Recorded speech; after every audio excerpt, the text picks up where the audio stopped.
Sorry, Game Time streaming fans. We had a little bit of a technical difficulty. They're not sure exactly what happened. Computer shut off on us, but we are back at the Michigan State Dart Tournament, the King Seat match on the Masters side. I'm Jake Krieger. I'm here with Lucas Fairway. We are doing our best to get you caught up. This is a 1-1 match in the Masters bracket in the cricket singles.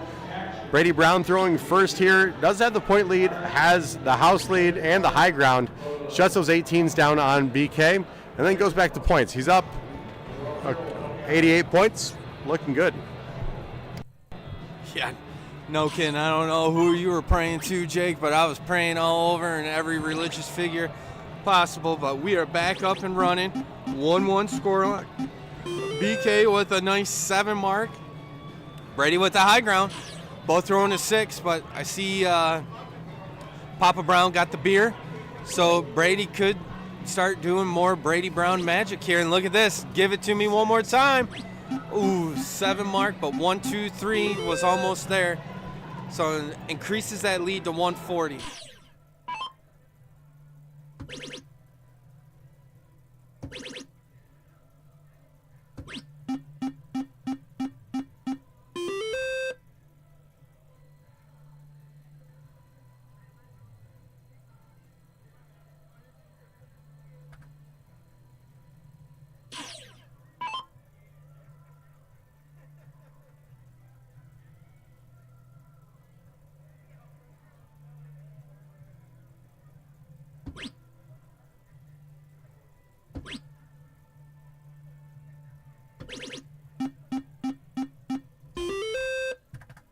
Big darts from Brady Brown. High ground, control of the leg. Looking to get up 2 legs to 1 here. This is a race to 3 on the Masters side. What do you think, Lucas? Who do you got? I mean, we're tied up here. Brady looks like he's in control of this leg, but we have potentially 2 legs after this. Oh, absolutely. The fan in me really wants a game 5 and come down to the final darts. The friend in me, dude, I really want my boy Brady to win. The business side of me, you know, BK is just a beast.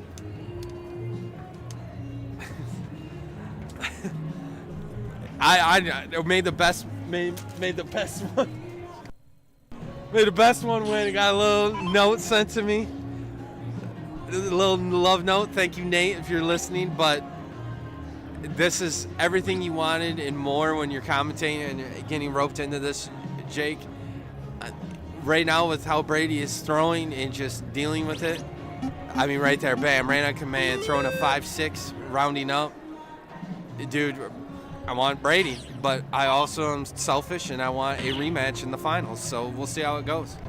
Yeah, I'm thinking that Game Time streaming fans probably want leg number 5, right? BK closes everything out, forces Brady to the bullseyes. I would assume probably 89 times out of 100. Brady probably throws 3 bulls here, right? And just closes this out. Oh, absolutely. And, you know, using the 89 out of 90 times here, you know, got to churn up your inner Herb Brooks that, you know, everybody's had their time, but this is Brady's time to shine. And I want a game 5 or I want a rematch in the finals. I mean, these guys are just slugging it out, Jake. No front rabbit noise from Lucas there. BK does throw the hat trick. 1 bullseye from Brady ends it. It puts him up 2-1. We're going to leg number 4. Brandon going to throw first. This is a loser start format, so Brady won leg number 3. BK going to throw first in leg number 4. I would assume that we see a bunch of 20s on the open here.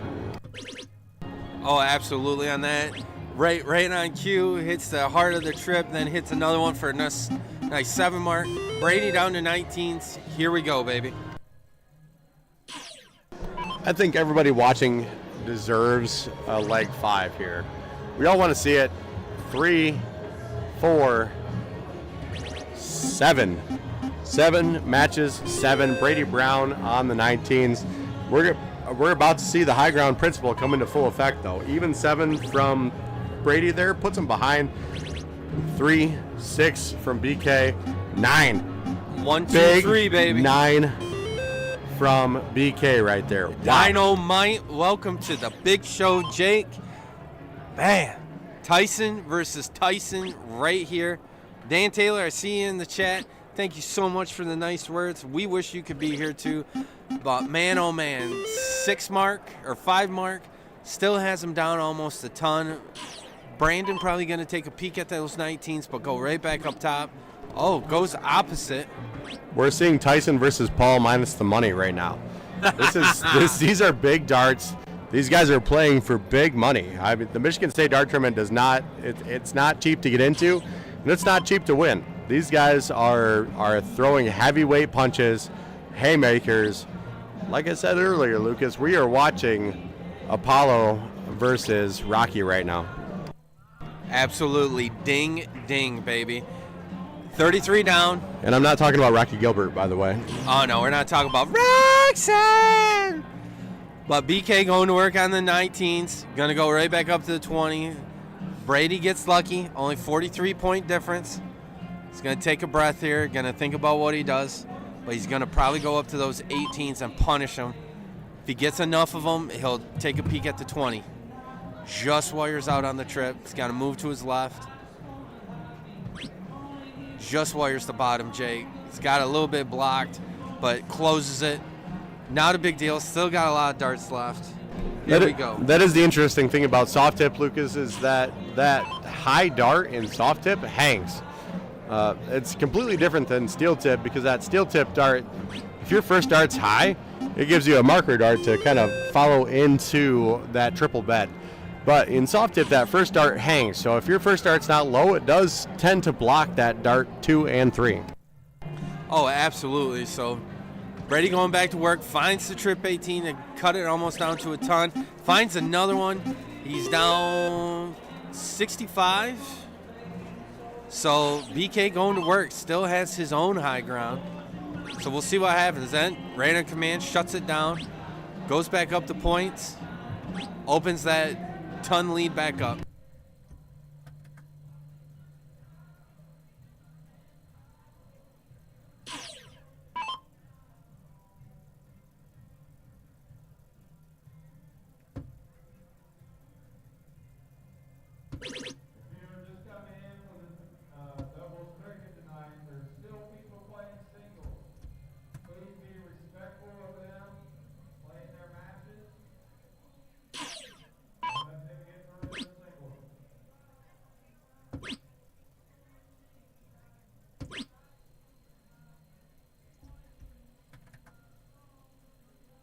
A big close from BK there. The Burger King doing big burger things right there. Gonna see what Brady can do on these 16s. He is down 105 points. Can't get there, just 2, 3 singles. Leaves it really open for BK here to throw triple or 3 fat singles just to close out those 16s and move on.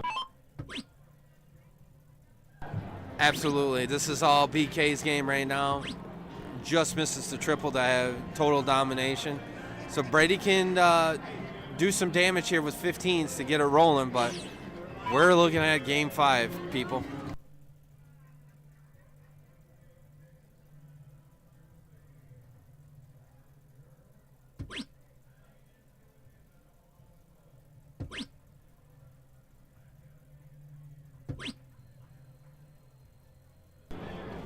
Takes 3 to close it, so he closes the 15s.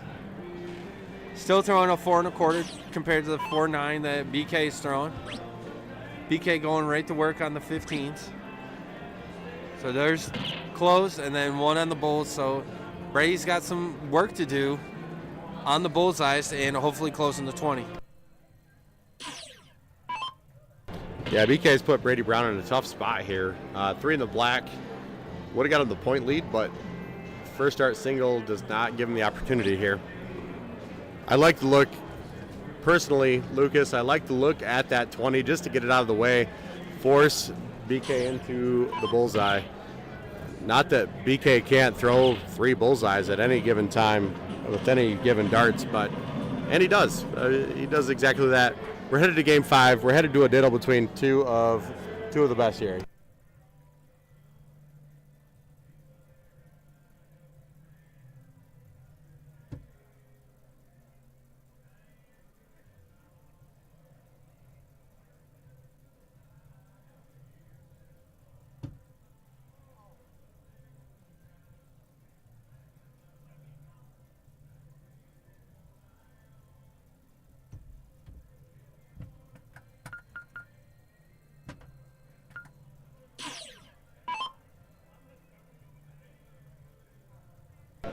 All right, here we go.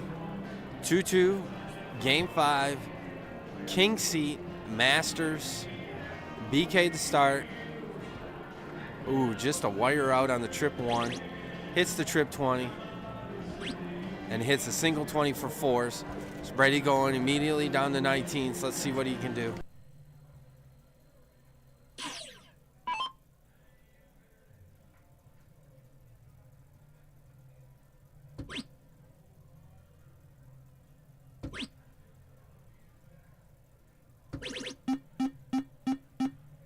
Brady with a big 5 mark there to take the quick point lead. Here we go, baby.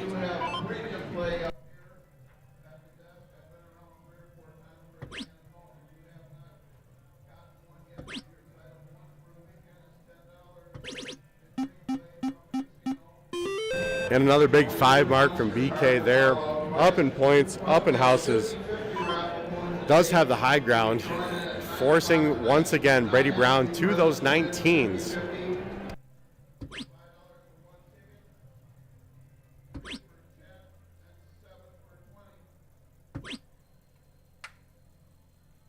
We've said 5 is the minimum 100 times, Lucas, and only 3 there from Brady Brown. Kind of gives the open door to Brandon here to really punish that 3 mark.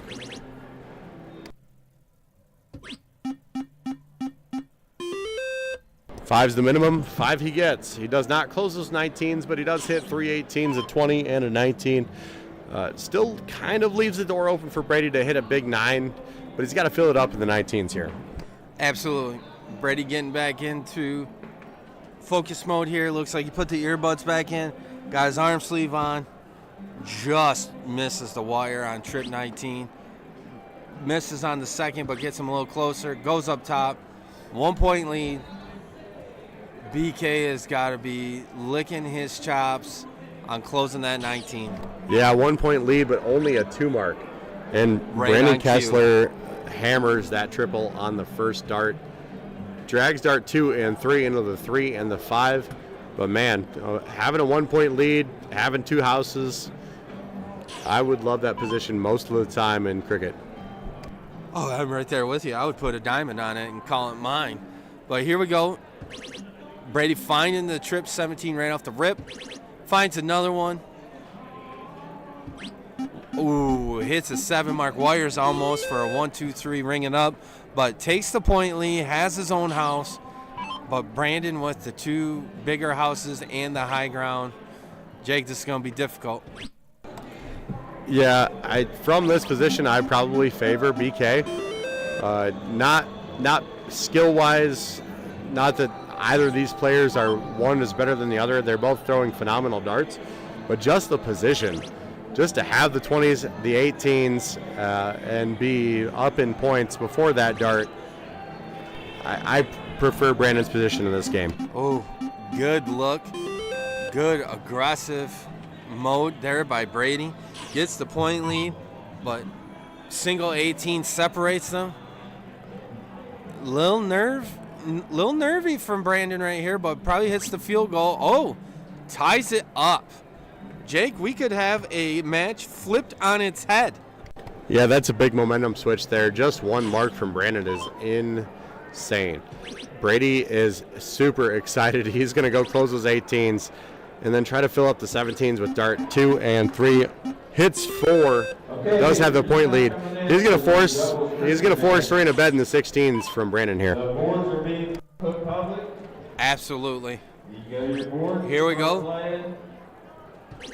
Corners the first dart, hits the money pot, and then tries for the 17 for an aggressive move.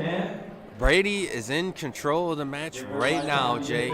Let's see what we got. That last start 16 or that last start 17 feels a little bit of a desperation shot from BK there, and just like that, that Reverse is signature, big celebration from Brady. Good roar.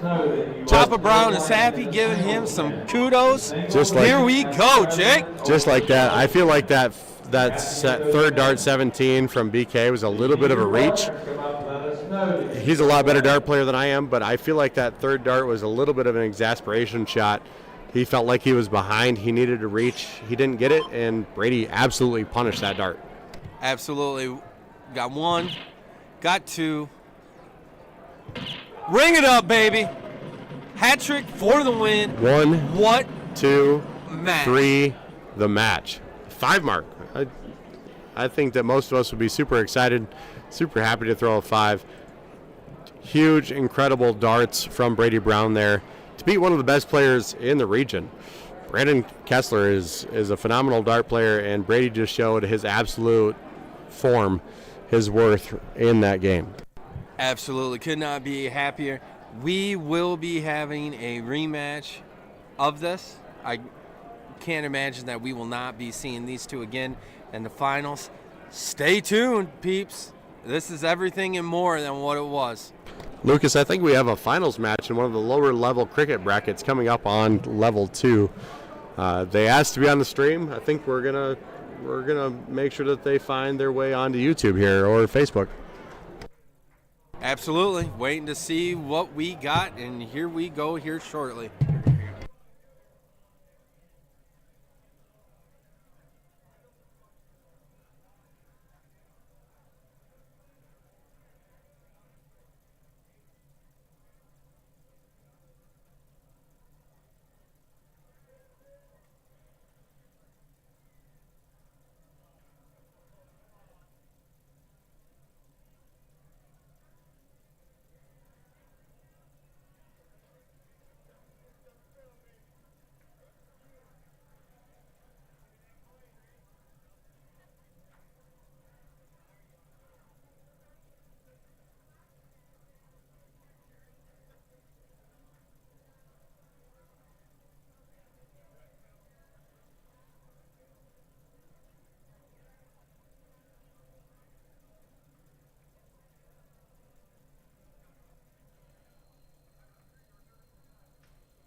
All right, Game Time streaming fans, Michigan State Dart Tournament, we have Dawson versus John Hilly in the level, I believe, 7 finals for cricket here.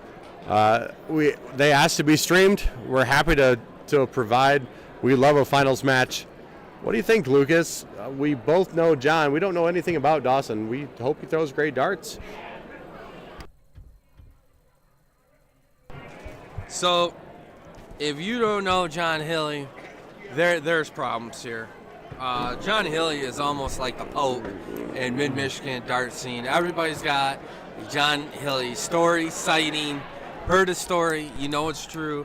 Dawson, southwest corner of the state, Dilts and Sons out of Union Pier, so you know he's playing against some superior competition down in Indiana. So first place winner, guaranteed $475. Second place is $295. So a lot of croutons on the table for this one, Jake. Yeah, this is double the money, double the fun. John Hilly, a little bit like Michael Jackson to me. He likes to moonwalk at the board sometimes. Always lets go of the dart before the line. Love John, but he likes to walk just a tad on dart number 3.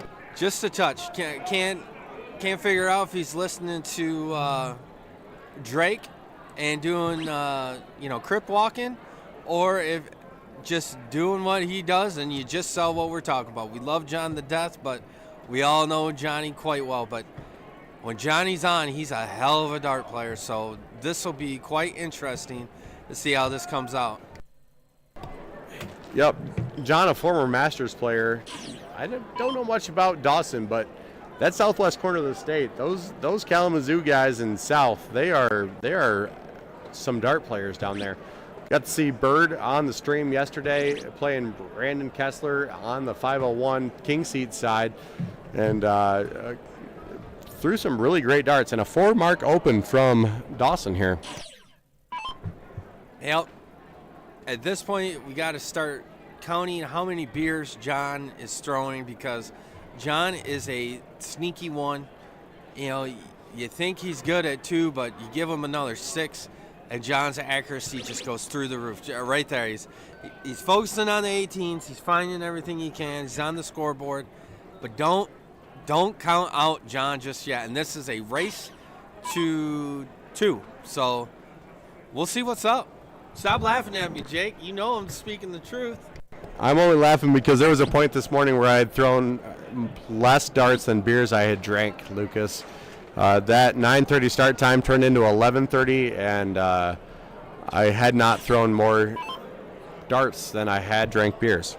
I am right there with you. You gotta love start times, but you'll have that on those bigger jobs. So John collecting himself, going for those 18s. He loves staying up there, just misses on the second, but almost finding it, so just down by 6. Kid's got a shot here, Jake. Yep, as a taller person myself, I do kind of like those 18s. Don't tell anybody that I'm playing against tonight in the cricket doubles, but I do kind of like those 18s.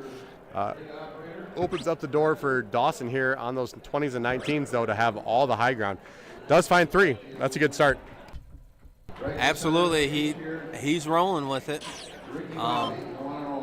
See what John Boy here does. You know, he's definitely got the game for it. You and I both know that, Jake. But it's going to be who can be more consistent today. Looking at the camera, I see Kathy Middleton in the background on board number 1. Just a reminder, Game Time Streaming fans, if you do donate $10 to Game Time Streaming, you are entered into a drawing for those Kathy Middleton Super Darts. Only takes $10. I spoke to her earlier, Lucas. She said she would happily sign them if the winner asked. Remember, that wheel is being spun tomorrow morning, so donate now. Get in the drawing for those Kathy Middleton Super Darts. Derek H. 21 at PayPal or Venmo. Dawson lighting up the 19s, building that lead, and hits the 17. Here we go, baby. Nice 5 mark. Yeah, we love big 5s on the stream. 5 mark, probably the minimum in Masters. Throwing a 4 in level 7 those are incredible darts. Like, you really have to be impressed with that. Averages are averages, and we know that John can throw up at that 4 level, just not right now.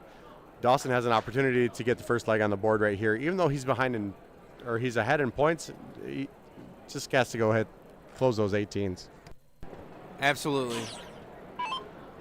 Big chance for this kid. You know, looks a little bit on the younger side, so this could be one of his first times throwing in a final. Chat, talk to me about it, but filling it up. He's filling it right now, Jake, and this is good for him, man. Good for him. Throwing a 4-2. Those are in level 3 where I played. What level were you in, Lucas? 4? 4. Level 3 or 4. If you're throwing a 4-2 in level 3 or 4, those are fantastic darts. In level 7, those are incredible darts. John Hilly does hit 5 there. 4 there, I'm sorry. Leaves the door open for Dawson to take those out. Stephanie Lawrence, you're welcome for the stream. We are so happy we're making your day at work fly by. Yes, great darts by Brady. Tanya, absolutely for Brady. Rocky, OHIO is in the house. We will let Derek and Katie, you're watching. They're doing all right, still killing it. Trevor, Chuck, and the 3 others. Good to see you tuning back in, baby. Lucas, could you remind me really quick who Ohio State beat in the national championship? Well, we got to the national championship other than those, I can't even say the non-safe for work turn, but, Michigan actually beat them again, which, funny story, I got called into work and watched it from the hospital room and couldn't believe that they did it, but, hey, sometimes you find motivation in the wrong places, but my boy Marcus, watch out, because I know we got Michigan on the schedule coming up. Just a reminder that the best team in the state of Michigan is the Ferris State Bulldogs. 3 national championships in the last 4 years, ladies and gentlemen. Coached by Tony Anasi, who was the JUCO coach of the universe. You guys picked up a good hire with him. Tony Anise, the best coach in Division II, 3-time Division II Coach of the Year. I don't think that he could coach John Hilly to throw 6 marks in the 18s, but the best football coach I've ever met. He could literally come over here and shirt and tie that he wears with the class. He could coach me on commentating. I probably listen to him. He's a great winner. So glad he stayed at Ferris and has not listened to the overtures of Central. Ferris is where Tony needs to be, and Tony needs Ferris.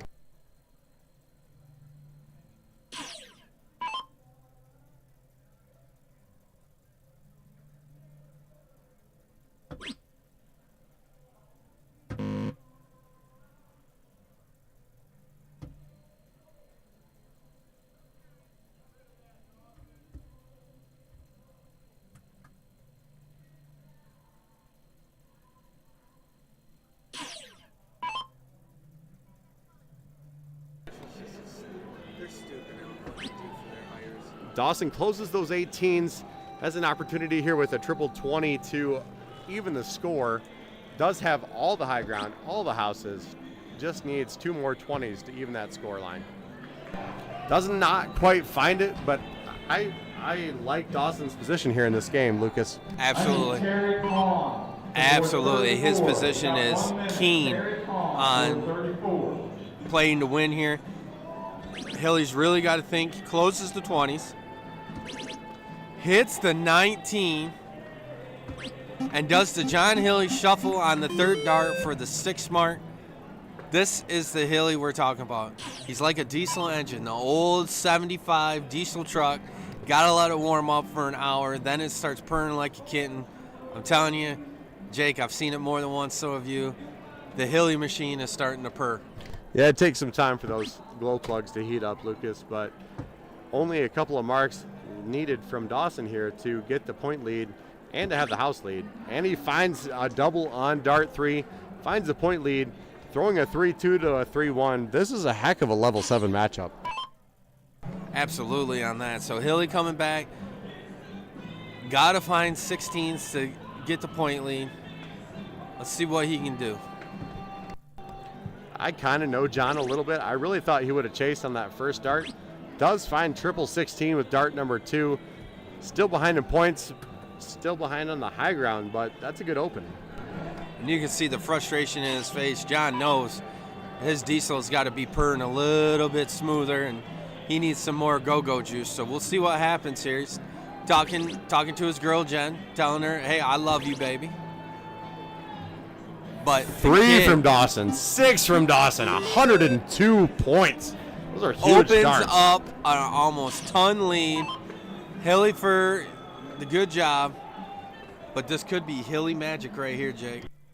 Yeah, 97 points. He's going to have to fill up those 16s just to even think about looking at the 17s.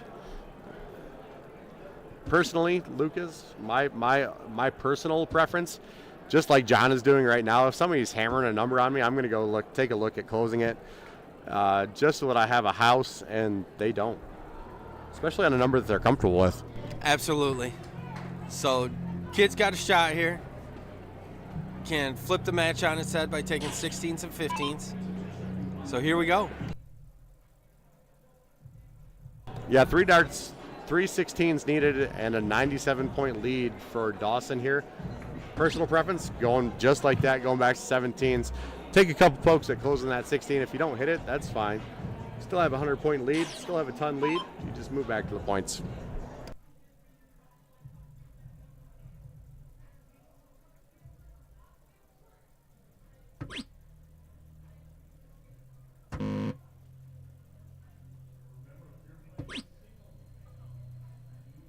John only finding 2. Starting to fall off a little bit in this leg. Reminder, this is a race to 2. So if you're throwing against the darts, he does have the lead here. He did start this leg, but Dawson kind of took the darts away after the first couple of rounds. And Hilly's had to kind of fight back from behind on this. I'd switch back to the 17s here, Lucas. What do you think? Definitely should be going back to the 17s. Points in level 7 are worth more than closing houses. So this could be a education here real quick if John can get it together. So we'll see what we got.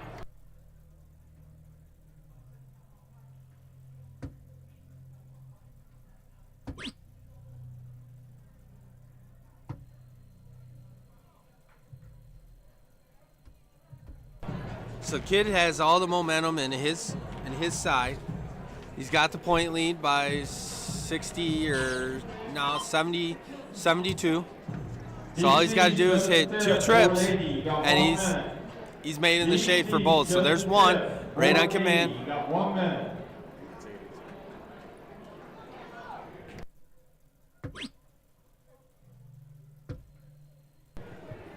Just got corrected, 82 points. Been a long day. You know, it's supposed to throw at 8, didn't throw until what, 11:37. So.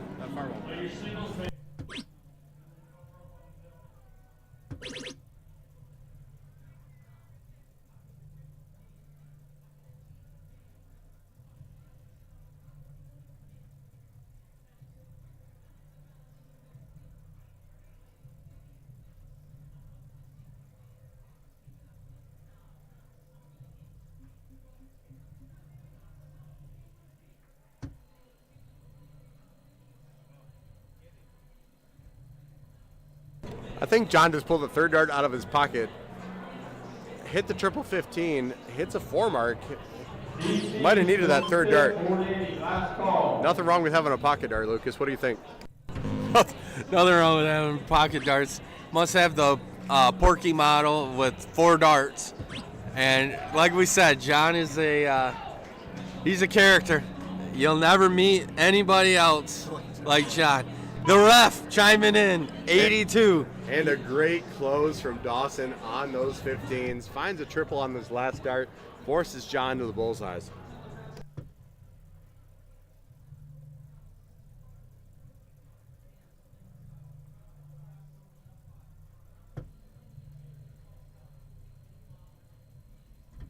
So John missing that bull. So the kid's got a shot. 3 bulls to take game 1. See what he does, Jake. Does have a 67-point lead, so he is up 3 bullseyes to 6. So John would have to find all 3 in the black on his next turn if Dawson doesn't close out the bullseyes here. Doesn't look like he will. 3 in the black is a heck of a feat, though.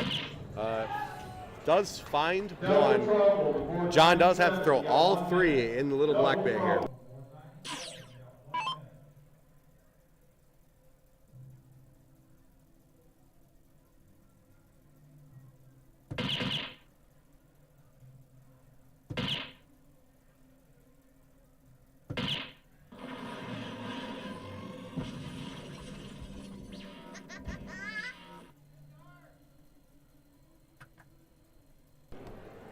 John does find 4 darts in the bullseye there. Leaves him 2 darts to win the first leg of this match. Just informed Lucas that Dawson does have to double dip Hilly here. This is a finals match, but Dawson needs to win 2 here. And John only needs 2 bullseyes from this position to win this match.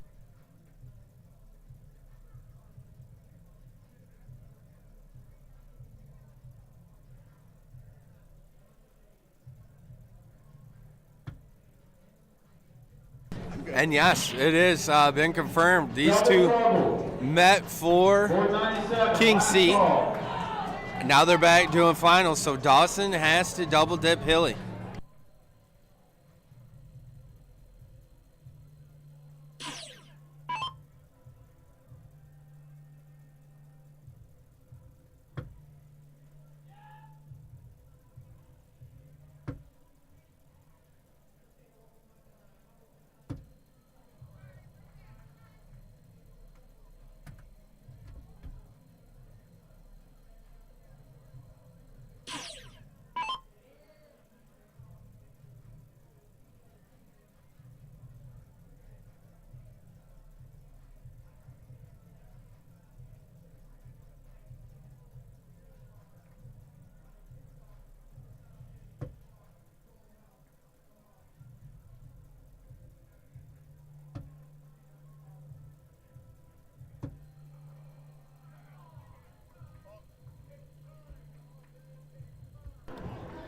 John needed 2, did not find them.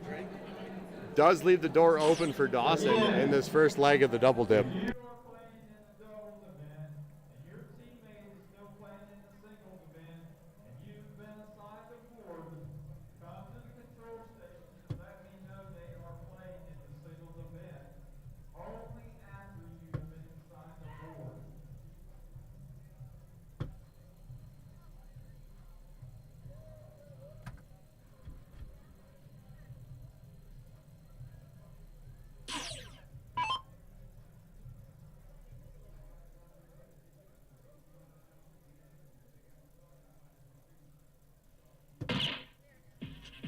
John Hilly finds the bullseye, wins leg number 1, puts him 1 leg away from the title here in level 7 singles cricket.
'20s plays 20s. Dawson does have the open, and taking a look at the 19s, only hits 2.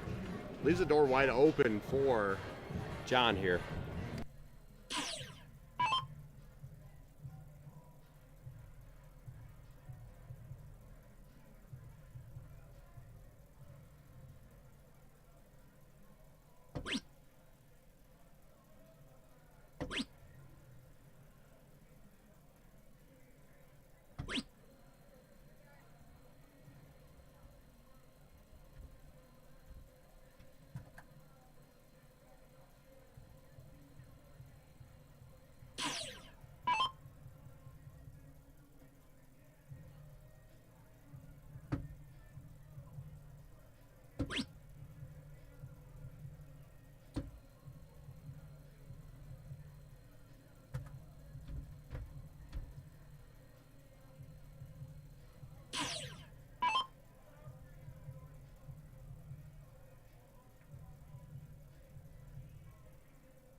John does get the 18s out of there and the 19s out of there. Owns the 18s, owns the high ground. Not sure what's happening at the board right now. But going to leave Dawson on the 17s. Give him an opportunity to score some big points here. Absolutely. So Dawson's got to look at the 17s here. Finds it right on the first start. Fill it up, kid. Let's go. One more. Do not go up to the 18s. Attaboy. 3, 4, 7. Big darts from Dawson right there. Love to see it, Dawson Lloyd.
All right, Lucas, what's going on? Drake here, back in on the mic. Fill me in. What do we got going on here?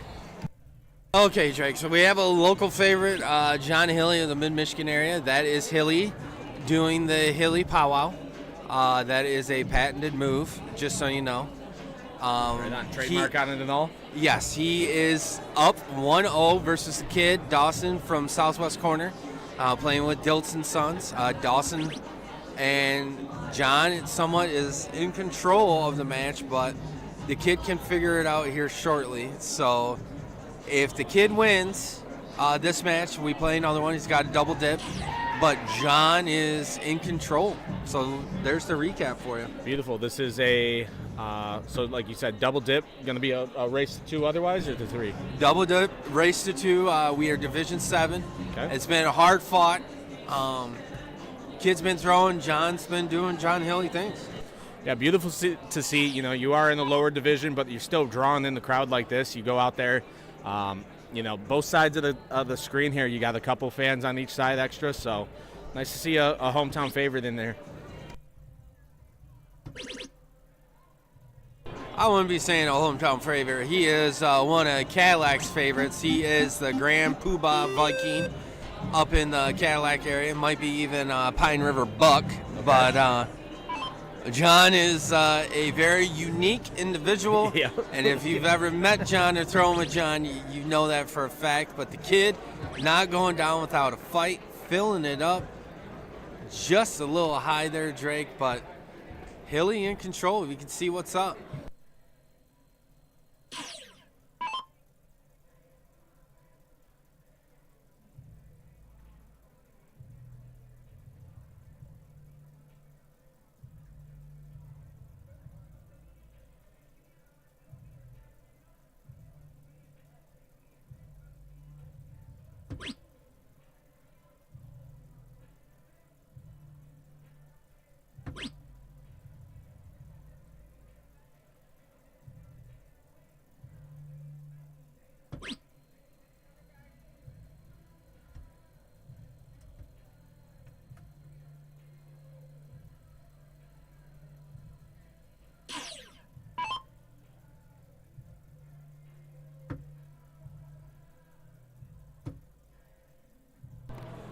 Dawson finding that 19, 2 single 7s, trying to look for those 16s.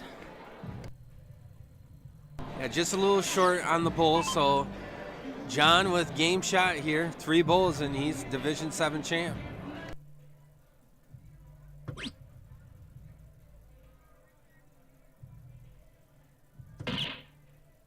Finds 1. Just a little off on the second, so 1 bull. Kid's got double 18 to close and go nuts on the bulls. I got faith in the kid, but he's got a tall and we got 16s to fill as well, so tall task, but I think the kid's up to it, Drake. He's got a good straight shot. You know, he's more so up and down than left and right, and that's what you want to see when you're aiming at some bullseyes, the up and down. If you hit high, you kind of fall into a number that you might need there. Not in this case, but good to be up and down for sure.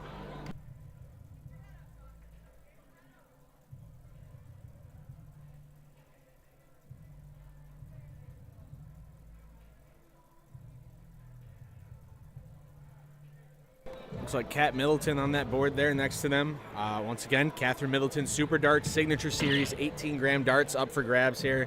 $10 donation for one entry, 20 for two, and I think you may have mentioned a 40 for 5 entries or something there. Yep, 40 for 5. Some deals, so get yourself in. I know not a whole lot of spots have been filled. We're going to be doing the draw here later tonight around the 9:30 to 10:30 time slot. So get yourself in, get an $85 value and some darts for, 10, 20, 30, 40 bucks, whatever you want to decide to put in. Kid filling it up with the double here. Just a little high, so game shot right here for the title for John. Asking Derek for some help. Do my nails look good? Give some love to the kid. So getting this spot. Probably got a little shimmy shake because that's Hilly. Draws it back, fires. Woohoo, Drake. One hole off. A little shimmy shake again from Hilly. And I don't think that was a 10. He's covered. As you can tell, he's telling the board. And finds it with a double. Sneaks it in with a double hole. Congratulations, John Hilly, your Division 7 champion of the 30th annual MCMOA State Dart Tournament here held in the Mitten.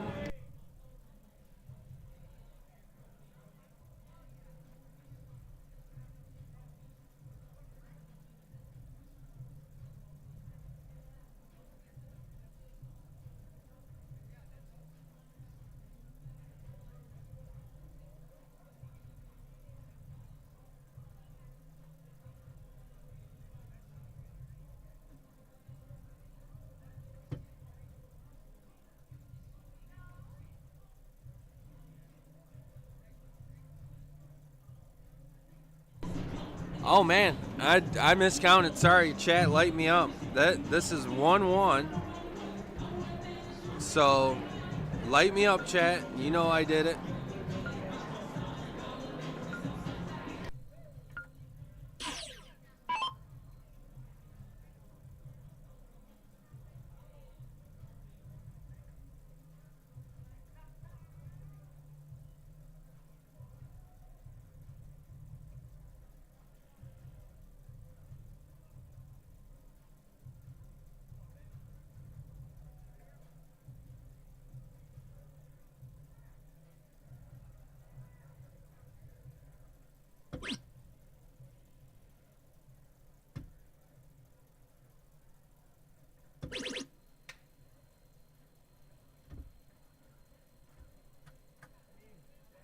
Stoked to find that triple 20 on the last dart. Got a single 20 on his first. Up 20-0 against Dawson here.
All right, so just catching up here. With this Division 7, it does end up going for the finals. Just goes to a race to 2. So we got a little confused there getting it set up. Hilly did take both of those matches, a 2-0 victory against Dawson Lloyd out of Indiana. So Hilly's going to take that, have a plaque to go put on his wall there at home, and see what we can get going forward on the stream here, get another game going for you guys here soon.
Welcome back, sports fans from around the world. Derek Howard here with Game Time Streaming alongside Drake Parker, and here we go. Gunnar McGibbon versus Josh Bird.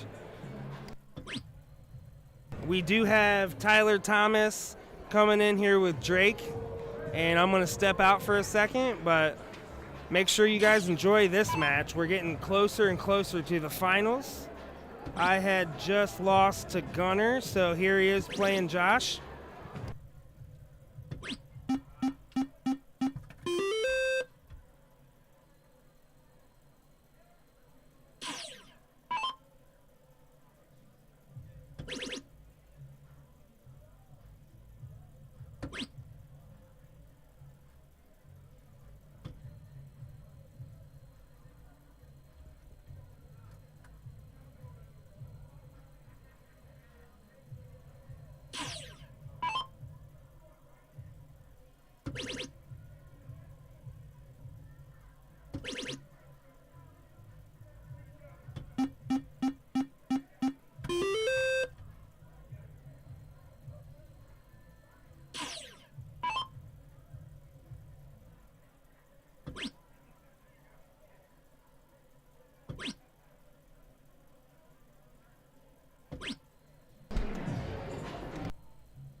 All right, for those tuning in and been sticking with us, Drake Parker in the booth here. Alongside me is Tyler Thomas. Been on the stream a couple times today, a couple times yesterday. Had some good games that we covered.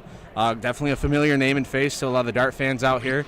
We are covering the match for, I think whoever loses this is going to take fourth. If I'm not wrong, I'll have to double check the bracket here. But between Gunnar and Josh Bird, both also familiar faces on the stream here. Josh Bird up to shoot here. Following, he's a little behind in the pack at a 138 in scores, finds his single 18, follows it with another fat side single 18. Definitely not what he was looking for, but chipping away at that point lead. Gunnar coming up here. Nice, calm, cool, collected throw. Let's see what he gets at here.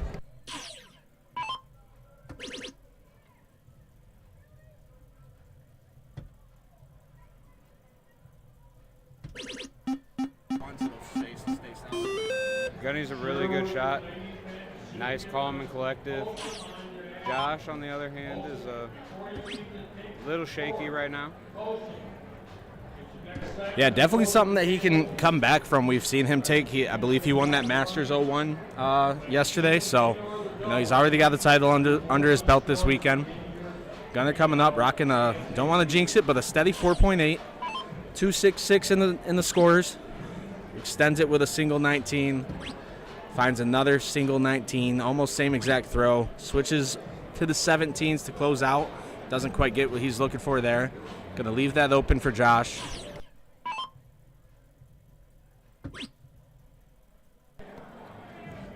Gunny's still looking pretty good at this point.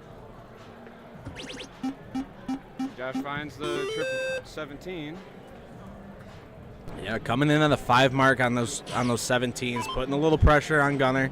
Still has that point lead. Comfortable enough to where he feels good closing out that scoring house. Switches, gets a little more points. See if he stays on it. Yeah, your last start, you almost just add the points up. Don't go and try and open a new house, because if you miss, you get nothing out of that. So. Yeah, right there. I mean, there's no sense in going ahead and trying to shoot for an open home. Just pat on the points, go ahead, and get the point advantage.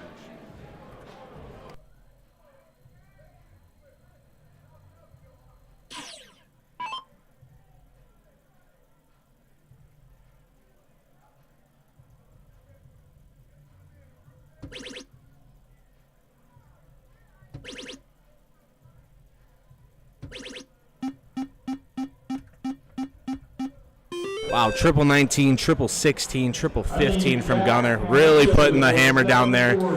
Applying some bleeding. Gunner's going to have to Josh is going to have to do a lot of work to stop that bleeding. Hits a single bowl. Flights himself into a single 10. Not getting that other one, but, this is I believe, race to 3 in this match. So this is going to be... Oh yeah, nope, not the final skills. Yeah, race to 2, because this is the loser side. Race to 2. Josh has to collect here.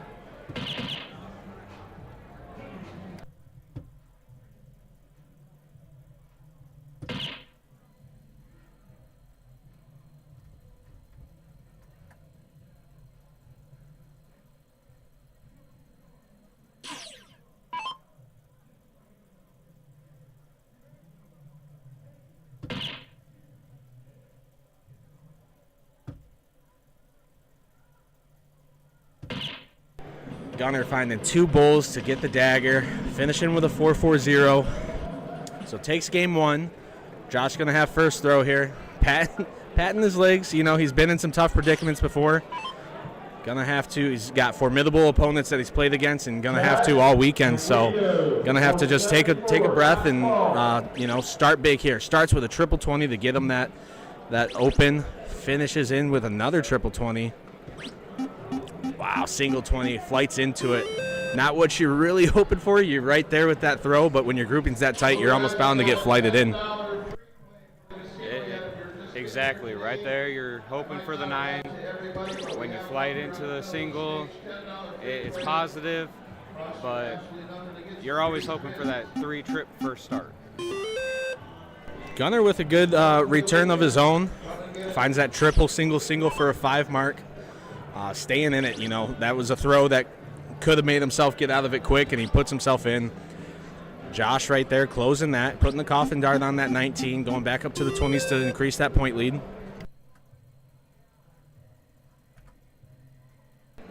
Josh is playing really strong right now. He's just got to stay calm and collective, collect on points if he absolutely needs to.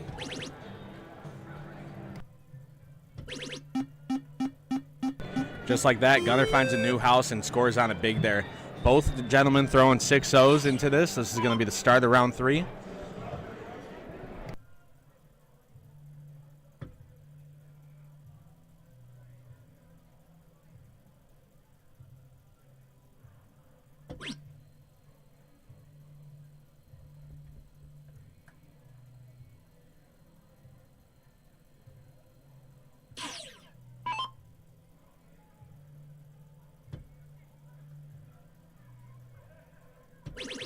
So once again, this is a loser side race to 2. Looking at the stats here, Gunnar McGibbon has 39 games of singles. It only counts when you're in the singles division, only counts a single game. So 39 games, 69% win percentage with 27 games won. Josh Bird, on the other hand, has 33 games played, 76% win percentage, 25 games played. So both gentlemen shooting out of Michigan. Like I said, loser of this match, pretty positive they take 4th place in this bracket.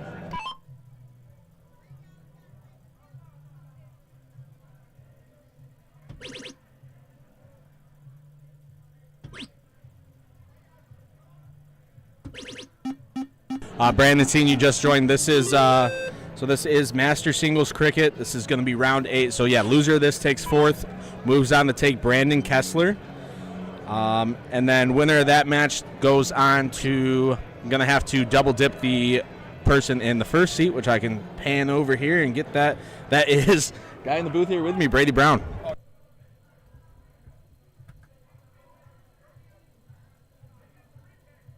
A little microphone shy, definitely not camera shy, shows out on the stream, shoots very well against great opponents.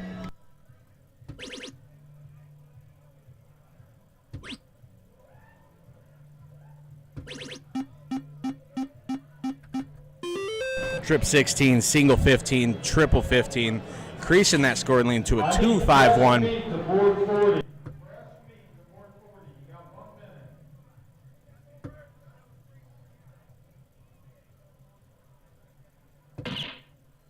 Brandon showing some love to Brady. Said good work, Brady, in the chat. Brandon Fitzgerald gave you a double thumbs up, except one thumb has Corona in it. So it looks like it, yeah.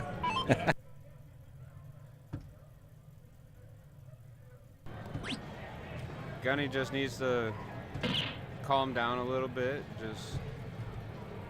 He's got this wrapped up. If he just calms down, just hit the 2 bowls after Josh goes ahead and throws. Yeah, he's maintaining the 5-6-7 going into this. This is his game to lose. He's got the 266-point lead over 171. Just take a slow approach here. This kid, he's got 3 chances, hit 2 bowls, can do it in 1. Misses with the first. Finds it there. Last start can do it. Put this one away. See Josh there on stream, kind of going behind him, saying, "Hey, take your time, man. Loves to see it." Really, both of these great shots. They performed really well here. Gunny was just out on top.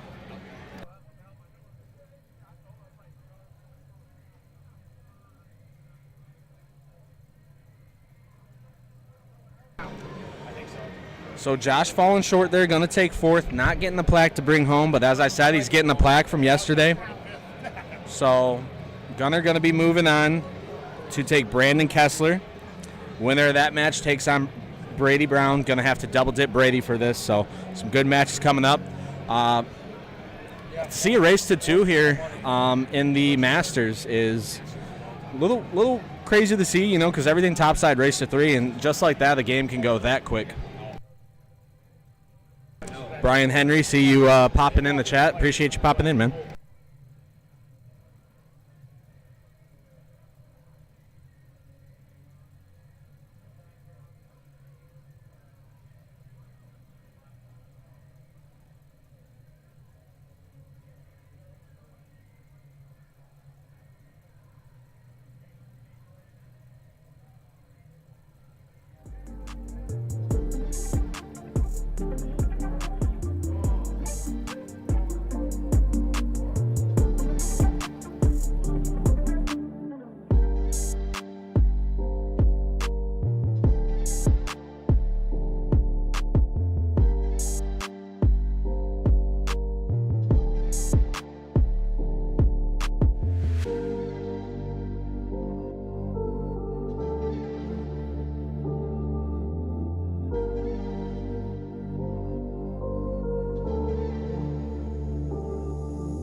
All right, fans, coming up here soon, we're going to stay on that master side bracket. Just a couple more matches in this bracket in total.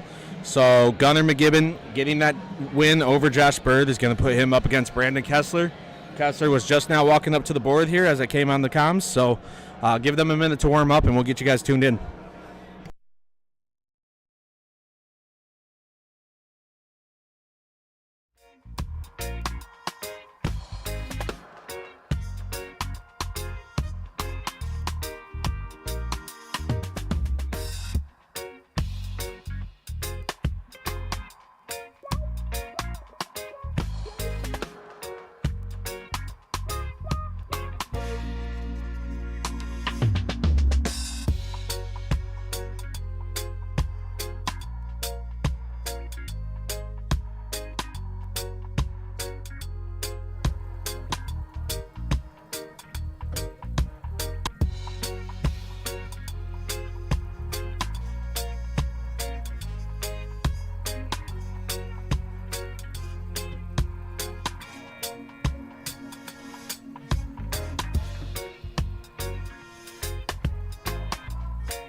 Welcome back, sports fans from around the world. Here we are, Gunnar McGibbon versus Brandon Kessler.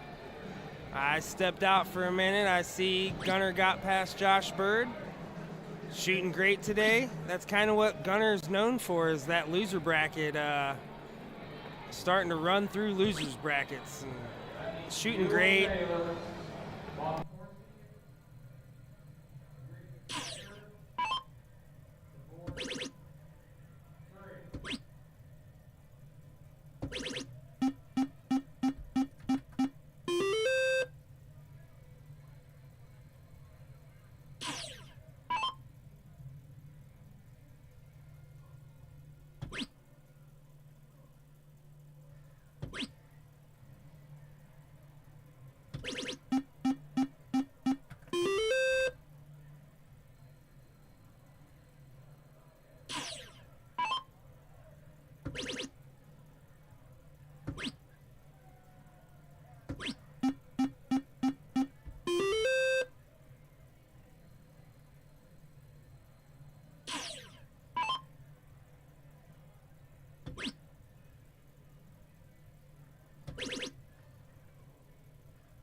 Kessler not even looking at that 20.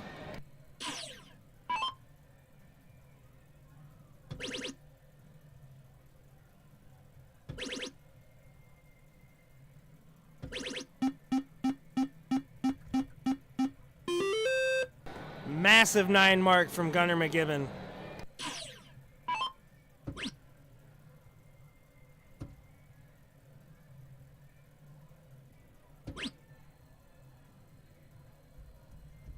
Lucky Felt's in the stream. My Grandboard partner. Lucky, thanks for tuning in. Hope you're enjoying this. We've got some insane matches coming up. Guys have been shooting all day long. And wow.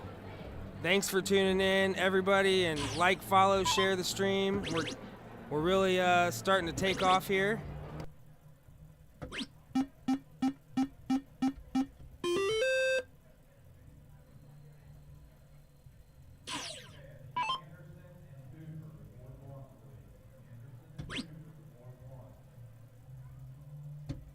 Yeah, a few of my commentators stepped out, so you guys are stuck with me for a minute.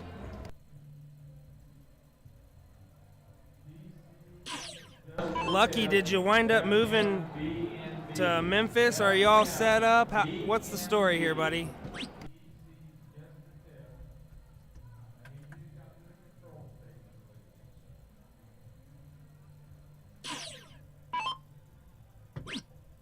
Rock, Lucky and Brandy are from Tennessee. How you doing, Rock? How's Mom doing? How's everything going? My mom had open heart surgery and just made it home since January 25th. She just got home yesterday, so that is great news. Hope you're doing all right, Rock. I know you're taking care of her and stuff.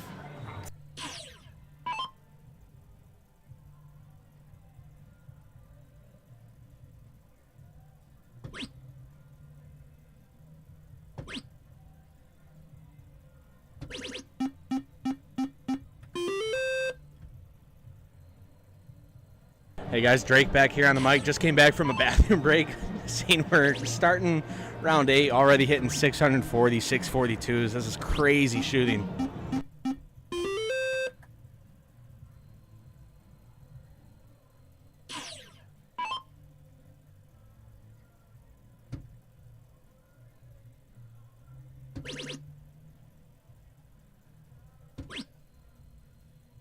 Well, Lucky, good luck on your move. I know it's tough moving, and I know you just moved to where you're at, so maybe some things might still be in a box then, right? Single 18, 2 triples to follow, 126 to his score. Gunnar coming up, has his 17 to score on, finds a triple off the get, flights into a single, goes top to 18.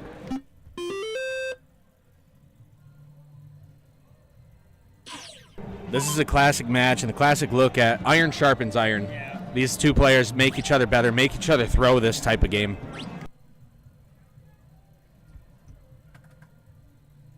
Yeah, it's weird seeing Gunnar be the underdog.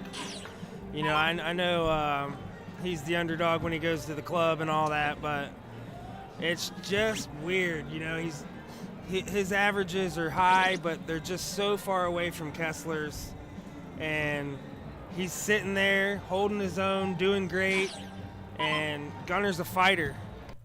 Yeah, Gunnar, looking at the CompuSport here, 41 games played in singles, 71% win percentage, 29 games. Just the 41 games is crazy, and it is over today and yesterday, but 41 compared to Brandon Kessler's 27 games played. Almost, you know, going a little less than double there is so many games played. I'm sure he's exhausted. That arm's got to be tired. I know after throwing for some time, that elbow and bicep starts to, you know, cramp up, maybe feel a little sore, and he's just sticking through it and throwing heat.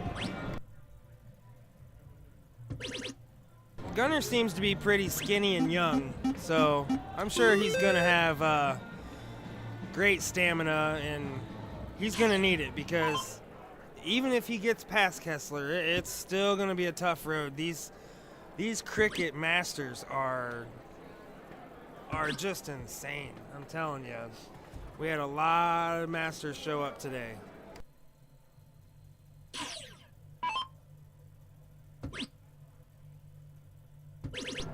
So this is, even though this is loser side, winner of this is going to go on to face Brady Brown. So this is a race to 3.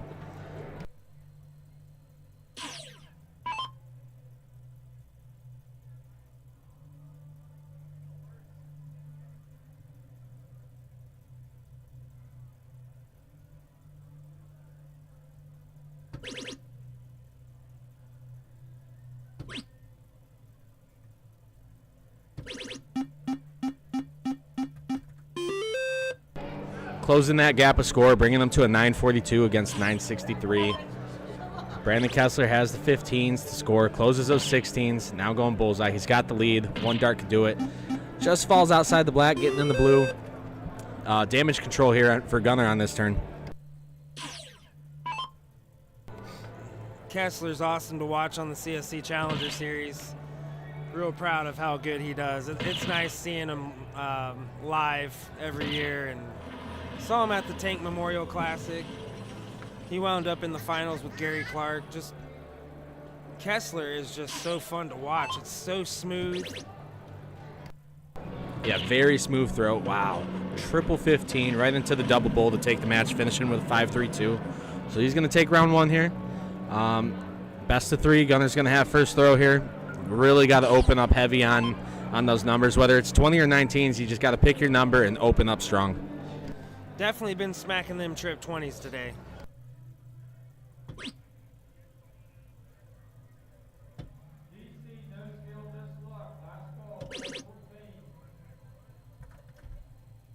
Opening with a 4 mark, getting himself 20 points. Kessler not going to feel threatened by that. Opens with a trip 19, take the score. Down 1 in points. Sticks to it to get another triple 19.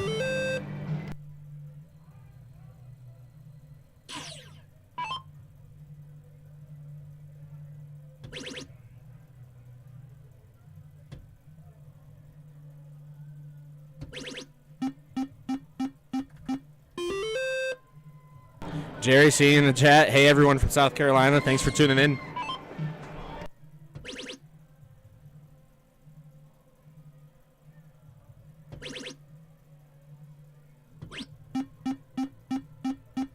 Yeah, Brian Henry, these two are putting on a great display of darts. This is truly immaculate to watch. Just text a couple friends to say, hey, tune in. Like, game on the stream is nuts to watch. So, Gunner coming in, triple 20.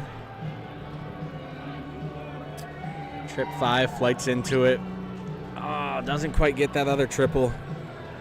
Has the point lead. Not a comfortable one at that, though. Brian Henry, why are you not here? I've heard, where's Brian Henry at least 10 times today. The famous Brian Henry, not at the state dart tournament where we literally all play for you.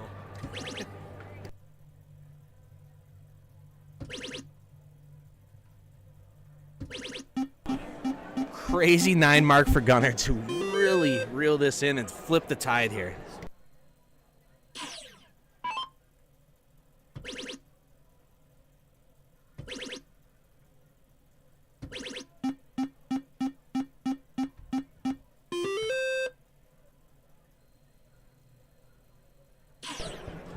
Kessler responded with a 9 mark of his own. Take the point lead, close Gunner's house. Gonna aim for those 16s now.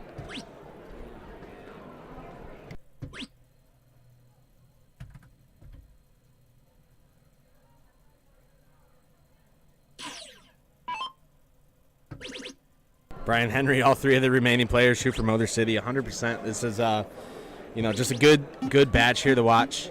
As mentioned earlier, we have a lot of Indiana players, but last night we ended up getting into just some nitty-gritty Michigan darts, which we love to see as, GTS streamers from Michigan, but we welcome all walks, wherever you come from. We love the competition.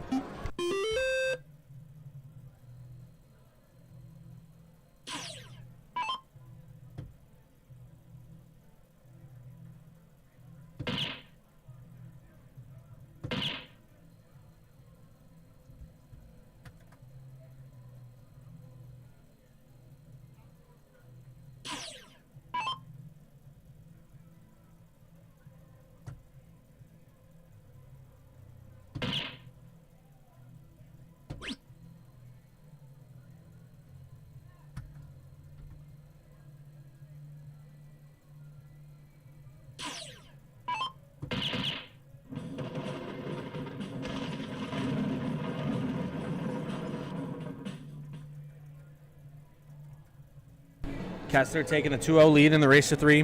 Brian Henry said you're heading up here tomorrow. We'd be happy to have you here in the booth. Yeah, like Derek said, lots of people asking around for you, so good to see you're going to be up here. Brian Henry's actually a really good commentator. He had commentated regionals, and I loved it. So he knows the game, he knows the strategy, he knows the players. Rocky Moody coming in the chat said, "Go Blue, we appreciate it." Yeah, good luck with that one, Drake. I don't know about Go Blue. I think Rock's the biggest Buckeye fan in the world. He's my stepdad, dude. That's what we do.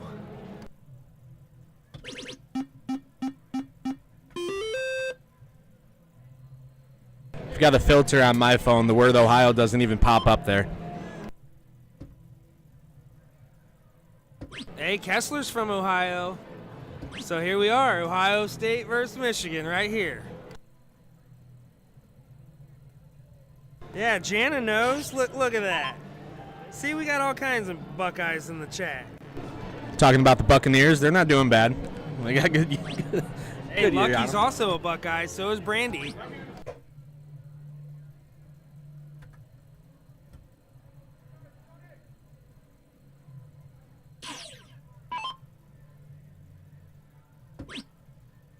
Greg Hughes, another Buckeye fan. Buckeye fans coming in strong. I mentioned Go Blue once, they pop out.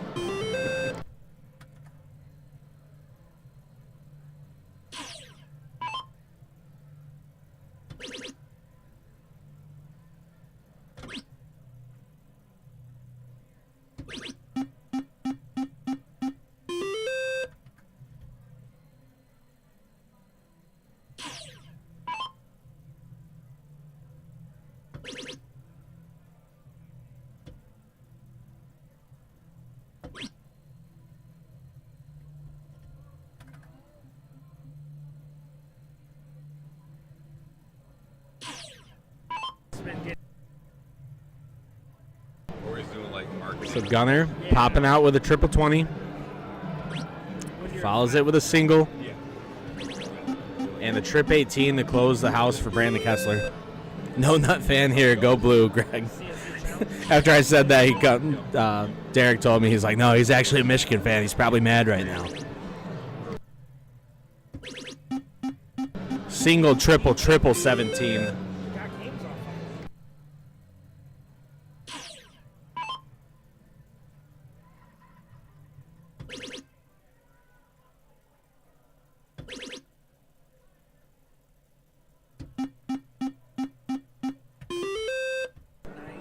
Six marks the 20. Couldn't get that close on the 17.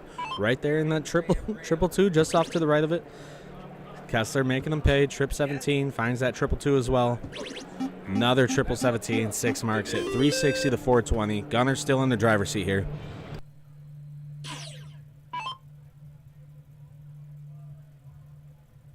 Tina, I find most state fans are Ohio fans just because they hate the great U of M so much. So you got to take two horses in that race.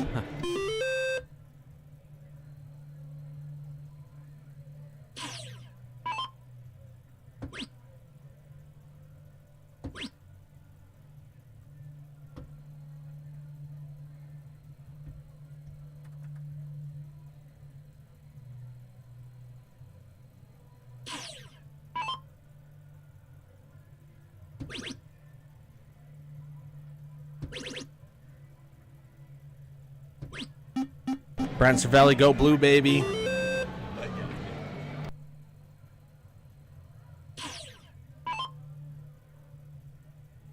Gunner sitting at 500. Brandon 394. Going for those 16s. Open up a house. Hits a triple. Closing into a 426. Throwing a 475 after round 8. Gunner going to open up round 9 with a 513. 16's got to go here. Oh, no.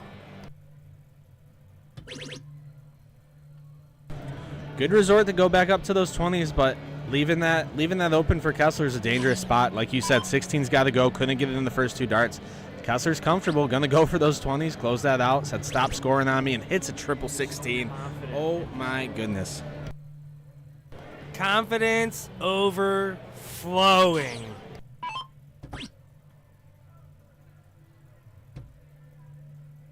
And you know what? Did what he had to do. Has the point lead. Has the houses.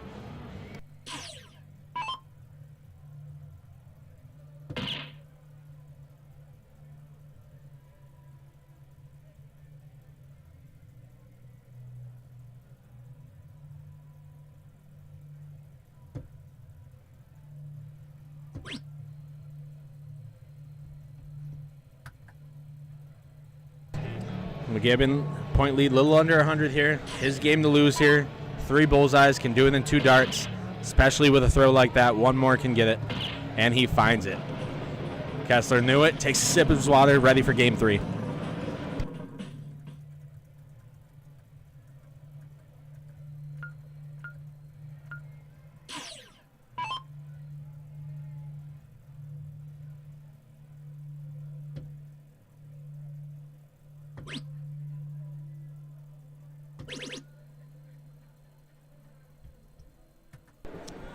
Gunner probably happy to see that that's all Kessler hit on the opening throw. Going to have a chance to retaliate big here. Hi, Kelsey. Hi, Michaela. Good to see you guys in the chat. Appreciate you tuning in.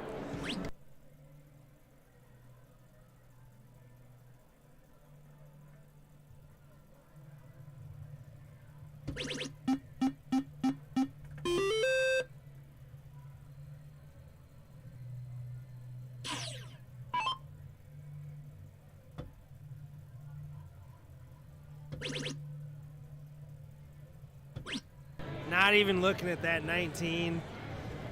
Just wants points, and, you know, he wants to secure it. Yeah, not intimidated by it at all. Slower start to this game than the previous 3. So Gunner going down to those 19s. Not finding that triple, slowly inching up towards it. Millimetering up to it when you're playing that close, not even an inch difference there.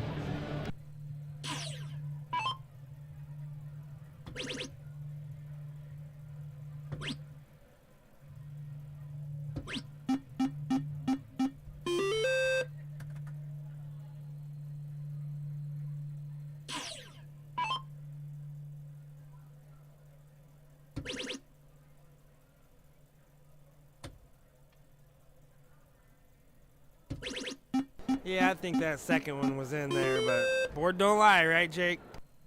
Yeah, sometimes having that nice middle dart is good, but if you could pin it to the left side and then scooch over a little bit, hit the right side, that might bode well for you because you bounce in and out of there.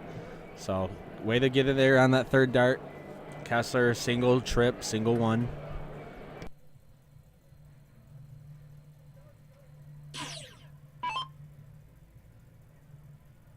Kelsey, we are at Soaring Eagle Casino and Resort at the Michigan MCMOA State Dart Tournament.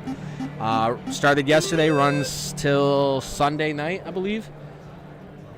Maybe like an earlier Sunday. But yeah, events going all the way from today, 8 a.m. till the cows come home tonight.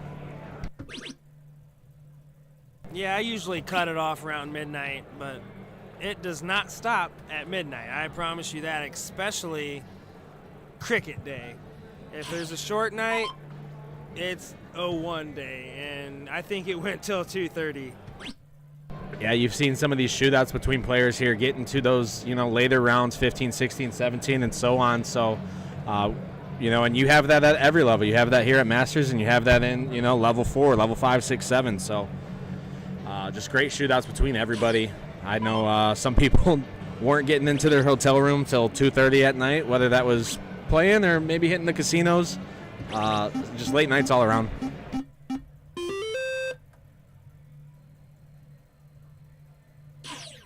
Kessler's doing it like he's got an appointment.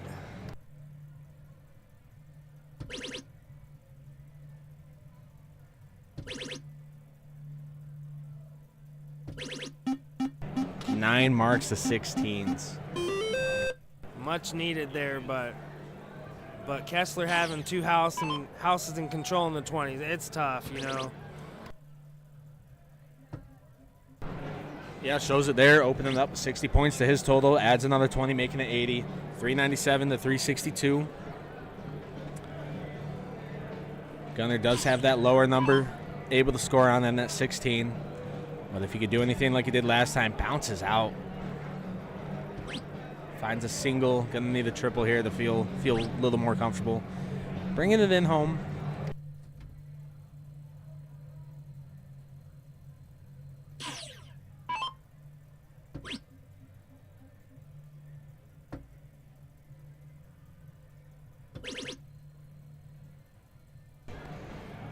Great decision there from Kessler.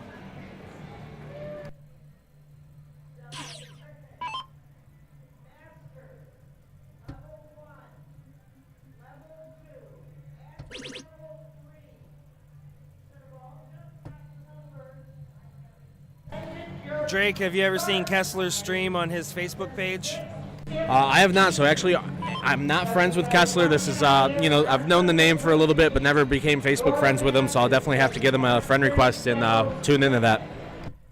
Yeah, he's actually got maybe the same quality we do.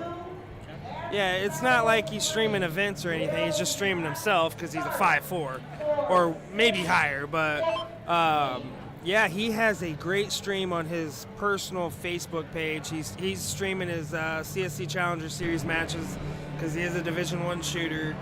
Streamed against Ram. He played C-Champ, my buddy Christopher Champagne and all that. And it's a good quality stream.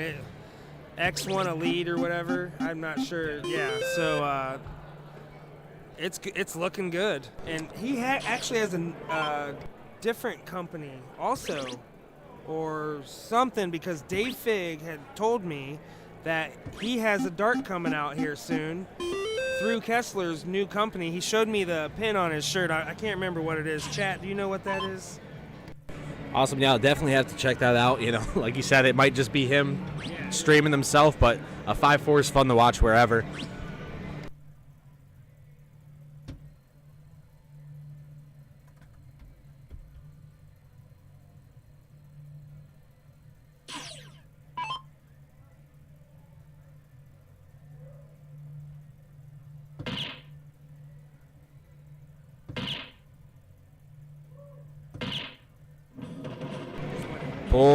Bull to put the nail in the coffin. Kessler takes the 3-1 win over Gunnar McGibbon. Kessler going to move on to take Brady Brown. We'll be having that match coming up here soon on the stream, so stay tuned. Got the Indiana boys in here. Andrew Dennett, Matt Mija, first place, level 1. Not shocked a bit. Here, have a seat, buddy.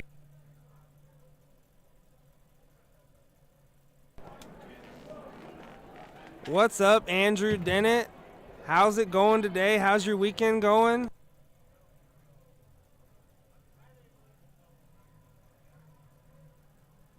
Okay.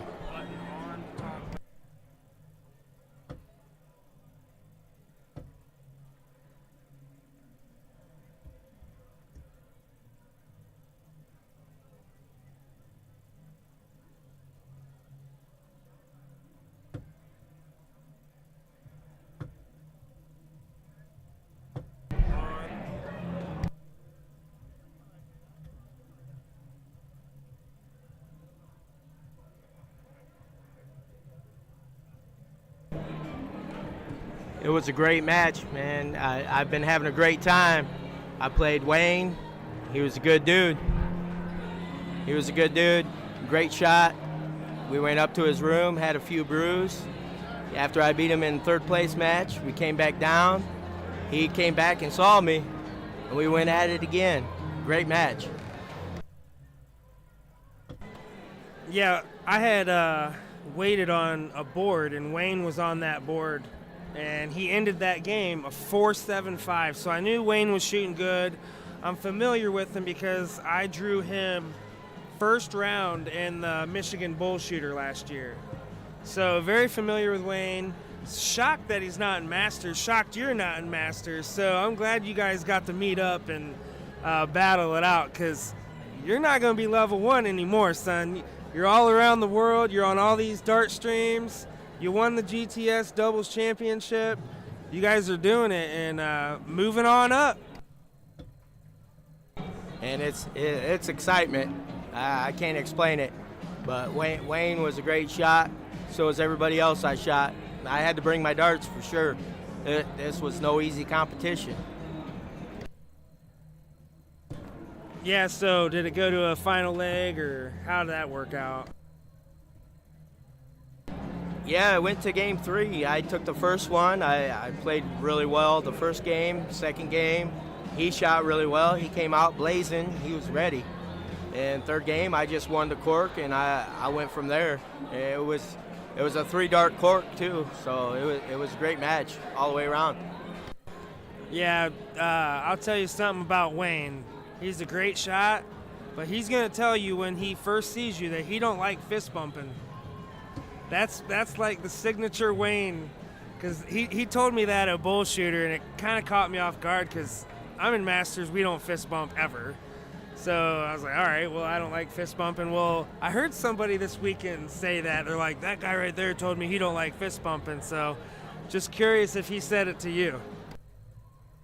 Man, that was the first thing he said to me. And I literally told him, I said, man, I remember that from down, I think it was another Michigan tournament I went to, and I saw him down there, and he told me that before. Yeah.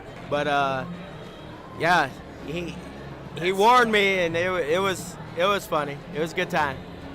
That is absolutely hilarious. That he must literally do that to everybody, you know. I kind of was jokingly like, oh, he must say that to everybody, but now I'm convinced. So don't fist bump Wayne Bueller, and he is a great shot. He talked to me earlier. He's becoming a good friend. I'm getting familiar with him. He looks so serious and intimidating, but he's a real nice guy, and glad to have him on stream. Afterwards, though, he's all hugs, man, and he'll definitely, if you don't know about it, Wayne's whiskey and waffles, man. You got to know about it every morning. He'll let you know. Yeah, Brian Henry, Evolution Darts. That is, I believe, what I seen on Fig's shirt, and he's excited about his new darts.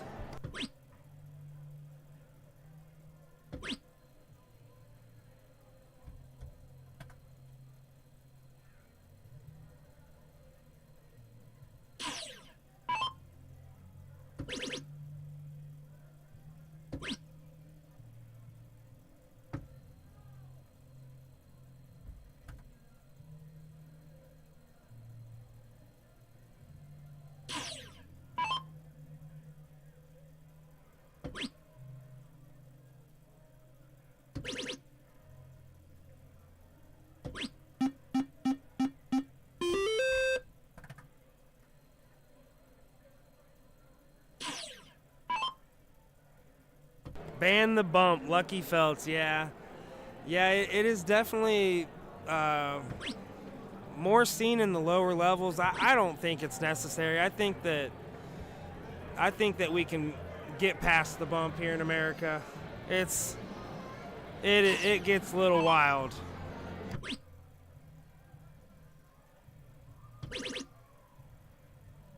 Brady Brown's starting out hot. Look at that.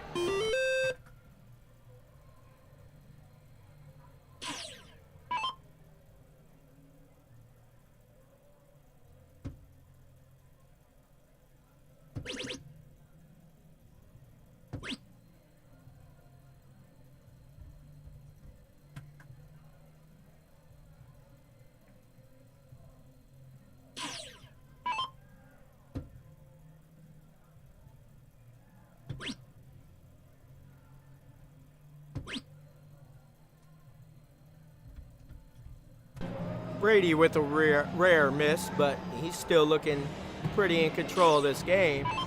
I can't wait to see this. This is a great match. This is the finals cricket Masters at the 2025 Michigan MCMOA State Dart Tournament. Thanks for tuning in, everybody. I'm Derek Howard with Game Time Streaming, in case you're just tuning in, and here with Andrew Dennett. And what a match we got, Andrew. Man, I'm excited. Brady's been putting in work. I've seen him quite a bit on stream, game time streaming, singles winner. He's been doing phenomenal, and he's looking pretty good to start right here. Yeah, we can't forget he shot a 4.8 on the night at the Midnight Dart Club recently. He won the Shoot the Rapids.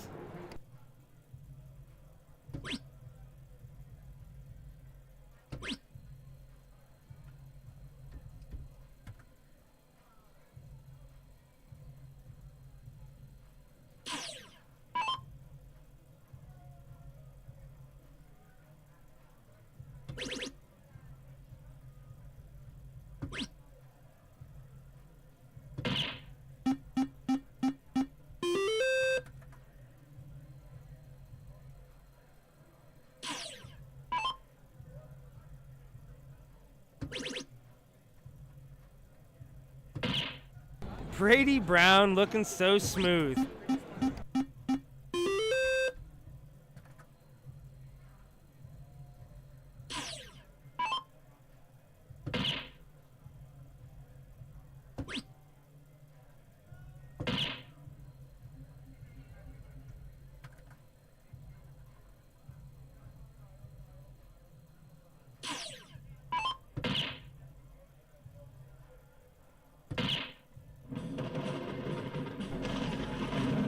Sitting there, smooth as can be, Andrew. Makes it a 1-0 scoreline, race to 3. Kessler's going to be in trouble if he don't get it together. Brady's not playing around. He's coming for this. Brady Brown did win this event 2 years ago. So he's been here. He's been the underdog because clearly he's the underdog. Even though he's in the King Seat, he's still the underdog. And he beat Mike Hagenow in the finals 2 years ago to win this event. So not scared. He's in the moment. Man, I tell you, coming from somebody that's the underdog, sometimes the underdog position is the best place to be. There's really no pressure when you're the underdog. All the pressure's on the other guy.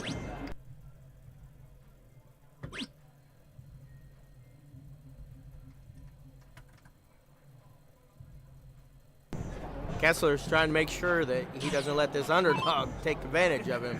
He's putting in the work too.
Kessler's 2 bulls away from putting this one 1-1 score line.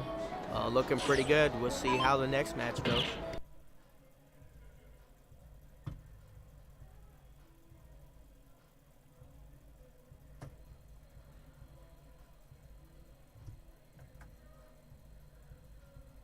Don't forget to like, follow, and share Game Time Streaming. We are a new stream.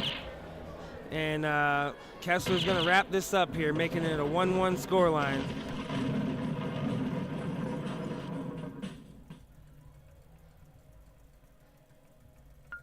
We would love to come to your state and stream your state dart tournament. It don't matter where it is. We can work something out. Maybe you got a big event. Maybe you got a big league final or a big benefit. Game Time Streaming will come to you and stream. And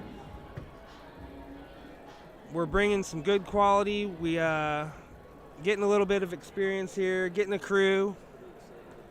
And thanks for tuning in. We appreciate it. This is the finals of Masters Cricket. So this is the best of the best here, Andrew. And Kessler went up there and stole those 20s from Brady after he missed one. It's looking like it's going to come down to the wire. This is a great match, guys.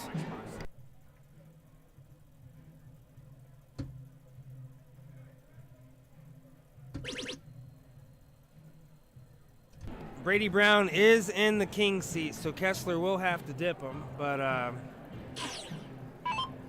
you never know what's going to happen here. Both these guys have so much firepower and confidence. It's really hard to tell if one's throwing better than the other because they just keep blowing it up. Kessler with that 9 mark, he's putting the pressure on Brady. He's got to come with it.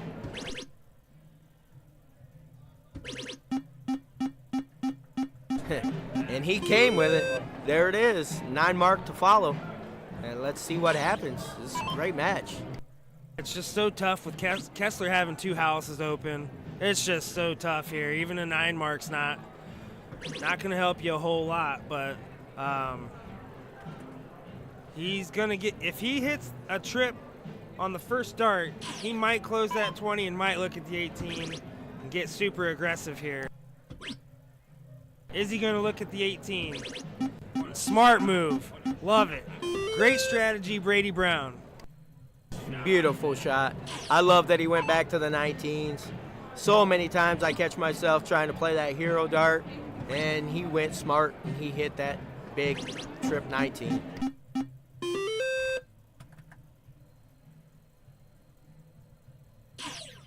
So now he's in control here. He's got the bigger number.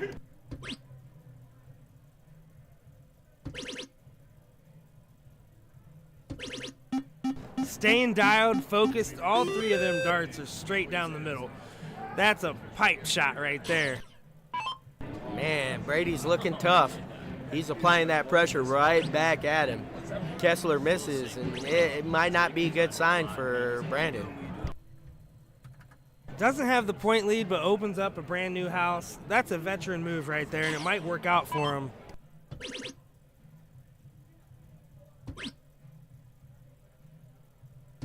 Not going to work out for him. So Brady Brown is not playing that game. He knew exactly what to do in that situation, and he's doing it. He was definitely ready for that. I think he had a feeling it was coming, but he answered really well.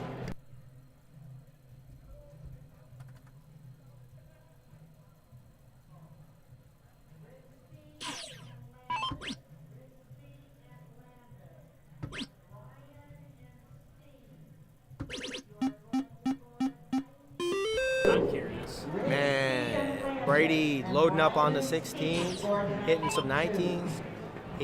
He's going hard. Wonder, do you think Kessler's feeling any pressure here, Derek? Zero pressure.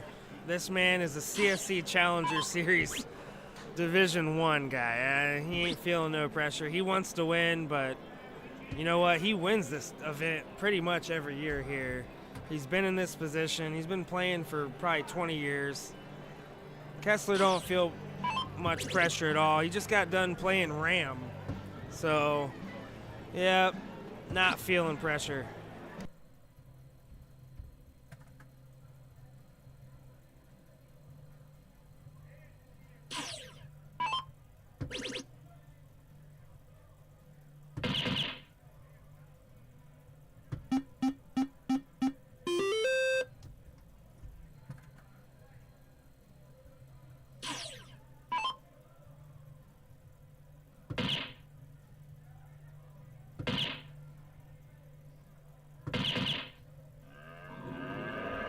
He hits 4.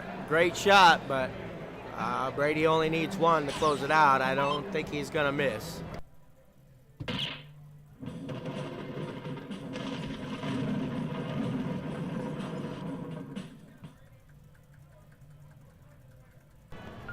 All right, so now this has to be a big shot, Andrew.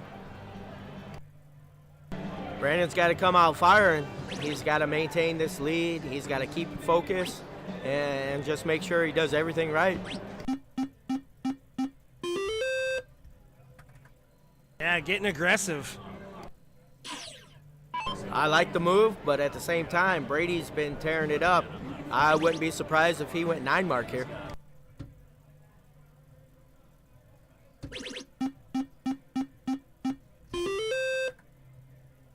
Brady's shaking his head at a 6 mark.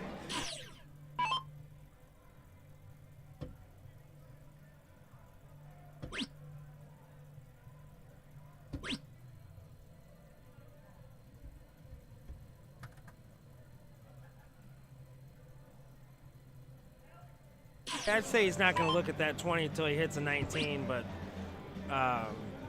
looking at it now and hits it.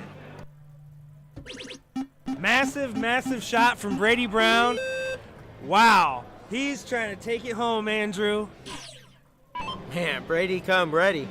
He's not giving Kessler any room to breathe. Kessler's got to hit big and big. Big, big, big.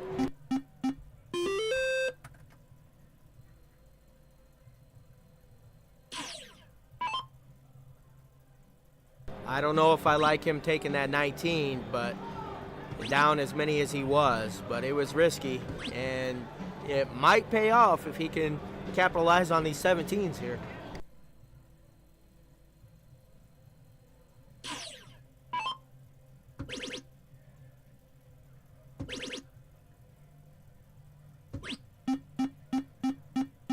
Still just does not get the point lead.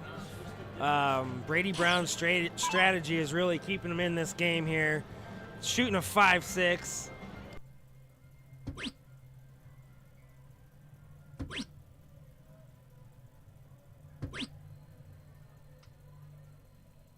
I don't know if I like that move. I think I would have took a house before I closed that number. But nonetheless, let's see what Brandon can do.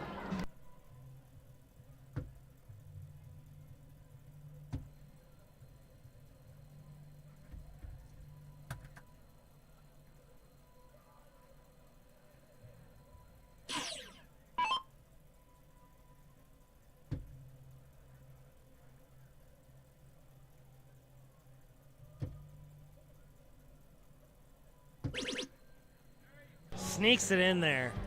That's a massive shot there. Pretty much a mandatory 9 mark here from Kessler.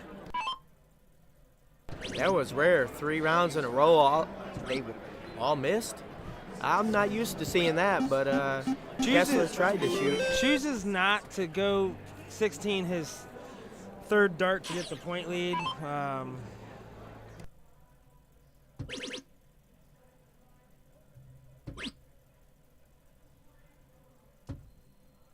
You know, I ain't going to question the man, Andrew. These guys are way better than us, so, hey, this is great entertainment, folks. I'm glad you guys are all tuning in to Game Time Streaming. This is why I'm in level 1, but Kessler had his chance. He missed his 16s, got a triple at the end, but he's still 3 points behind.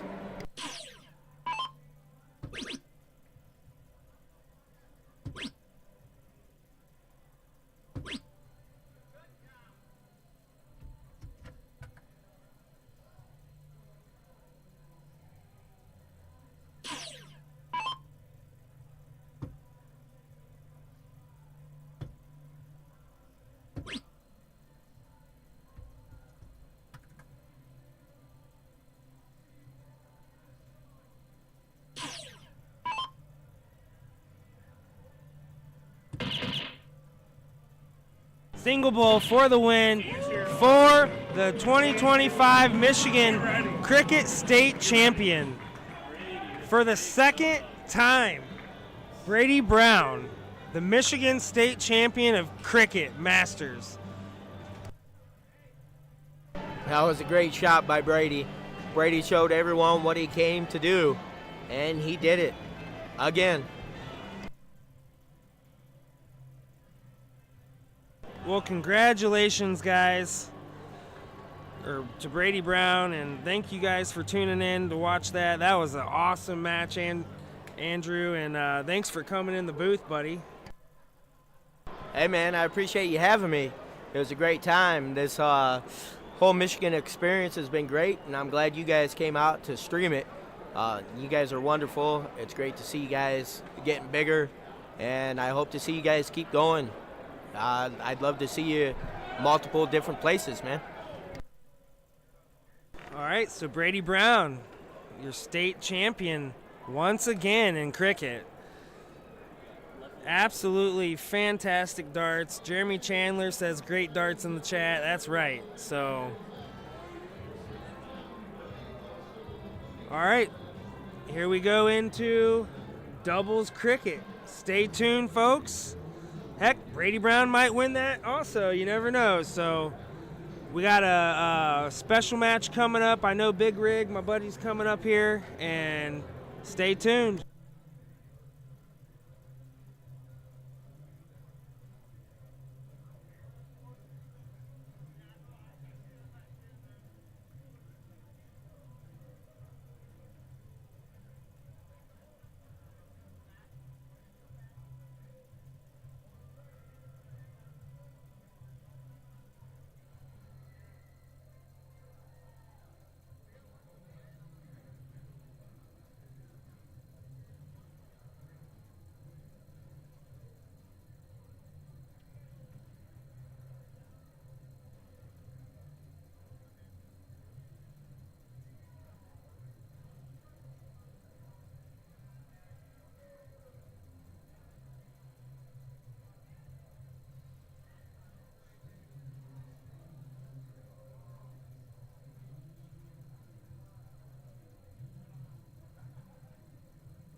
So we got Drew and Chris.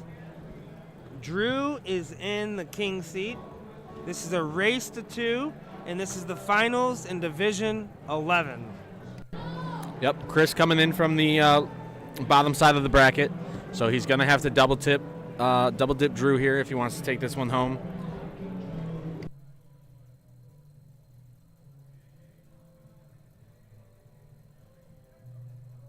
Yeah, Joe Hamill will definitely come to Ohio and stream. I can't really make out what your comment says. It's got some OBJ boxes around. Not real sure what you're trying to say, Joe, but yeah, we'd definitely come to Ohio and stream an event, and hopefully you guys have been practicing, because these boys around here these days with these grand boards and stuff, 4 averages get just swamped. So me and Rock's been on grand board, and we play in some tournaments on grand board beast, and he's really into it, and he's having a real hard time finding some leagues in the Dayton area. So yeah, grand board been great for people to just stay at home, get some practice in, and then a lot of people converting over to that soft tip as well. I'm not too familiar with the soft tip, the steel tip software where you can play online at home. Yeah. That I haven't dabbled with too much, but I know a lot of players, especially out of the GCC area, getting into that. Yeah, I actually just got Dart Connect for my first time ever, because Game Time Streaming did the Double In, Double Out Michigan recently. What a great event that was. I was so stoked about that event. It was our first steel tip event, and I had got board noise, and I'm just tickled to death about the board noise. That was my favorite thing about the whole event. Yeah, just a nice court. Just that little thump, Yep, you know what I solid mean? to hear. That little thump in that steel tip event, and that was my favorite part. But Jason Topsky lighting it up. Chase Middleton lighting it up at 17 years old, got second place. What a great event that was. So yeah, Michigan's own Luke Littler. Yeah, we can do soft tip, steel tip, whatever you want. Lee Henniger in the chat. Why are you not here, Lee? You are literally one of the best shots I know, and you are not here. Same with Andy Zamora. No Andy Zamora, no Lee Henniger. There's really good shots in Michigan that are not even here. Let's not even mention Jeremiah Millar's not here. So, yeah, it's crazy around here. And then you add all these 4+ shooters from Indiana coming in here.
All right, welcome back, sports fans. Just starting off this match, we've got Drew Rigsby versus Chris Bartley. Drew is in the king seat, going to be a race to 2. Chris is going to have to double dip if he wants to take home this cricket level 11 championship. Joining me in the booth, I've got Scott Frank. First time commentating on this stream. He said he's done a couple times on Twitch for some basketball, so welcome in. I appreciate it. Glad to be here. Been a long time listener. Figured I'd come and watch some great darts.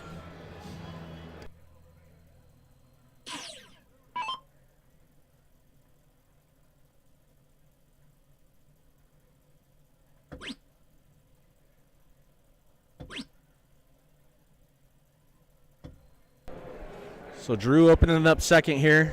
Gets 2 in the 20. Not quite finding the triple. So leaves it open for his opponent. Yeah, definitely going second. Hitting that third dart, closing the 20s would have been a really big thing.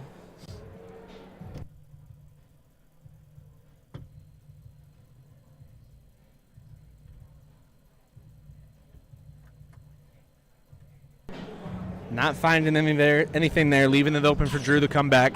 Like I said, had that second throw. Chris not making them pay for anything, so he's almost got first advantage here.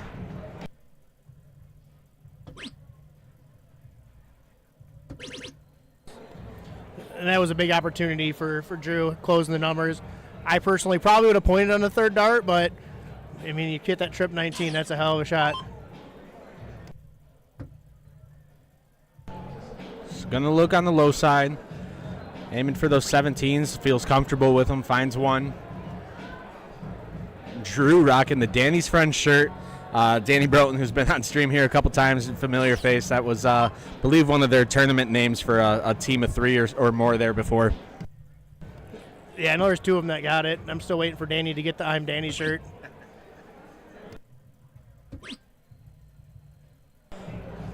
So chasing the player one there, trying to close up those 17. See that he's wanting to open those up to get a score away. Trying to close it so he can't do so. He's got a chance here.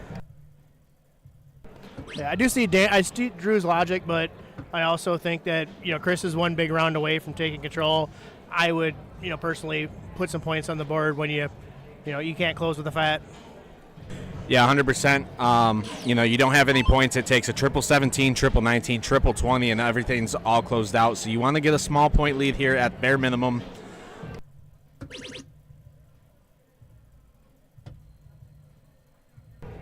Yeah, that was a big triple 17, closing and pointing.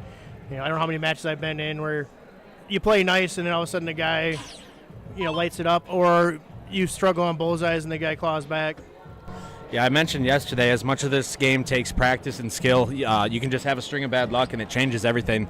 Going to the chat, asked what division is this? This is Division 11.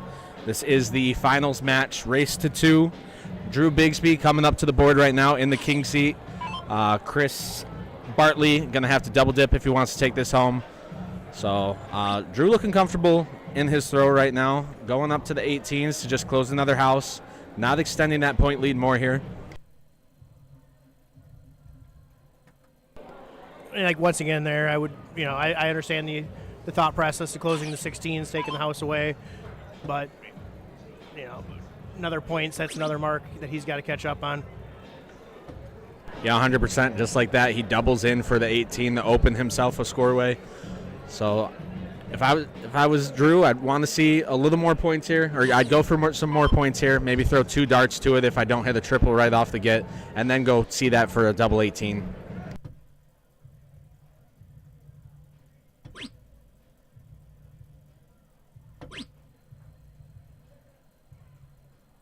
No, it is a big close by by Drew. And I do see his logic too. Being the king seat, you do have a little bit of play. Get the game over with. Don't give the guy some confidence.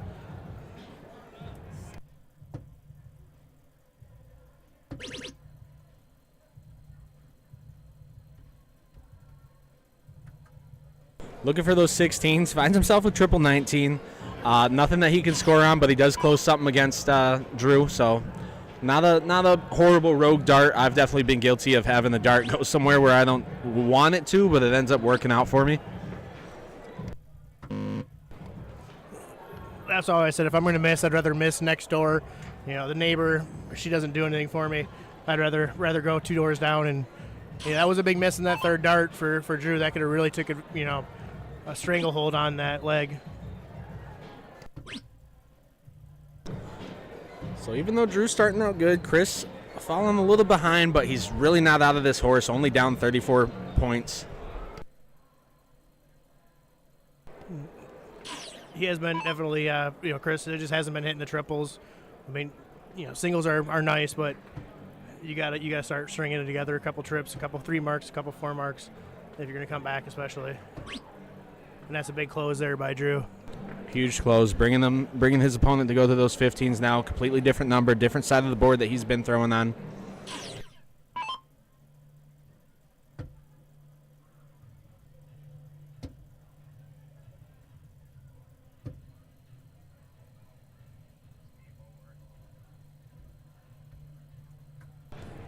And this is a big round here for Drew. If he can, at the least, close these 15s, 3 fats right here would be pretty close to a dagger. Yeah, 3 darts, couldn't get it done. Not with that triple miss there. Gonna go at it again. Finds a straight point. Like you said, 2 doors down. Works out for you. Gets another single in the skinny 15.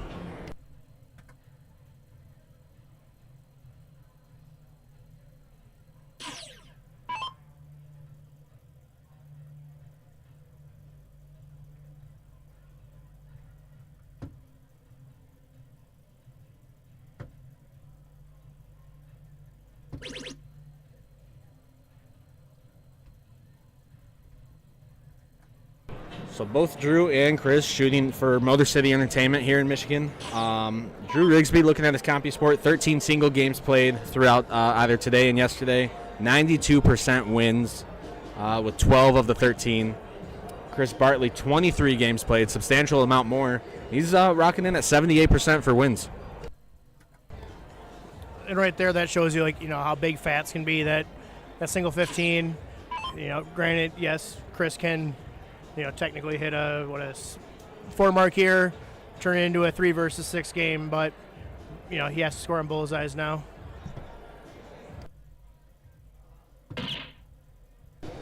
Finds one, bull shifts down a little bit, just outside, hits a 19. Already closed up for both opponents, so he's not going to get an extra close there. Yeah, I'd definitely like to see Drew get probably very least 1 here. 2 would be huge. I mean, we've all been there. As much as the bullseye looks like a giant watermelon, when you start putting that pressure on them, you hit it 1,000 times in your life. But when there's a state title on the line, it's a whole different animal.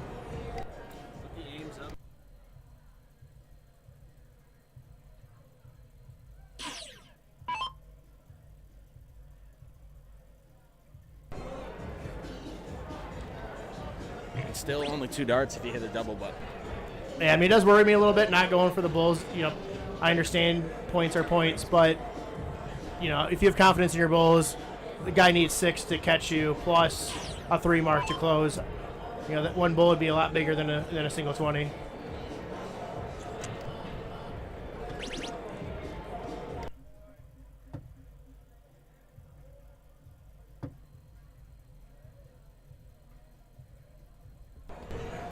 Yeah, and that does make me wonder, his first dart going straight to points. Is he a little rattled on the bullseye? I mean, I've been there too. But I would like to see him at least try, 2 darts at the bullseye and then go to points. yeah, 100% myself.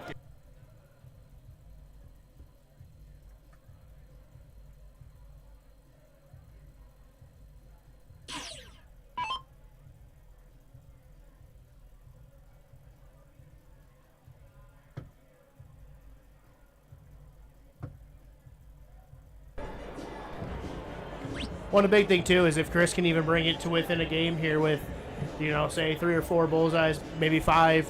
That's a big confidence builder. It could get in your head. If you're struggling with bullseyes and the guy comes back and points on you, that could be a big thing in the next 2 matches.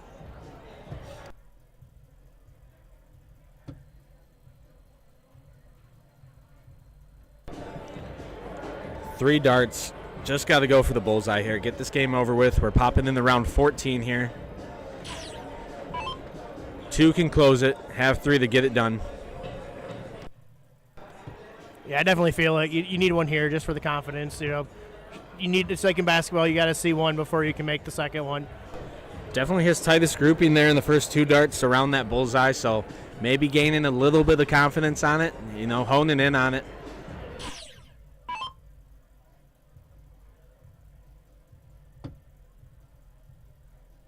And definitely with five rounds left, the odds of getting 131 points in bullseye is pretty slim, especially since neither have been, banging them very well right now. Yeah, for sure. He finds one there at the last throw, throwing his first dart last. Drew, just take a second, compose yourself, and hammer this one home.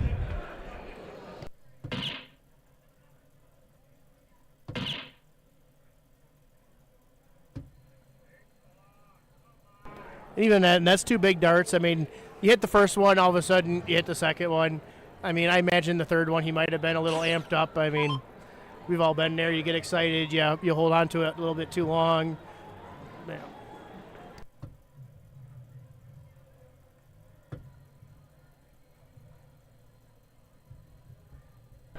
Once again, Chris is all around it. I mean, I'll be honest. My most frustrating misses are when you miss by 1 or 2 holes because there ain't really no adjustment. You're just unfortunately unlucky.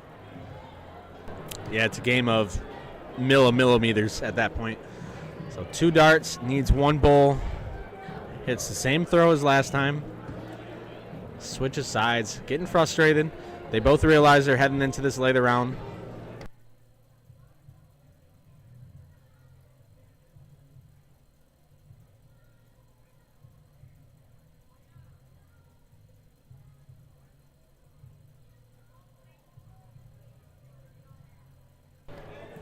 Mark, this is Division 11, the first leg of the finals match. Drew is the king seat, so Chris would have to double dip him to take the title. And a service announcement: if you are at the dart tournament, pay attention to where your darts are because we almost had a match, forfeited because someone could not find their darts. So. Yeah, definitely. Lots of moving parts going on at the tournament. You think you set them down somewhere, and they're not at all where you left them. It's best to just kind of leave them clipped to you or in a backpack. Drew 2 darts, finally gets it there with that second one. Sigh of relief there coming from both players. I think they just kind of wanted to get that one done and move into this next match. Yep, so that'll be 1-0 for Drew, who is the king seat right now. So Chris has to run the next 2 legs to make it go to a third.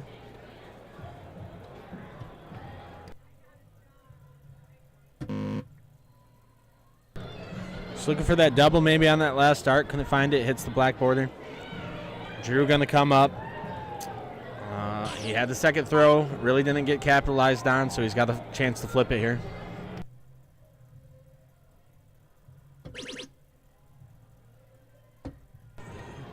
And once again, that was a big third match. I do like the switch back to points. I've been there too. Shooting a white horse is awesome if you can do it, but I also like the temp back up to 20s after the second dart.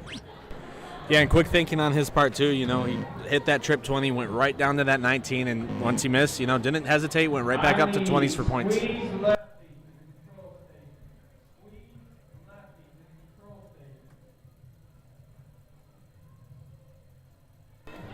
And that's like one thing. Like people are not pointing. You think about it. 9 mark's great. You 9 mark the 20s. It's in all reality basically the guy's got to shoot a 10 mark to get above you. So it's almost like shooting a 10. I like the shot for the points. I mean, I wouldn't have stabbed. I would have basically went all in unless you hit the triple. Stabbing at the third dart. I get it.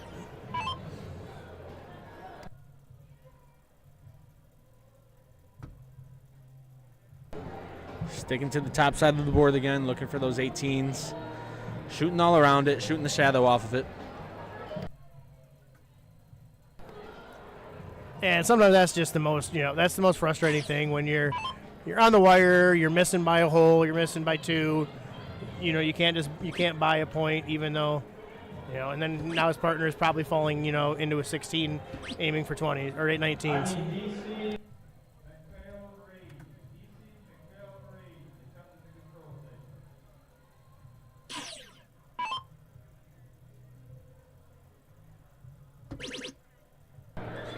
Definitely not out of it yet. Finds 2 triple 19s to give him the point lead. A huge play.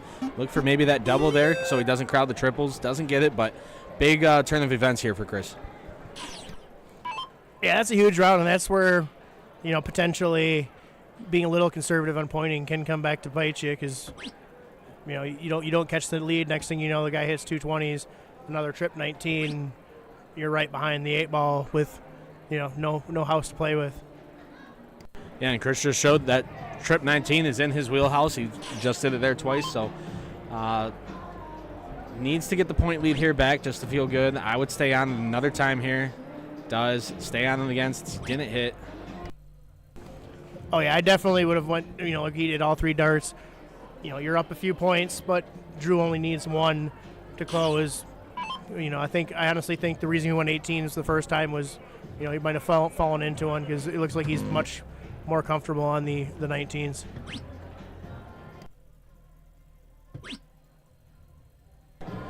Finds himself 2 doors down in that 18.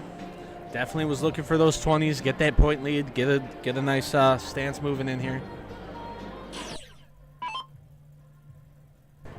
Yeah, this definitely could be a huge round for Chris for the comeback right here. 2 fat 20s. I understand his logic going for points. I personally would have took 2 darts at the 20 until you miss. Yeah, just because Drew had a bad round on the 20s last time doesn't mean he's going to do it 2 times in a row. Let's see what he does here. Finds a fat side 20.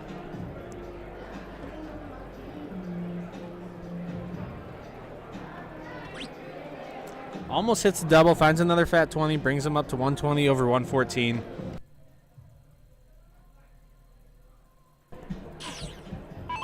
And unfortunately, that second dart, he could have definitely, been huge if he could have closed the 19s and the 20s. And it looks like he went 2 doors down again. Big trip 16, but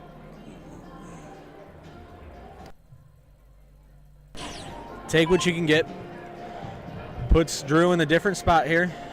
Biggest point differential he's faced so far, I believe, here. Right there on the first dart. Goes left on the second. All right, back to it. Almost in the third dart. Closes in, only 9 points down. And that's definitely a tough situation, too, because unless he trips that first dart, you can't close 2 numbers with your third dart.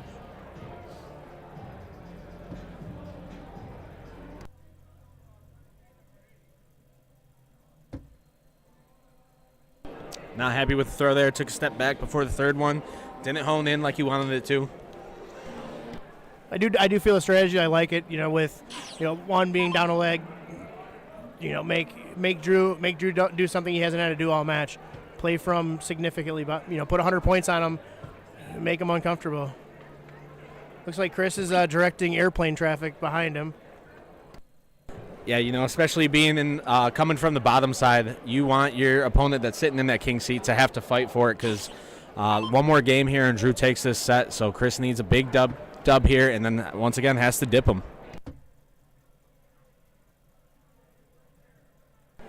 Yeah, and it definitely feels like maybe for both big players the nerves, the long weekend, it's you got to think. I imagine Chris has played relatively recently, but you got to think Drew has probably, sat a relatively long time as the king seat, which, I've played where I almost like coming from the bottom half because you don't sit for that 1 to 2 hour break. Yeah, 100%. And you're not playing, we say bottom half. You're not playing just ritzy-ditzy opponents. These are still good players on all sides of the bracket, so you're getting good competition all the way in your division.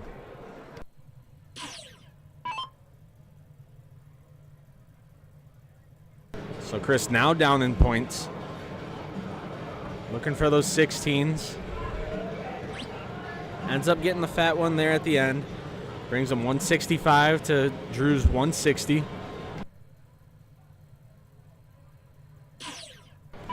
Yeah, I would definitely love to see, Drew hit if he goes for the single 20, go for the 16s. If he hit two fats, that's a big round here. But also pointing is not a terrible strategy.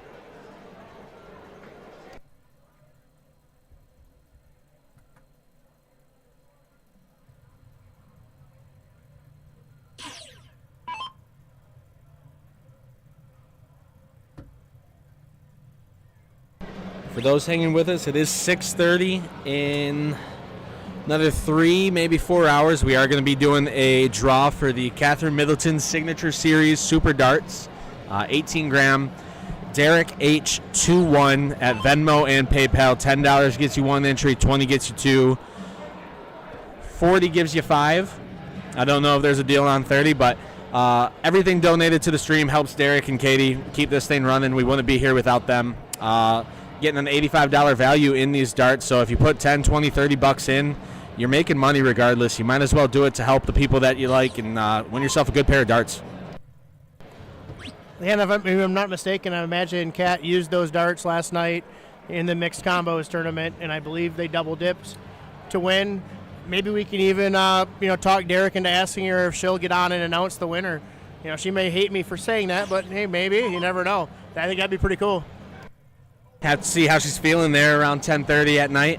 But yeah, she had a great game last night. Long matches, but like you said, had the double dip, so I had to go that distance. And that's a big 4 mark right there. Give him a little, daylight. As we're getting late in this game, there's, round 13. Especially closing here. If it's, it could be a big close here if Drew comes up and closes those 16s. Chris sitting at a 229. The Drew's 280. Has the point lead. With how he's been playing, he's probably comfortable with that point lead. I could see him going for the 16s here. Just based off his strategy that he's been keeping, but he's going to go and try and extend that lead.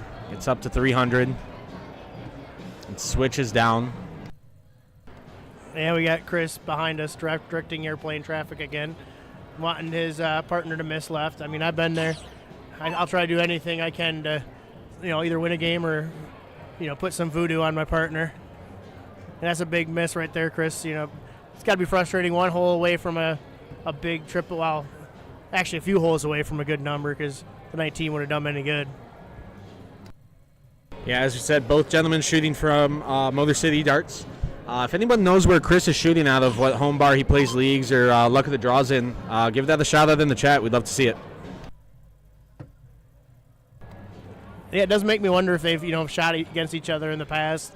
I mean, I believe Drew is from the Fenton, Genesee County area, maybe Goodrich. I know. Yeah, I've seen Drew up at Goodrich Country Club a lot, but, in that Flint, Genesee area, everyone gets around the, GCC, JJ's, Lisa's Lone Pine, Wood and Keg, so everyone's got familiar faces there. These two have definitely more than likely played each other before. Huge darts.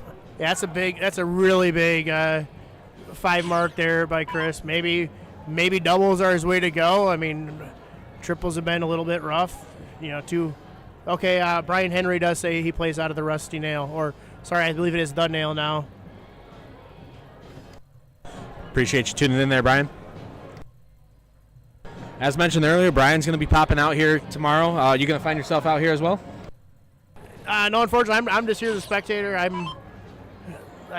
don't want to sound, I'm more of a steel tip guy. I shoot Luck of the Draws, but unfortunately, the closest league for me is 30 minutes away, and driving 30 minutes to the bar just isn't the greatest idea on a weeknight.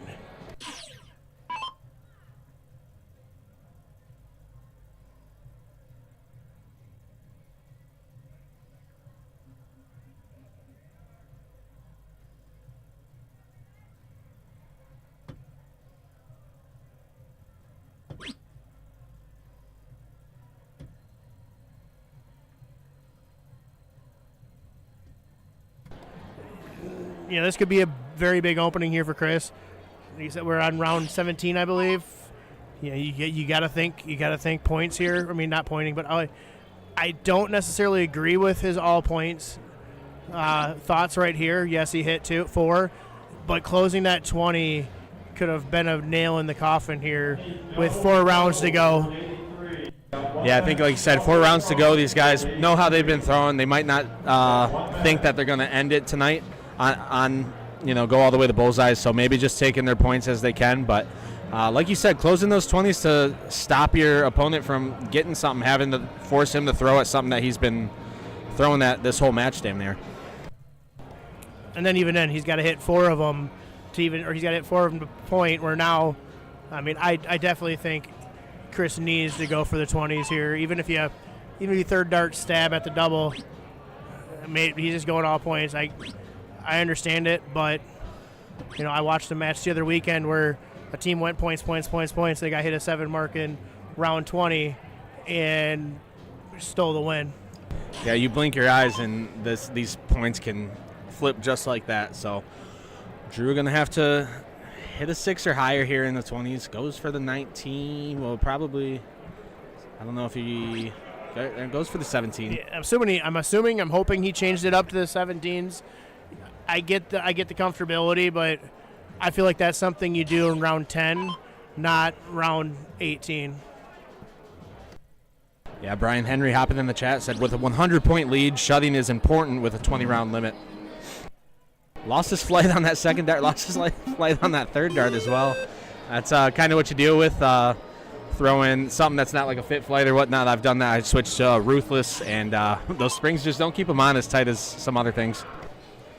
Well, at this point, if Drew don't hit something crazy, it basically will. I mean, he needs at least a 20 to have any chance. A 1080 would tie it.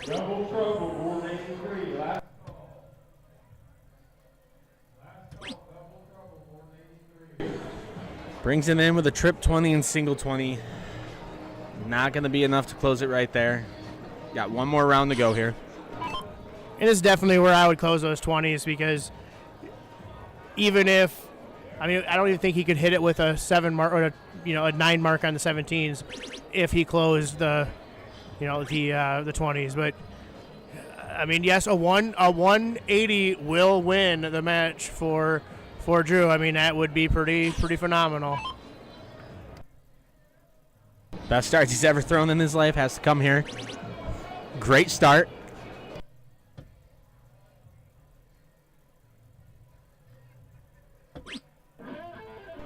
I mean, he gave it a hell of a try, missing that from here. It appears 1 hole out. I mean, that would have been epic and also heartbreaking. But now we will go to the third leg for the king seat match. And once again, Drew does have the king seat, so Chris is playing to keep his night alive. Drew wins this match. He does win the level 11 Michigan State dart title.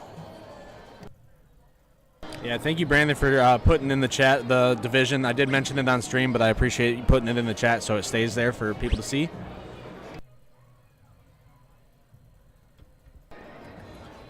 I'm sure Drew would have wanted the 3 mark there. The way this match has been going, two marks, averaging a 2 is not going to be the end of the world. But then Chris goes right back, and he must love those 18s for some reason. I mean, he's all over them tonight.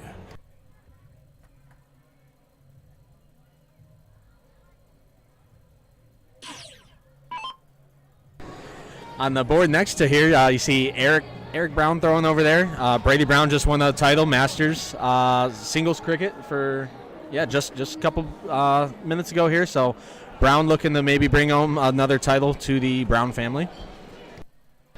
And if I'm not mistaken, they have played each other on this stream before. I don't think Eric wants to relive it, but now he's on Brady's team, so maybe they can bring a state title together.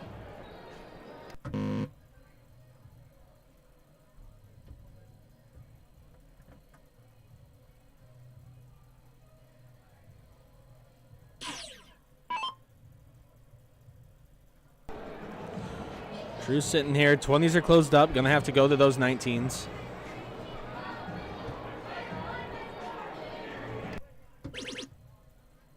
Finds it with a triple. Down 1 point. Praying to the board. Happy to see it. Yeah, I do like that trip 19.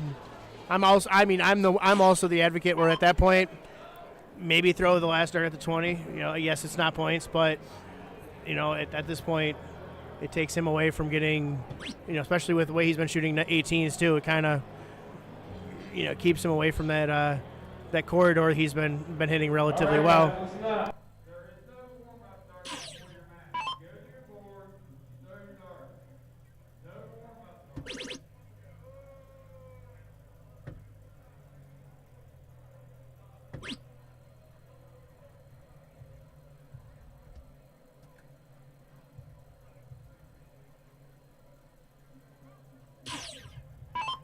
And that was a big round there with Drew. I didn't quite see how many hit. We were getting the announcement here, but that's big triple 18 there, ties it up and takes the point lead. Looks like it's gonna be a battle of the 19s versus the 18s.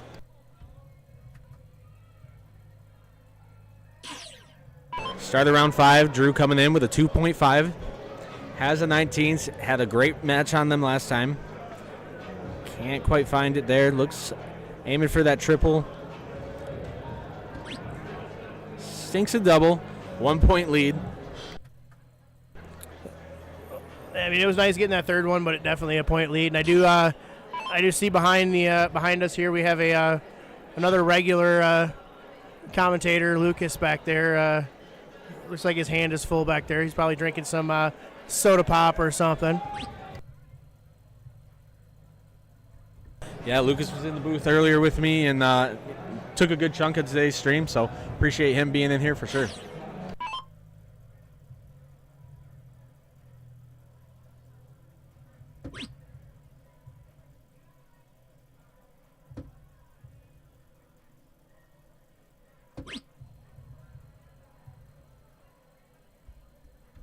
All right, Dakota Zalke going to pop in for me, so going to have Dakota coming in here. What's up, everybody? It's Dakota. Drake had to go pick his nose and wipe his butt or something. I don't know. I don't remember what he said. But got a finals match here. Looking to see who can take this one home. I know Drew's pretty excited. He was, I believe he took second place in doubles last year. I think this is his first run at first place for singles, and he's pretty stoked. I was told by Danny he was throwing some of his best darts this year, so he kind of felt like he deserved to be in this position, and let's hope he can take something home. Yeah, it's always fun seeing someone win their first title.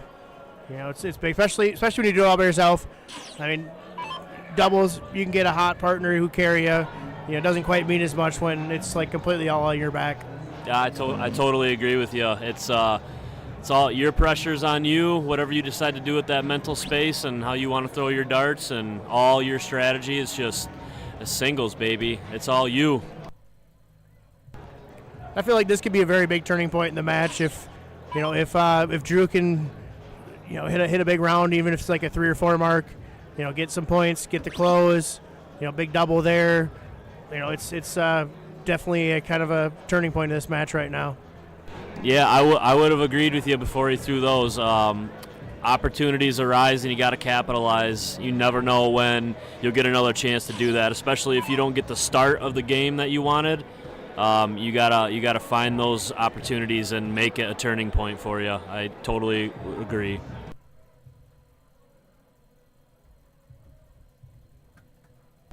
Yeah, definitely here. I mean, I have a feeling he's going to go over points, but I personally would shoot 18s until you miss one.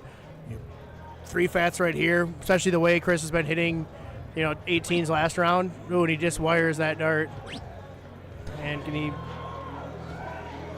Oh man, that was looking good, wasn't it? It was looking good. He was feeling confident in that. I definitely thought that third was going to find at least a fat single. His first couple were, like you said, wired right there. He was feeling good about that, but. He's up in points, so he's got a little bit of leeway. So let's see what happens here and maybe score some more and then close it out. Yeah, and this where that missed, those first 2 darts come into play too. All he needs is a fat. He don't need a triple. Even you're up 6. Yes, would you like points? Yes, but get those 18s away. It makes your partner have to hit a 3 mark at least, to close it. Yes, sir. Struggling on them 19s. He managed to grab a couple of them right around that trip area. I mean, he's starting to hone in. Let's see if he gets if he gets away with it or if his opponent makes him pay. I definitely would have loved to see him, shoot at least one dart at the 18 there. I mean, closing the 18s, that's, that takes his toy away. Now he hits a big number. You're playing defense again. Yep, I agree. There it is. Hits a big triple in a pivotal moment there. So Drew's gotta find a couple. I would think a couple before he moves to 18 and get rid of that 18.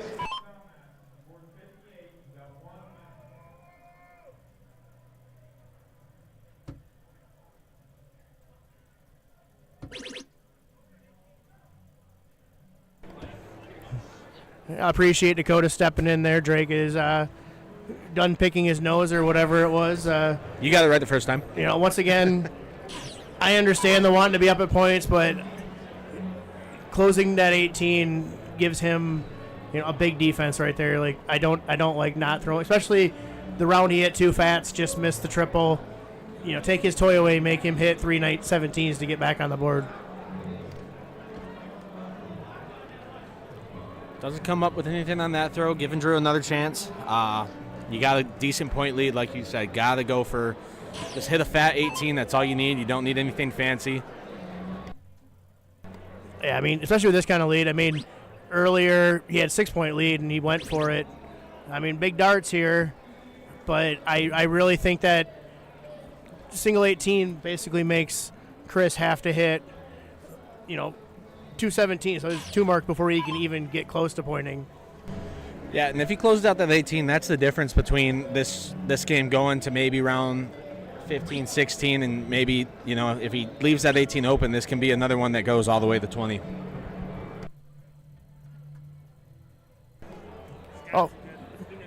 Oh, for sure. And I mean, and there's also the mind game. Like you're giving, you close that 18, you hit that nail in slightly deeper. You leave the 18s there you go. You close that 18, you're like, oh, there goes one toy away. It's like being down 10 with 2 minutes to go in a basketball game. You only got so many bullets left. Yeah, 100%. 2 minutes, a lot of time, but 10 is a double-digit number is scary, whether you're looking at 2 minutes or 15 minutes. Also want to say hi to Deanna. Appreciate you stopping in and checking us out.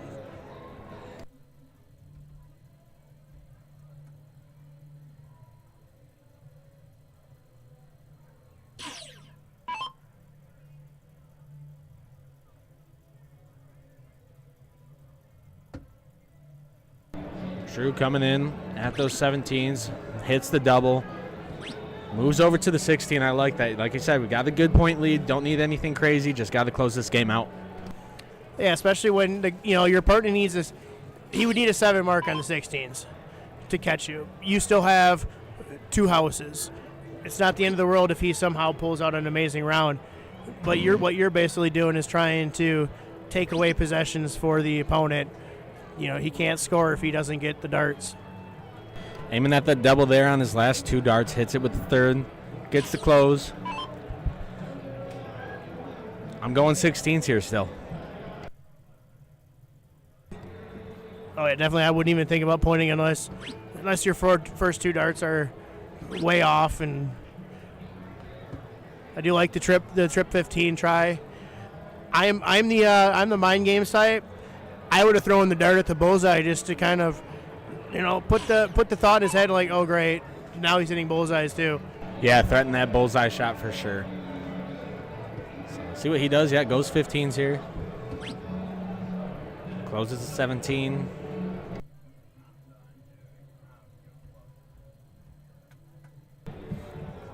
So basically, Drew is a 6 mark here away from winning out what I believe is his first singles state title.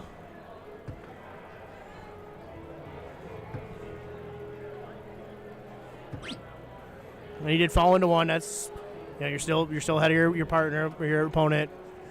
Like I said, his partner would need a 9 mark, would give him 90 points, would put him up by 3. So I mean, you got to feel pretty comfortable here, but you still got to keep picking up the chalk every round and starting to. Yeah, pulling up Drew Rigsby's CompuSport, not seeing any titles there, but CompuSport could be wrong. If anybody in the chat knows anything otherwise, let us know. I do appreciate that feedback, Deanna. I mean, like I said, we're all a little bit amateurs here. This is my first time streaming darts.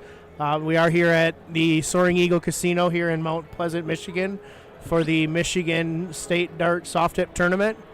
This is the finals of Division 11. The king seat is Drew.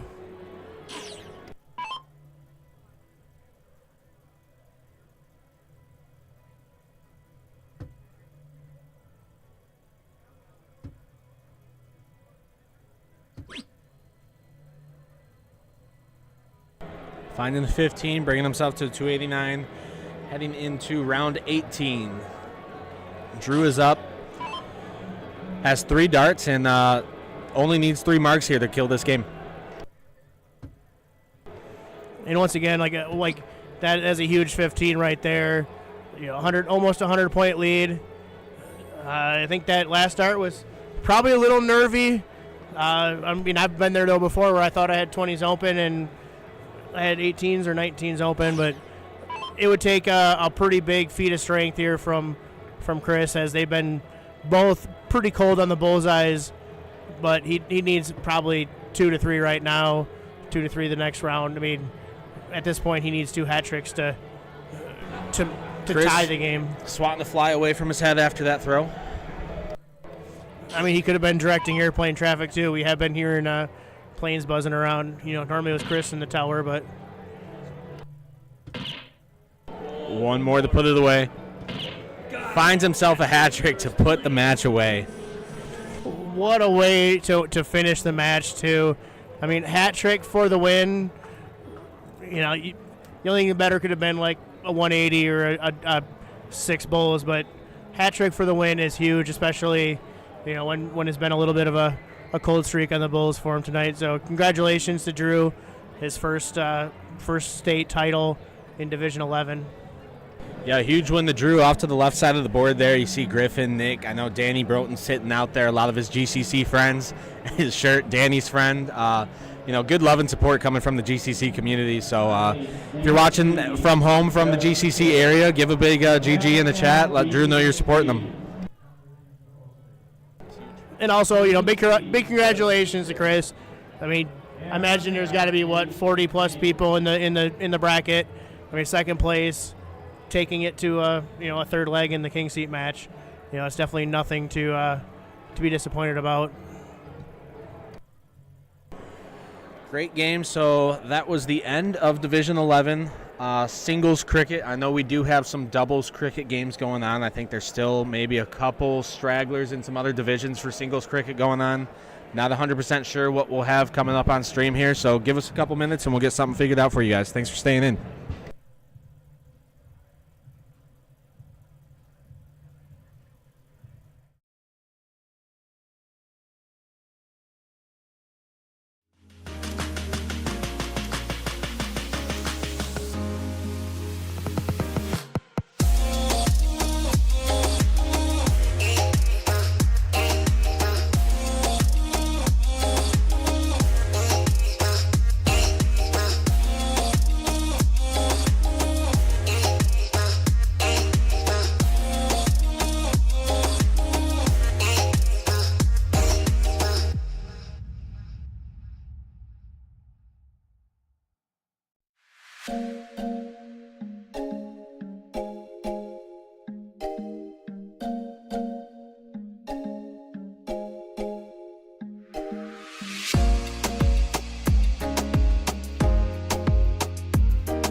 All right, welcome back, sports fans from around the world. Those of you sticking with us on YouTube and Facebook, we appreciate it. Coming in on this match, this is a where did that go? And we do want to apologize. We did miss that big 120 by Jay to start off the match. The 9 mark there on the 20s. Huge start. So this is a Masters doubles cricket race to 3. We got Cruck and Waters as a team name, and that consists of Craig and Rich, and then you got 616 darts of Jason and Nick. Nick just throwing there. They're both coming out of Grand Rapids. Rockford Bowling Alley is their hometown bar and place that they play out of. Coming up here next is Craig. Both guys shooting for Union Amusement at Johnny B. Goods. Was big to get that triple there, but it almost feels like a lost opportunity there with Nick leaving the 819s open. They needed probably more than just a 3 mark. Sorry I left the music running there if you guys couldn't hear us too good. I mean, might be some people who'd rather just listen to the music instead of me, but too bad.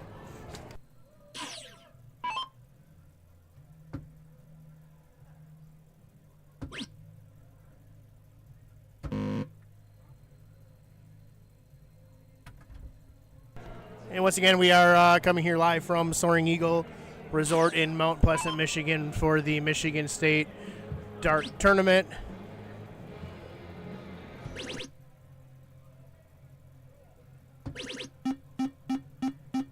Nick and Jason open up really good here.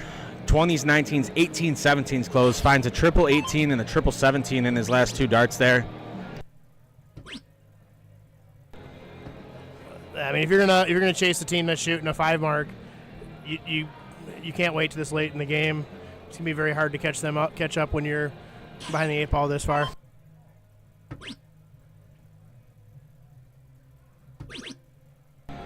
Triple 16 from Jason.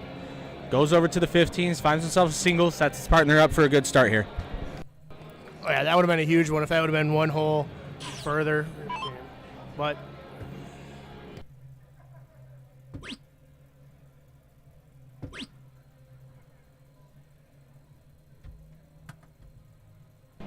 and this is a relatively early match in the tournament. The doubles portion has recently started, so we'll be here for quite a while this evening watching some doubles darts. Yeah, this is technically considered on CompuSport it says round 1, but it's technically considered a round 2 game just because there's some buys and stuff there. So Rich and Craig are coming off a bye here.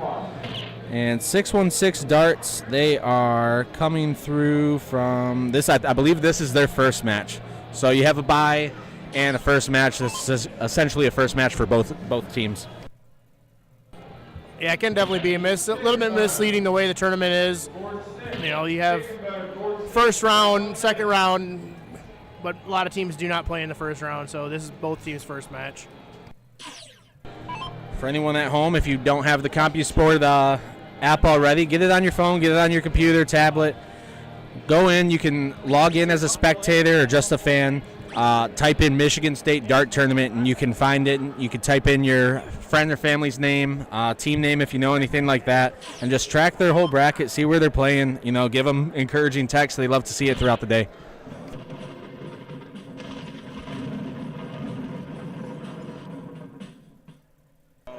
Hey, how do you refresh the... Jason and Nick did just take leg one.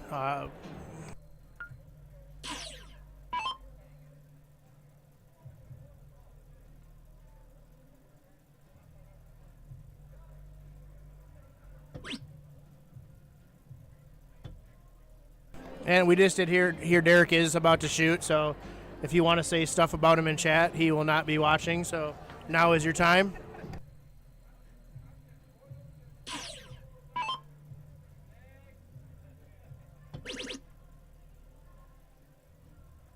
Jason, triple 20, triple 20, and another triple 20. 9 marks him. Huge lead. And that is actually the second leg where Jay started with a 9 mark on the 20s. So, imagine we're going to see him shooting some 20s later on and some 501 later. And once again, public service announcement. Don't forget where your darts are if you were at a dart tournament.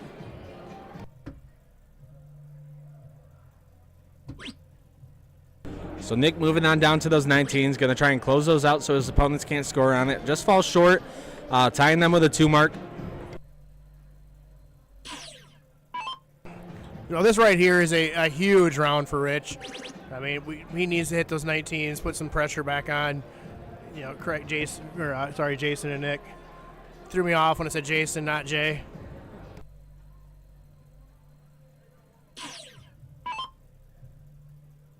And I do know, personally, I know Jay and Nick travel, quite regularly. I know they shoot up here for luck of the draws. I've seen them shoot in Flint a few times. They are definitely, traveling men when it comes to the dart world. Yeah, Nick, a familiar face for me as well, coming out to that Genesee area. I've seen him a couple times. Heard the name Jay a few times here and there. Don't recognize the face, but some killer shots from both guys. Craig coming in, finding the trip 18 and the single 18, keeping him and his partner in it. They're hoping that Nick doesn't close in it here. He hits a single just outside the triple, taking a second to recompose himself, and slide over a tad here. And that was a slight opening. He wasn't happy. This is again where Rich needs, I think he needs about a 4 mark at least to keep the hammer on. That is a big 6 mark. 3 of the 4 and adds another 3 to it.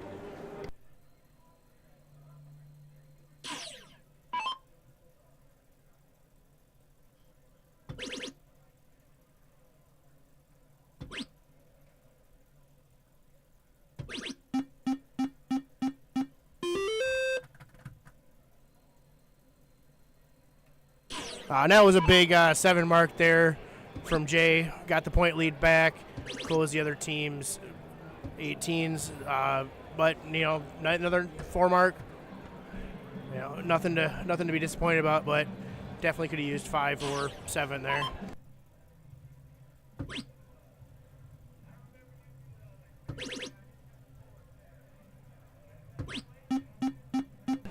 And big closes there by Nick. Taking the house away, closing another house, and at least starting to build the third house.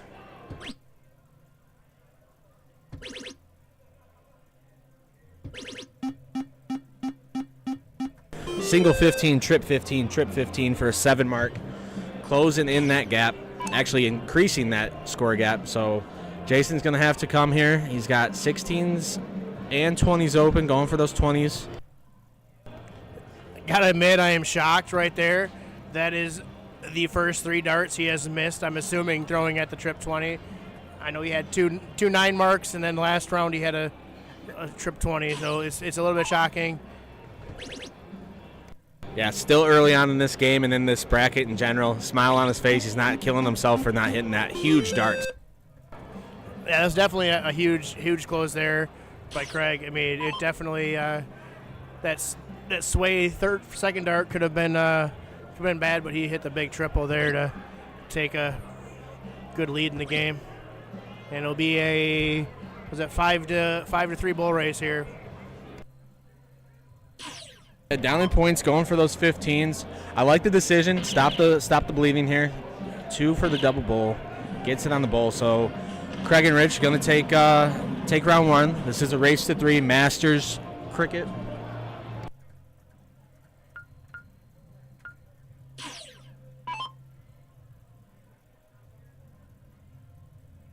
So that will be 1-1.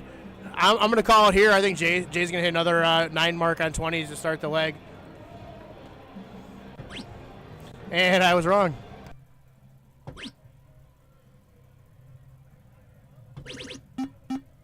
Commentary wouldn't be commentary if we didn't have a commentator's curse going on. I mean, still, either way, shooting a 5 mark to start the match. You know, it is a big, almost like a 6 mark because they got to hit 6 to catch you.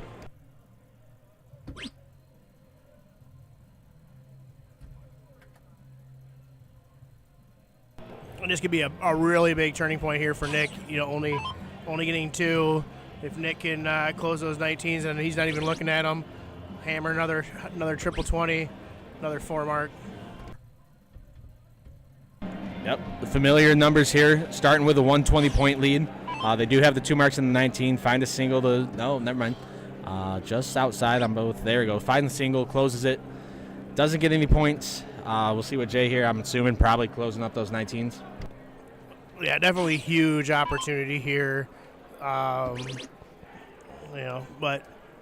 we do have a go to Zach Martin, another fellow streamer here.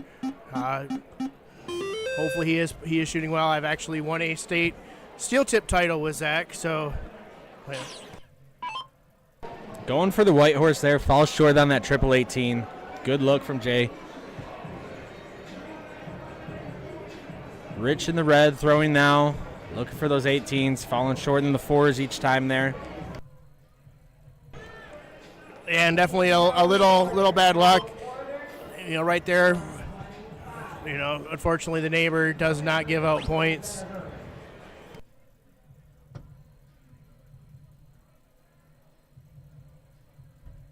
Smile on the face, walking up to the board, feeling a little comfortable there. Would love to hit him, doesn't have to necessarily, but you don't want to give your opponents an opportunity here to come back at you. So Drake, speaking of darts, how would you feel about winning some free darts tonight? I have my grandma put in $10 yesterday. I mentioned it a couple times. She doesn't play darts herself, but she's got a grandson, her favorite grandson, I might add, that does. So if she wins them, that'd be awesome. I'll take them. But I feel like people should give her some competition. I know Derek said that not a lot of people have entered.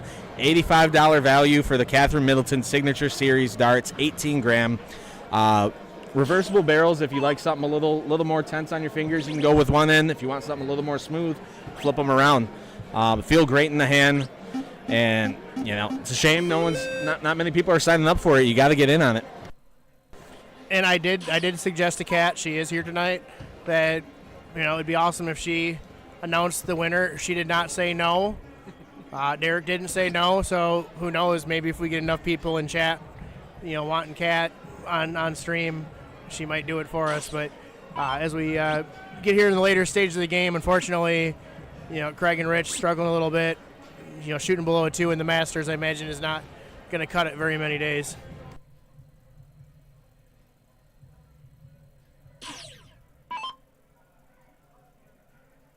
Jay stepping up, 158 to their 80.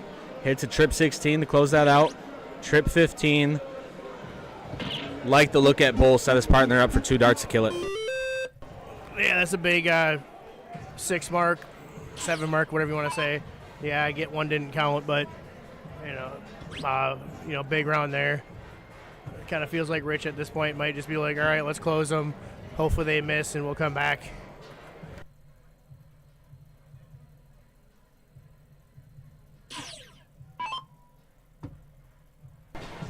Yeah, Craig and Rich pulling from behind here. Almost look at it as get your practice in on the 20s because you know you're going to be starting this next matchup.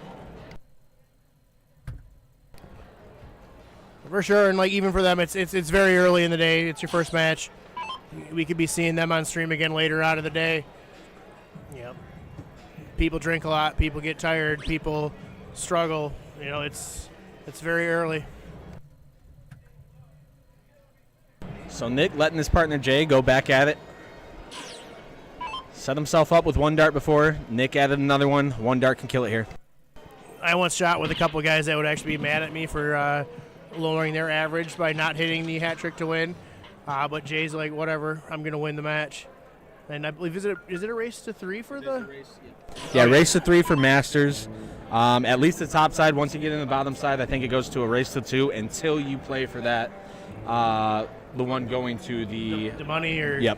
As they call it in wrestling, I believe it's called the blood round or whatever, where you're basically playing for a placement. And I guess, right here, there's been a big difference with Craig and Rich. They've had the start every time, and I don't think they've closed 20s any of the legs.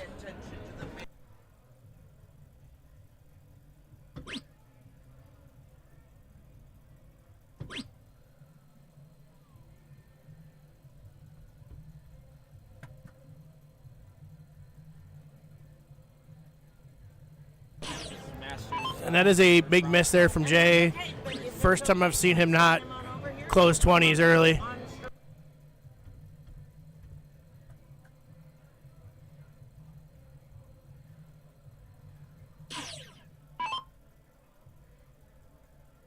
Unfortunately, Craig wasn't able to capitalize on Jay showing he is human on the 20s. This is a big dart here for Nick. I mean, didn't really capitalize that much.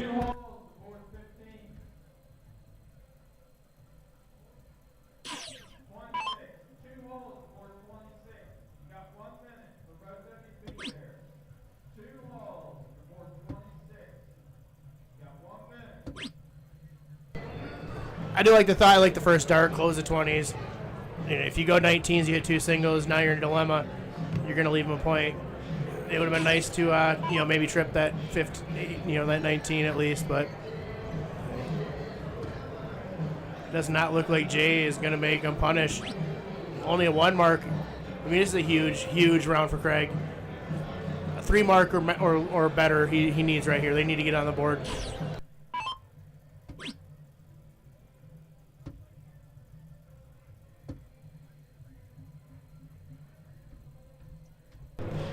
Yeah, I don't know what it is with these neighbors today. I mean, it could be, is it Elma? Is it Oil City? I don't know. It's just all the neighbors for Mount Pleasant here are showing up too well tonight.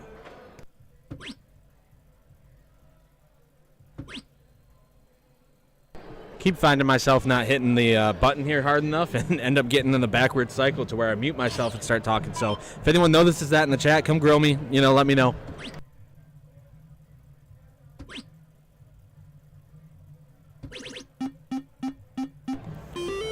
That was a big third dart there by Rich. Nice. Get on the board, close the other toy, make Jay shoot 5 to get ahead. Sorry, 4. I forgot they have 18s left. Trip 18, single 18 on the second and third dart. Both teams coming in with a 2.0 average at the start of round 6. Well, not to beat the dead horse, Drake, but I don't remember if you told our viewers how to get into the drawing for the Cat Middleton darts tonight. Yeah, so 7:21 right now, I believe. From 9:30 to 10:30, Derek hasn't decided exactly when the draw here. Just going to see what's going on. But if you send a $10 donation, gives you 1 entry. 20 gives you 2. 40 gives you 5. I think 30 might be straight up. Might be able to finagle Derek into giving a little deal there. But for Catherine Middleton darts at Derek H21 at Venmo and PayPal. And if you are live here at Soaring Eagle, they do have QR codes on our little booth here. Stop in and say hi. I mean, obviously don't jump in and say something crazy on the stream, but we'd love to see you. And if you're going to try to finagle with Derek, I'd wait till like 9:15. You know, the more drinks, the more easier he might be to negotiate with. That's a big, solid round by Jay. I don't know. He's been a little more quiet lately, but they do have the point lead. But Craig has a big opportunity here with the 17s.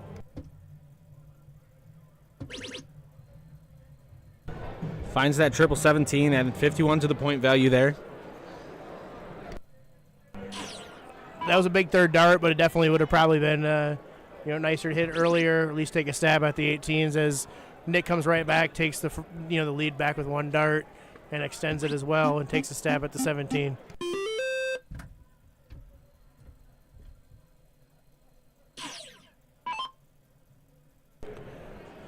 Rich coming up here. Gonna need to hone in on those 17s just above the triple. Taking a second, maybe a slide over here to get a different look at it.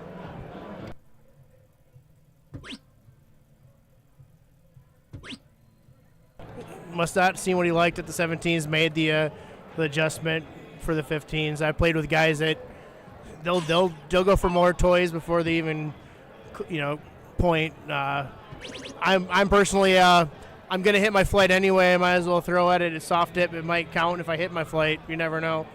Why change my angle? Just throw right through my flight. So finding a single 17, still going for those triples, falling out to the left in the threes. Yeah, it was definitely a rough time to only get a one mark when you're down points. They got a bigger house. Nick just takes your house away. Almost closed the 10s, and he did close the 1s.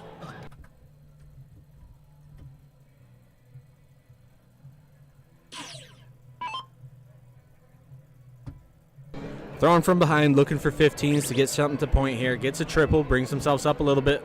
Couldn't find another one, 16 down. Yeah, it would have been nice to catch those two, even if it had been too fast with the first and the third dart, but getting ahead in points, it makes Jay use at least one dart for points, and he did hit the second, but he's just going to go points anyway.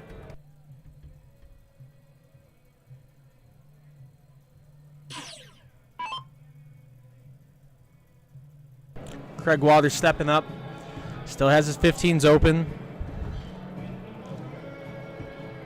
Couldn't find it with any three darts. Gonna let Nick get another chance here, close some more numbers up, run away with this one. Yeah, that's a tough miss, especially round 12, down a leg. Nick's got a shot at a fat right here for and he does wire it. I know Rich has been hitting the 15s pretty well the last few rounds, so this could be a big opportunity. Nice 6 mark, 90 points. Go 6. I'll say go 6 mark and then 9 mark the 18, but.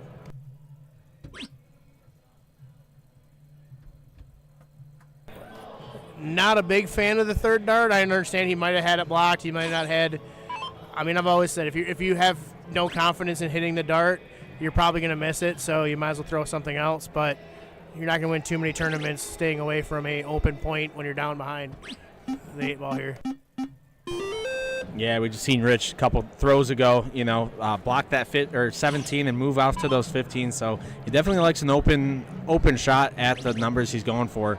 Double 16, triple 16, triple 7 to fall in.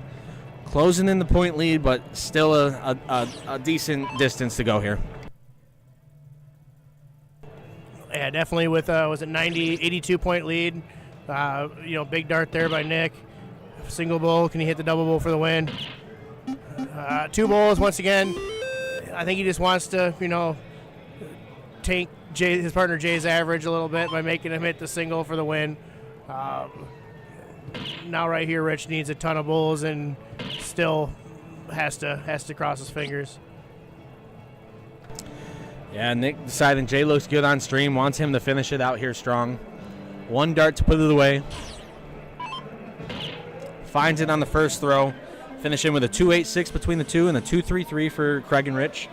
So that is going to move Nick and Jason staying on top side. Rich and Craig going to go onto that bottom side. But as we mentioned, Gunner last night worked his way up from bottom side into the finals. Kat and Trevor worked their way and double dipped. So just because you're in the bottom side does not mean you're out of it. Moving forward here, we're going to have a level 4 singles cricket finals coming up. So I'm gonna get the player names, get that sorted out, and we'll have that up soon for you guys. And I do see another name I know off screen, Alex Worthington in the pretty sweet looking Michigan uniforms there. But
right, welcome back, sports fans. It is Drake Parker here with Game Time Streaming. We are at the Soaring Eagle Casino and Resort in Mount Pleasant, Michigan for the Michigan MCMOA State Dart Tournament Soft Tip. The Level 4 finals match that I spoke about earlier did get flexed to a different board. They were just wanting to get their stuff in. They had some doubles matches to attend to later on, so they were switching that one up to get them done faster. We do have another Masters doubles cricket here coming in for you. Eric and Brady Brown. Brady just won the singles Master Cricket earlier this evening. And then Dan Broyles and John Snyder shooting out of Indiana, both claiming Ringers as their hometown bar. So anybody in Indiana watching, give them a shout out, give them some love. Going to be warming up here just for another minute, and we'll be tuning you guys in.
All right, myself coming in a little late here, just trying to find the charger for my phone here. I've had the stream pulled up all day to read the comments. So, huge start for Dan B and John S.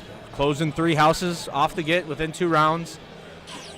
Eric Brown coming up here to throw. I've heard people refer to him as Skunkbeard. I don't know him that well, so I'm going to stick to Eric Brown, but you may hear some people over stream later refer to him as Skunkbeard.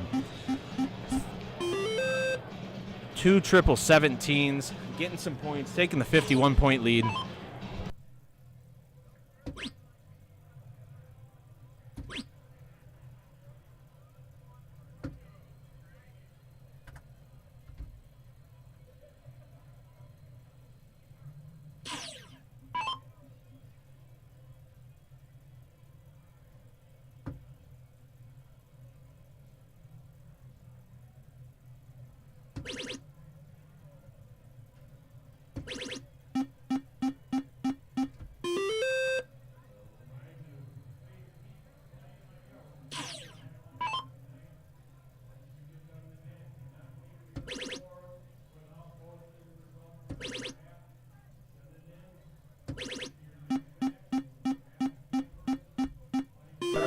Trip 19, trip 19, trip 17 for Dan there. Forgot to hit the button. Seems to be a struggle for a lot of people. You know, it's just something that everyone's used to doing. Eric smiling it off. No biggie there. So 153 to 152. Got to find a new house to score. Hits it with the first dart with a 16. Can't follow suit with the second. And finds another with his third. Beautiful darts from Eric Brown.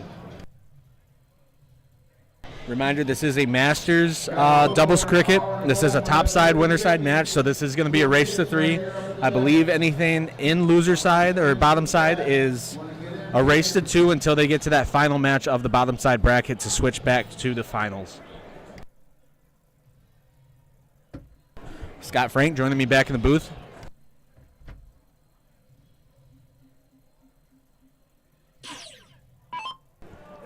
Sorry about the delay. I had to get some lubrication liquid. You know, it's hard to call a game when you're parched.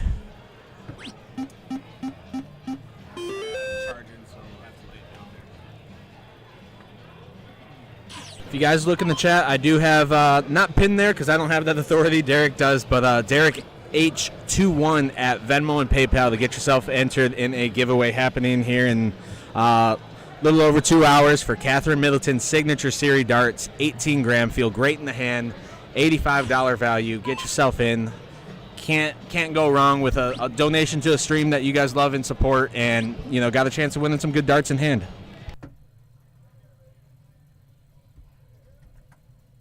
Nice close there by Eric Brown.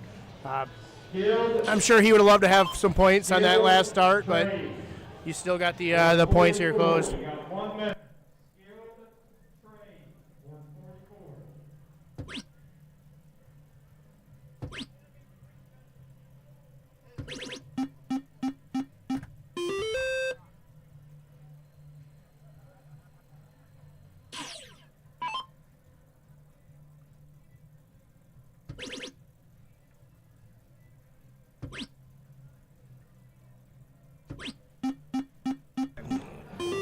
That's nice round there by the the 2025 Masters Cricket State Champion. We got Lucas in here. Hopefully you guys didn't hear what he was saying, but we'll see. He don't care, but you all know him well enough. Triple 15, triple 16 for Dan. They are down in points. Eric Brown the throw, leading 281. Doesn't have any place to score. Going to try and close that 15. Doesn't hit the double. Going to have to stay on it maybe. Yep, gets the triple. So now just a shootout for Bulls. They are down in points, but it's, what, a 4-3 race here? Yeah, that is a strategy I like. You know, ideally you want to hit the first 2 fats and hit a fat bullseye to make it 3-3. I mean, there is pressure here. You also, got Brady who is a beast behind you. If they don't hit a hat trick here, he could very easily mark for the win.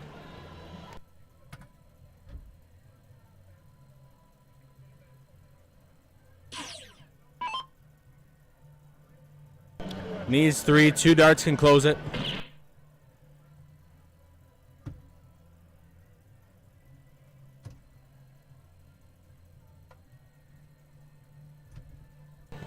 So I did misspeak there. I for some reason I thought Eric and Brady were behind, but this could be a big hat trick right here, single double, just on the wire on the first dart. Be interesting to see. Right again. Those are the frustrating darts when you're one hole out. What do? You can't really adjust. You threw a good dart, you just missed by millimeters. Yeah, I played in a triples league a while back with Dakota and our buddy Tyler, and that was our team name. One hole off just seemed to be the the luck that we had for a lot of our throws. Good time. And once again, Eric, a.k.a. as I call him, Skunk Beard, wasn't able to capitalize to close this game out, and one hat trick steals the leg here.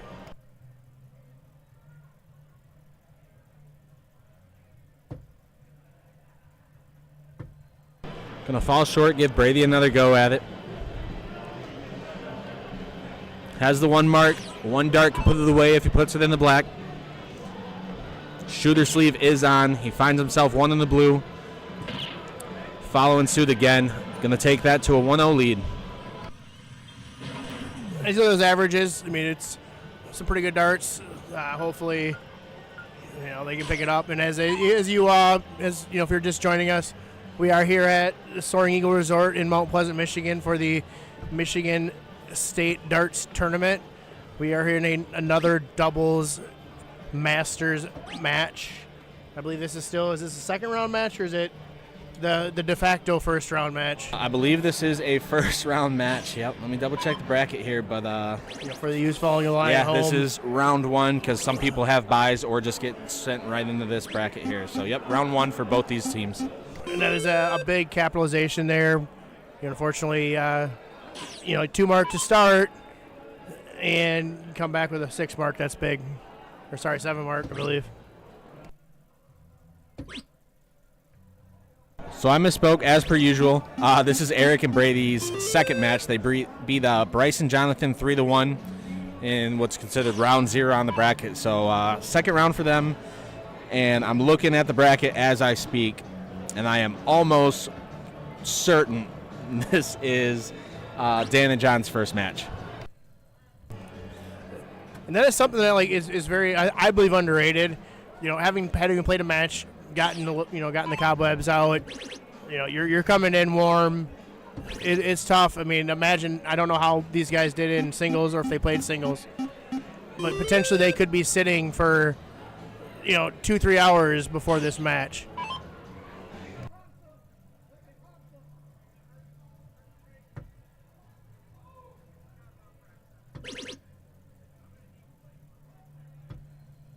So Brady opening up that triple 18 to score on. They are down 52 points. John coming up in his red, white, and blue jersey, shooting from Ringers Bar, Indiana.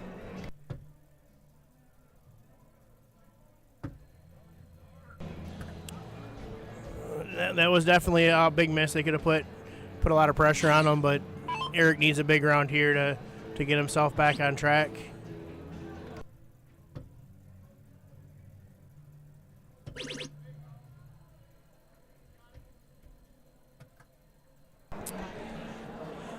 Eric Brown able to capitalize on those 18s that his son Brady opened up for him. Taking a 1-point lead here. They're going to take that away with a triple 19. Hits a 17, finds that triple again. 2 houses to score on for Dan and John. Yeah, that was a big answer.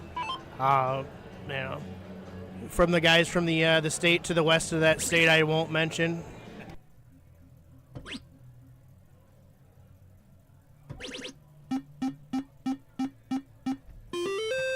Seven marks to 18s to take the lead.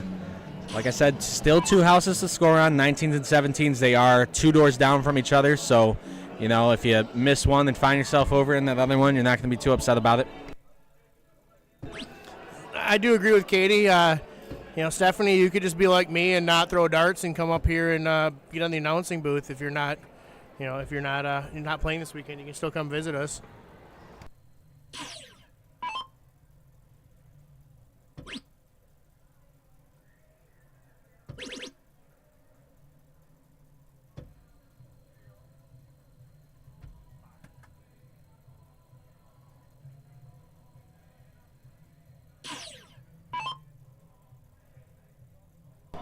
Dan up to throw, floats it into the 19, finds another one just outside that triple, goes up to close the double or the triple 18. They are down 30 points, but Brady's got nothing to score on, so he's going to have to waste a whole dart on opening something up. I mean, it could be a go for it. I mean, I like the points. Their strategy would be like, hey, go for it. What the hell? You're up a leg. Shoot for it.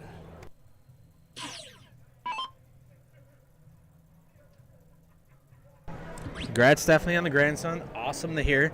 Couple 18 years, get that grandson up here playing. I mean, knowing Chuck and Steph, that the grandson can probably already beat me in a game of cricket, so.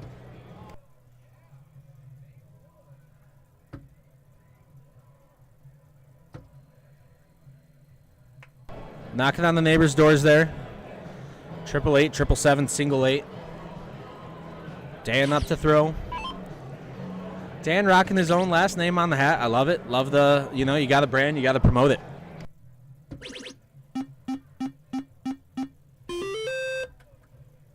Big 6 mark there. I'm sure if you'd have got that single one, yeah, he would have definitely went for the the close of the third dart. But they need to pile in a lot of 16s.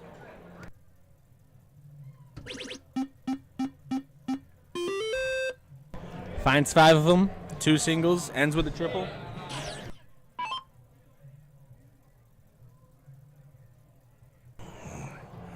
And once again, if you're in the crowd watching us and in person, swing by, tell us what you think. Tell us, if you think I'm a terrible announcer, let me know. I'll go away.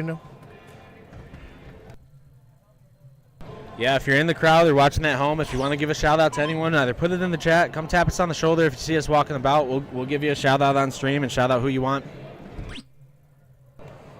Plus, hey, if you ever wanted to give your chance at announcing, I mean, they let anybody do it. I just showed up and walked in the booth, and here I am, third game.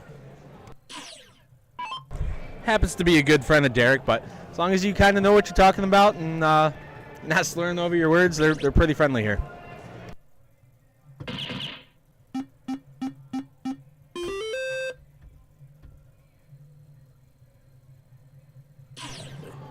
Big double. I like.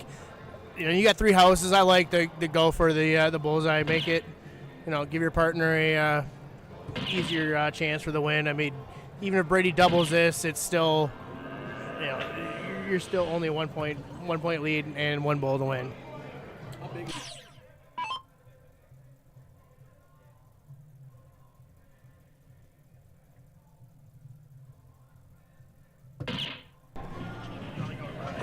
John able to put it away with 1 dart to the bullseye, finishing with a 2-4-4.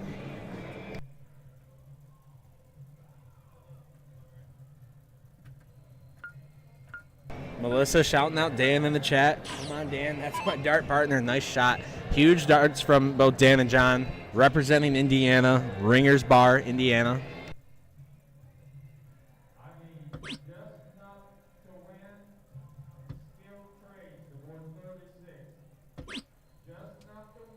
So Dan and John taking that first leg there.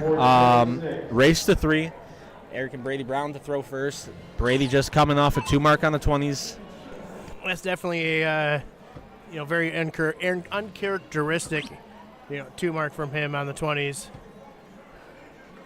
But it looks like the neighbor showed up again, and big opportunity here for Eric.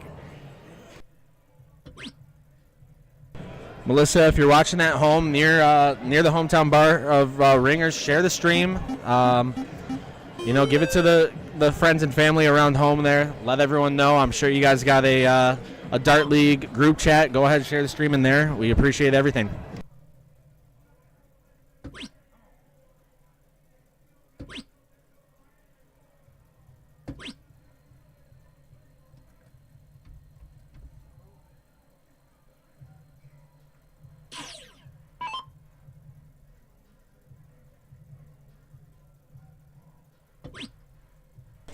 We actually did just have a dart donator, Maya Berger, just pop in.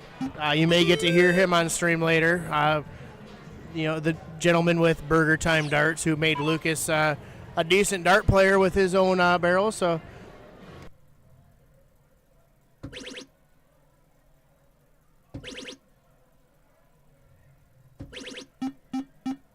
Trip 19 from Dan. Huge darts, 9 marks to 19s. Gets the score lead there. Not gonna lie, if I hit a 9 mark and only had an 11-point lead, it'd be really rough. But right now, Eric and Brady, John and Dan are both shooting fire. They're all shooting above a 3.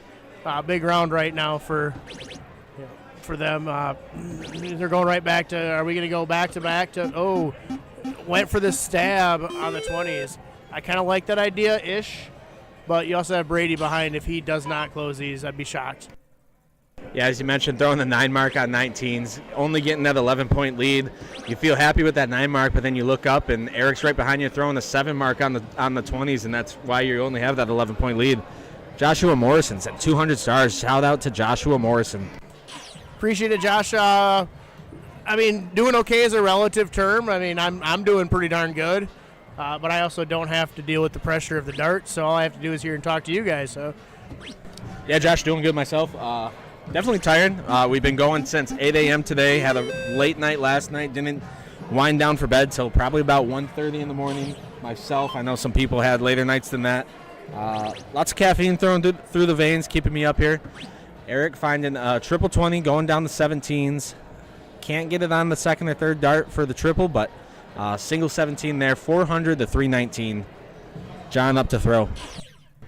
yeah, I think you're definitely doing better than the other gentlemen that are not drinking caffeine. But honestly, that's part of what big dart tournaments are. It's getting up early, playing late.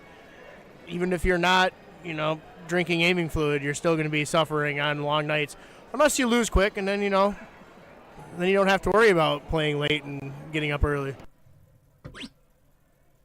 Yeah, you lose early. You go on down to the casino just down the hall there, play some penny slots, and hope to make yourself feel a little better. Yes, Leland, you are correct. If you can go ahead and share this in our league page, since I'm not allowed to, so I'd appreciate it if you could share it in the pages that we're a part of.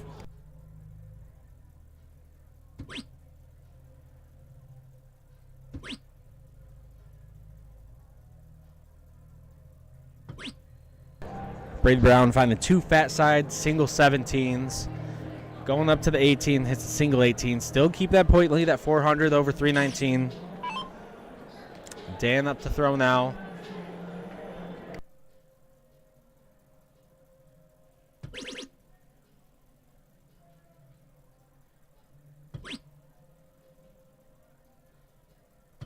Yeah, Lionel, if you're just tuning in, Brady earlier today did take the Masters single cricket game all the way to the state title there. So he's going to have a plaque to go home.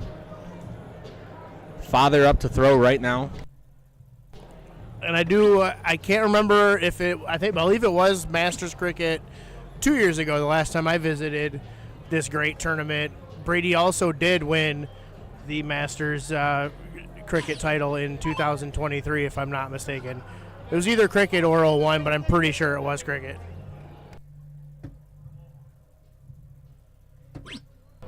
And Bobby, I hope you're talking about the team playing darts right now and not that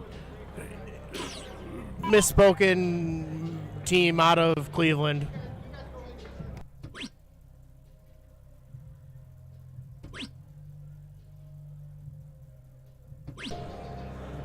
So extending their point lead for the first time here in a couple rounds, 4-16. Dan up to throw. Doesn't have anything to score on. Going to have to open up those 15s, but he's hit a couple 9 marks throughout this leg. He's probably going to be able to do it again here. Not this time, but not out of it yet.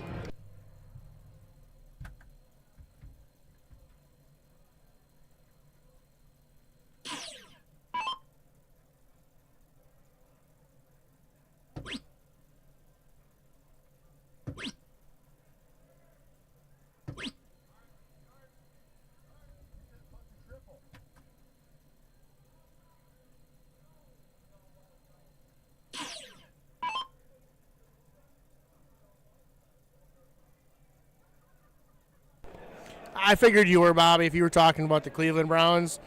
We might have had to ask Derek to mute you for the rest of the match, because it's like being a Lions fan 10 years ago. It's just rough. Finds that triple 15 on his third dart. Opens up a house for them. Brady going to be looking to take it out, though.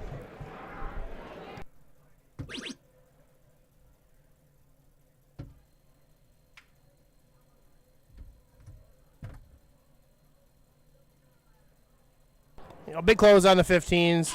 I believe they're up 4 bullseyes, I believe, to get the lead. So even if he hits a 6 mark, you can't ice the game. Big close right there. Also, I like the points.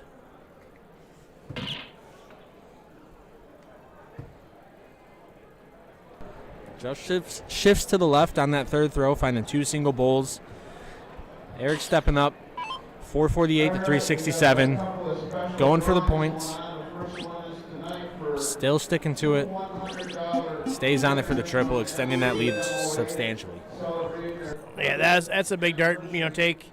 Try to take the. Oh, sorry, I had to look to see I was actually talking.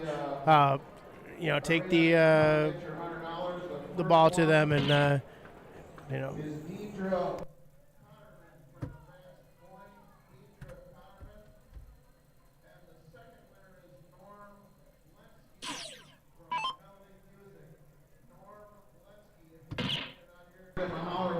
Finds the blue of the bullseye for a single. Intertwining his darts there. Goes top, misses it. Gonna give them some more rounds here to practice in. Yeah, definitely surprised on that those 2 misses.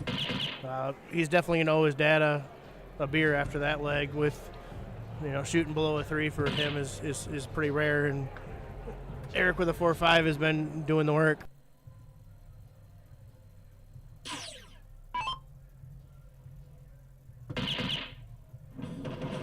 There he is, Eric finding that double bowl to put that game away. So that does bring it to 2-1.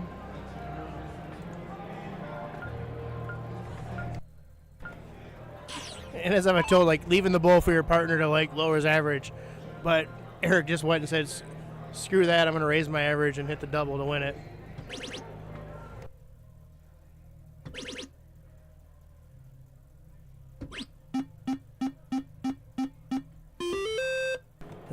Nice start there with a 7 mark for Dan. Definitely anytime you can put your opponent 7 marks down, it makes them, it's kind of like playing offense, but also making them play defense. And Brady only managing a 2 mark. That's definitely a big opening here for John.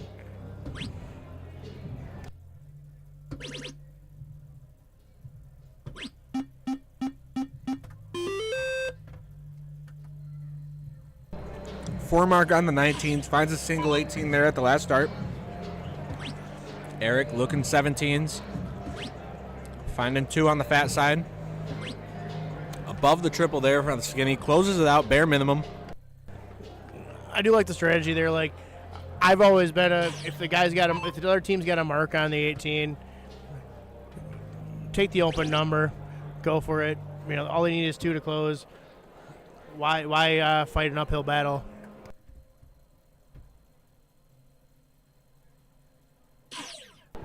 Dan and John looking strong on this one, leading 116-0. Brady up to throw next, I believe.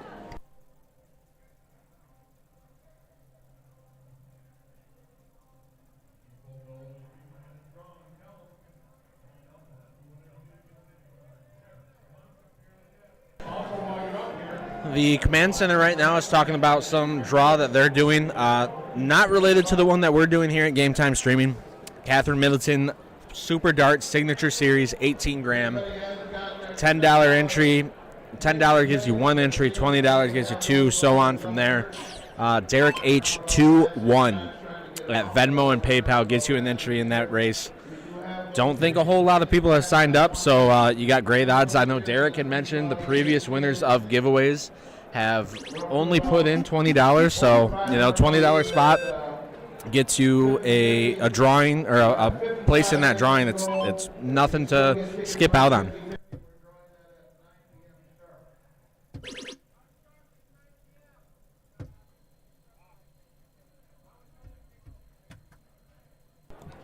And I did just confirm the darts are here in person.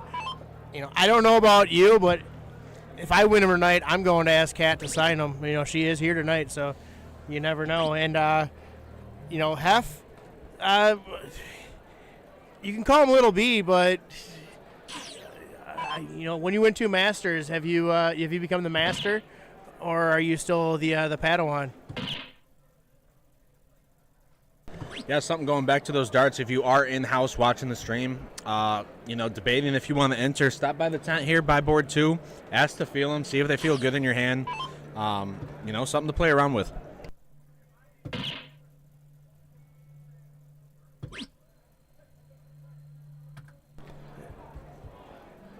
And John there with just a, could have iced it with a hat trick.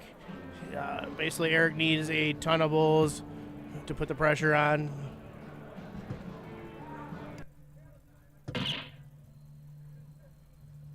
Yeah, an unusual match to see from Eric and Brady, kind of jumping around from number to number there, not being able to get the close ahead of their opponents. Their opponents did get the first throw here, and it's showing in this one. So Dan finding the single bowl. Needs one more to close it, and he gets it on that last one. So that's going to bring this tied at 2-2. This is a race to 3. We'll probably see a diddle at this point, especially in Masters. Finishing the game with a 4-0 combined average. Oh, no, I'm sorry, not combined. Dan stopping in with a 4-0 himself, and John coming in with a 4-3-3.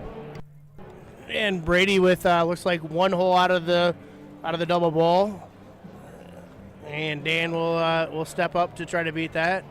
As we've said before, we are here at Soaring Eagle Resort in Mount Pleasant, Michigan for the Michigan State Dart Tournament.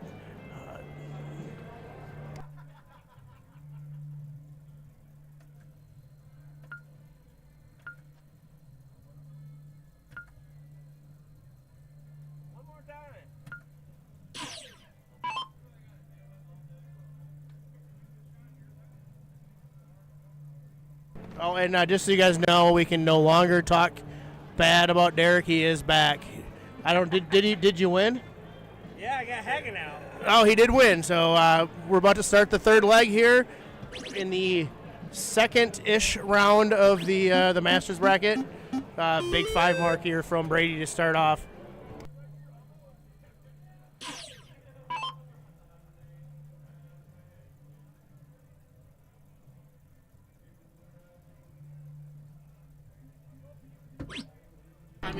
So Dan coming up, throwing a fat 19, follows it with another, looking for that trip, gets it on the third, opening up, 5 mark on 19s, coming in 38, 2 points down. Got Derek and Katie Howard in the booth behind us talking to Scott here, so you might hear some background noise, but love to hear it.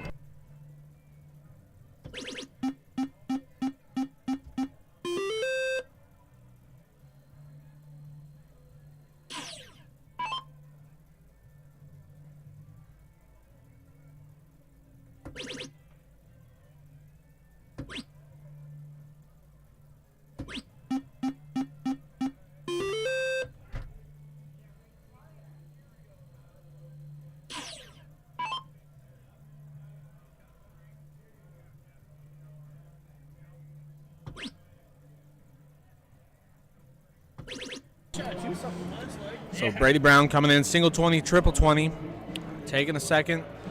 Dad in the back, arms above his head like he's under arrest.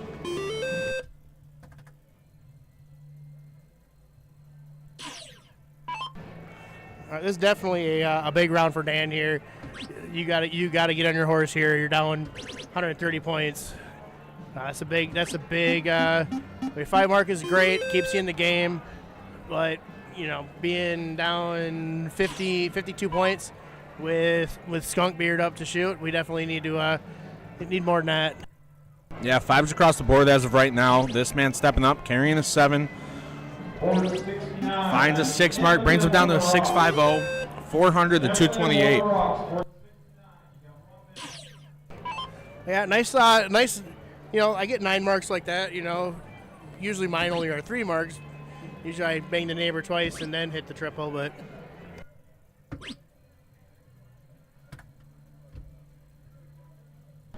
57 points there from John. I feel like you're down 115 points. You need to cut that in half. You need a 6 mark minimum. But Brady missed his first start at 19, went away, and 2 mark a little bit of an opening here if Dan can pound the 19s here. Yeah, Dan in the previous leg had that 9 mark in the 19s. I think he's had 2 9 marks in this match between the two total. Maybe wrong, but he's definitely capable of doing so. And the big thing is Eric shooting a 6.5. I mean, obviously, people slow down, but starting out on fire, gotta love when you hit a 4 mark and your average goes down to only a 5, 6, 7. Coming out to equal 500. We are not playing 501. This is cricket. Going into, what round is this? I feel like we got to be creeping into 7 or 8 of this game itself. Yeah, unfortunately, I have shot a 5.67 in 01, so it.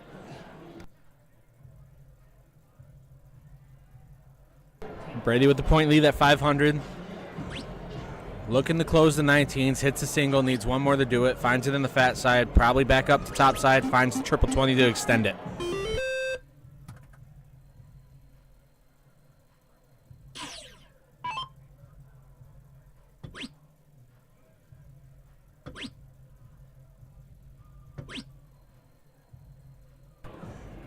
Not quite sure. Like I don't like the strategy of closing 20s. If you're going to hit 220s, you got to go all in and close them all the way. But I mean, maybe he fell into the 18. 2 doors down. It's been a common theme tonight. And Eric keeping his red hot, 5 mark.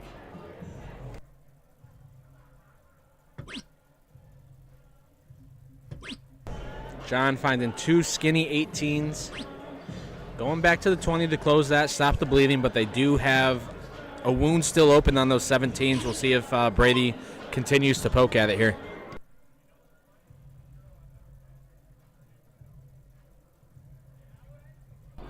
This definitely been a fire match. I mean, when low average is a 3-5. I mean, yes, the score's a little bit one-sided, but everybody is shooting amazing. This game could go either way depending on who won the diddle. Yeah, I think I heard the criteria for Masters is 3-5 and above. So, yeah, Dan coming in here had that 3-5, brings it up to a 4.60 with a 9 mark. Yeah, definitely. Once again, it's tough when you hit a 9 mark and you're both shooting fire and it doesn't give you the point lead. But Eric leaving a little bit of an opening here. 116 points. Another 9 mark gives them the point lead here.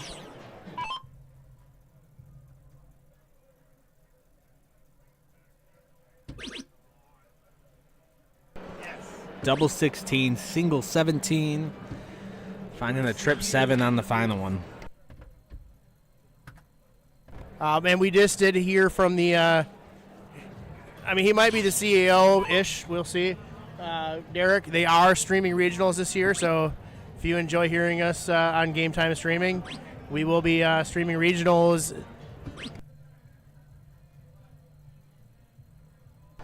in May. I believe that is your next major tournament, correct?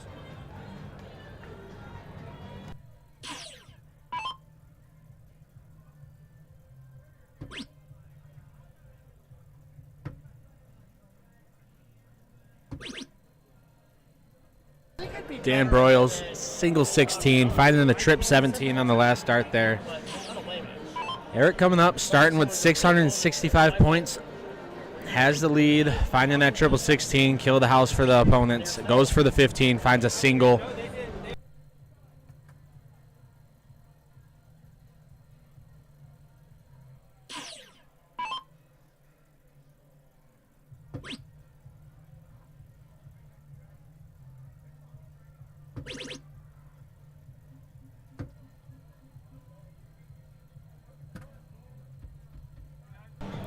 Able to 4 mark the 15s. Only 3 of those do. No, I'm sorry, 1 of those score. So big, basically Brady can, not ice the game. Well, he can ice the game if he goes double and then 3 bulls. But definitely, right here, he can And could be a sketchy dart, but double bull here wins. Still a big dart, hitting two bulls. Once again he can just lower his dad's average here and make him take the single bull for the win. So Dan, a lot of damage control here. Doesn't hit it with the first one. Finds it with a second with the double bull. Can't get the third. So Eric's gonna come in here. I'm expecting to clean up here. I'm gonna predict second dart, and I was wrong again. So as we got Eric and Brady Brown from nearby Midland, Michigan, winning 3-2 against Dan and John out of Ringers in Indiana in the second round of the Masters doubles cricket tournament here at the Michigan State Dart Tournament at beautiful Soaring Eagle Resort here in Mount Pleasant, Michigan. Fire up, chips. So winner of this game, which is Eric and Brady Brown, are moving on to play Derek and Mike Drop, which consists of Mike Hagenow and GTSO Derek Howard. Just because I like trolling Derek, I'm predicting 3-1 the Browns.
All right, sports fans, we're going to get a game going here for you here shortly.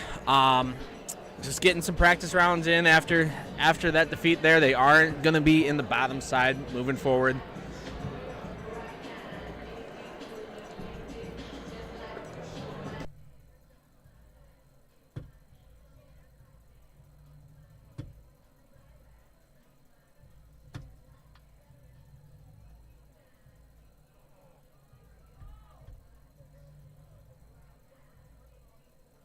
So stepping into the frame there is the event director, Tony. She's been awesome to work with today and yesterday. Trying to get certain games to this board and letting me know, hey, we got someone waiting. So let's just stepping a little close. We're not. Hold on, let me see if I could find camera setting 2. Nope, that's falling a little short.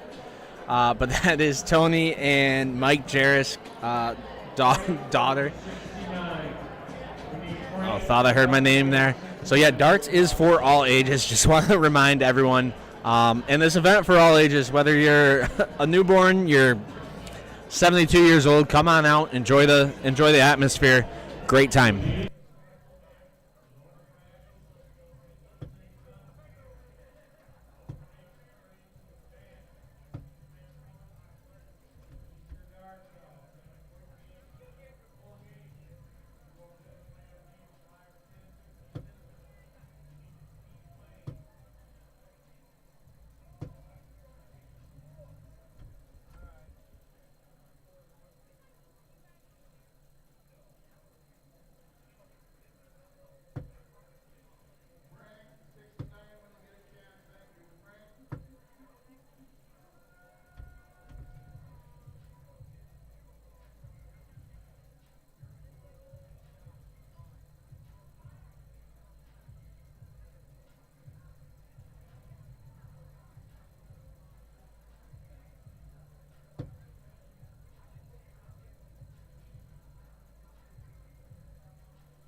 What's up, guys? This is Masters loser side doubles cricket here. We got GDB playing against Snyder and Broyles. This is the first game of this match here. Race to 2, right? Yeah, Race to so 2? this being a bottom side match, everything bottom side of Masters goes to race to 2 until it gets to that final match, and the winner of that match is going to be a race to 3 and get themselves into the finals. So a familiar face on stream here with Dan Broyles and John Snyder. They just lost to Eric and Brady Brown. Eric and Brady Brown moving on to a other board to take on Derek Howard and Mike Hagenow. New faces here. We got Josh Horton and Gerardo Fuentes. Josh out of Northwest Indiana and Gerardo out of Illinois. I didn't realize how far some people were coming for this dart tournament. I also didn't know if there's any regulations or anything. I know Michigan and Indiana and obviously Ohio, hence Kessler being here, are all able to participate. So I don't know. That's interesting. I wonder who all is allowed to come to the state tournament, or if it's a free for all or what. Yeah, I don't think there's really any restrictions as long as you have, your X amount of games in on, bull shooters and whatever you need to there. So I'm going to step out, go raise the sea level about an inch here for a quick second. Dakota's going to stay in. Scott Frank might pop back in, but I'll be back in here in a minute.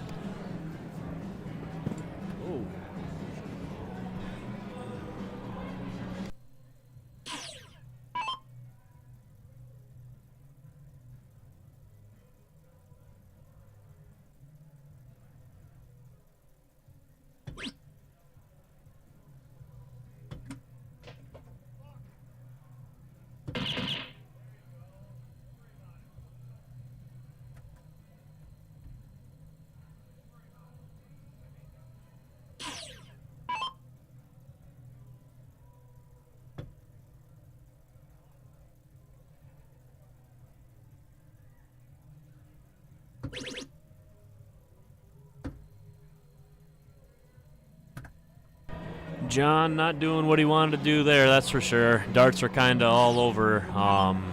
Obviously wanting to get some points on the board and take advantage of what he's got right now and try and close this game out, but just not hitting where he wanted to, so we'll see what his partner can do stepping up to the line here and maybe try and turn things around for him here quick.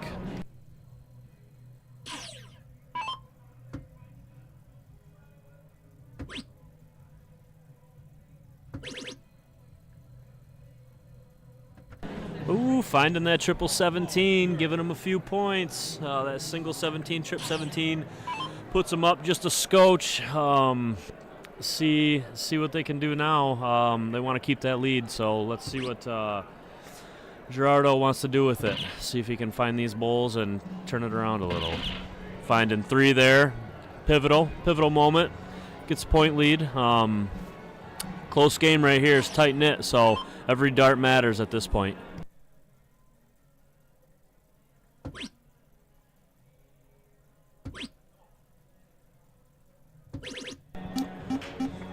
John finding him. Felt smooth, confident right there. Arm was just slinging them. They were right on top of each other. They weren't spread all left, right, all over the place. Those were some pretty good darts. He was feeling it.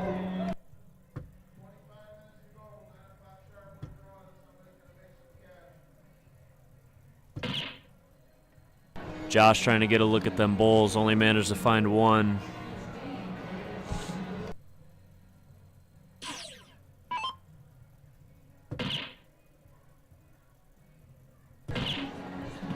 Closing it out.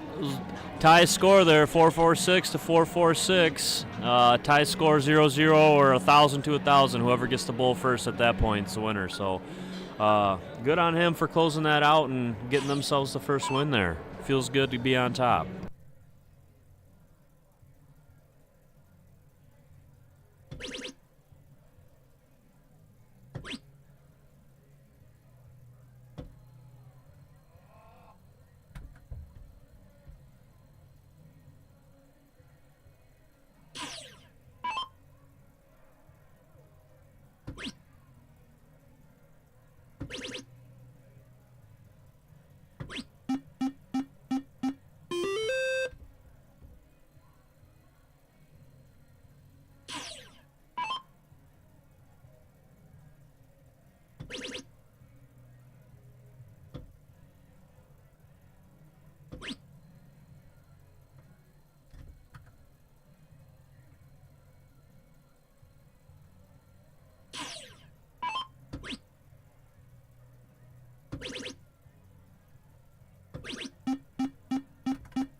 Ron Wood, see your comment there. What level is this? This is Masters, bottom side of the bracket.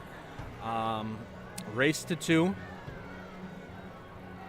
Yeah, race to 2. Dan and John up 1 right now. So Josh and Gerardo gotta win out now, man. It's no messing around. You got to find your darts and feel them. Confidence and make them things fly. Friendly reminder, we are at Soaring Eagle Casino and Resort, Mount Pleasant, Michigan, for the Michigan MCMOA State Dart Tournament soft tip. I know a bit of a drive for some people right here in the middle of the state, but we got events running for the at least probably 4 more hours tonight. Breaking into tomorrow all day long, and Sunday's got, I believe, early morning into like mid-afternoon, which those can always run a little later. So come on out if you're just sitting at home, nothing to do this weekend. Great spot to come out.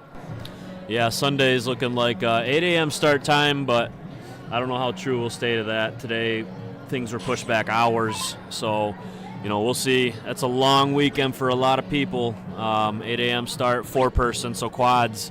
That can, you get some people drinking and talking and stuff, man. That can take a long time. So see what happens with that. But this match is looking good right now. 146 to 100. Josh up to bat here. He's got to get something going for him. Got to open up them 15s or 16s. I would have went 15s too. They already got 2 marks on the 16s, so get yourself something going, and he finds it too. That first trip probably felt good. That next one laid up right next into it. So not the lead, but they got a house open and feeling good with some momentum here. So maybe they can carry it into the next show.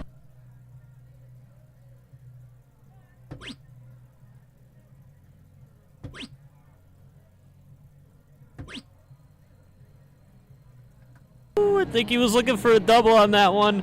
That's tough, man. A lot of people are, that's a controversial dart there. A lot of people don't like that double 15 or, doubles anywhere, but I personally, I enjoy it. If I'm not hitting them triples, I get the fat. I aim inside that wire, and if I miss, I hit fat. If I hit the double, then I hit the double. So preference, I guess.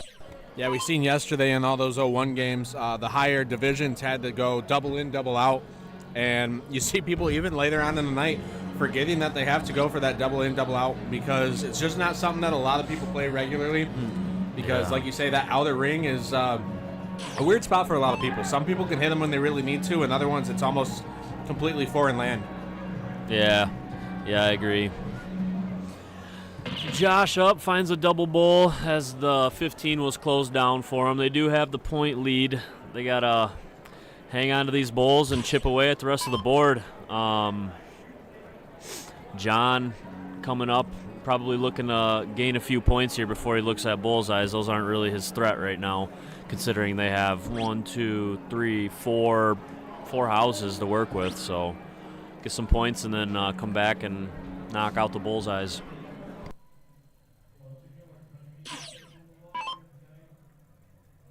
So Gerardo coming up, rocking the 3.5 average. Closes the 17s. Closes the 18s. Has the point lead, so comfortable here. I would put the pressure on the bowls. Goes for the 19, gets the 1 mark.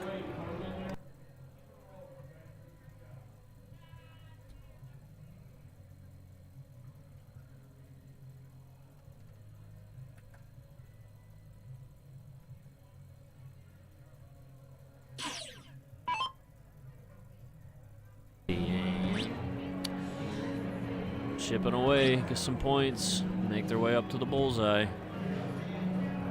Josh and Gerardo struggling with that bowl. Haven't been able to open it up to score any points on it yet. So I mean, they're not really putting any pressure on John and Dan whatsoever. So got to see what he's gonna do here.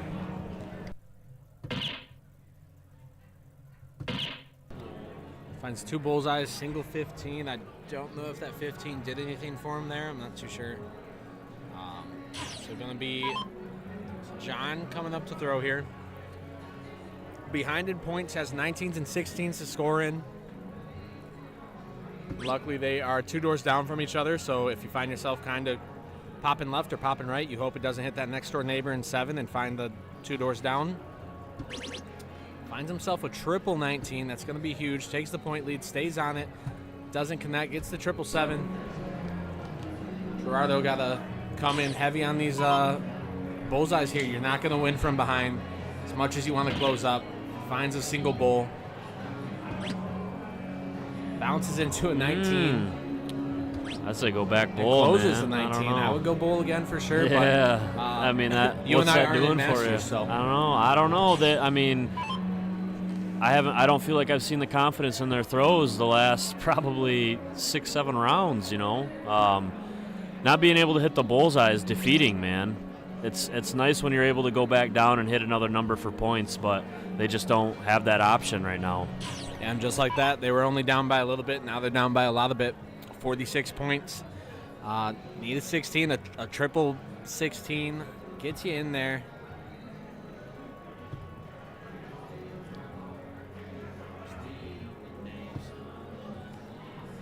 Doesn't find any bowls. Dropping down to a 2.50. John coming up, rocking the 3.4. Time for John to close this game out. He needs to hit these bullseyes and get it going, get his team on to the next game.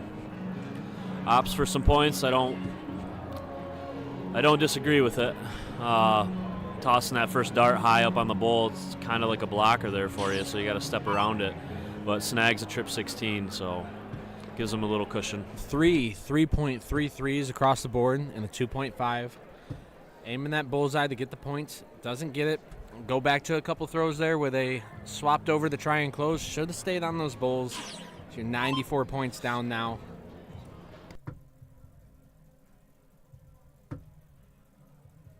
Drake, bullseyes can be your best friend or your enemy, man. And right now it is just an enemy for everybody. It's treacherous. It's intimidating. It's not looking big at all. Yeah, you got that single in the blue, double in the black. It's the biggest part of the board. In theory, the easiest spot to hit, right in the middle. It's as tall as it is wide. And some people just shoot the silhouette off of it. I've been very guilty of that myself. Ends up finding one in the bottom there.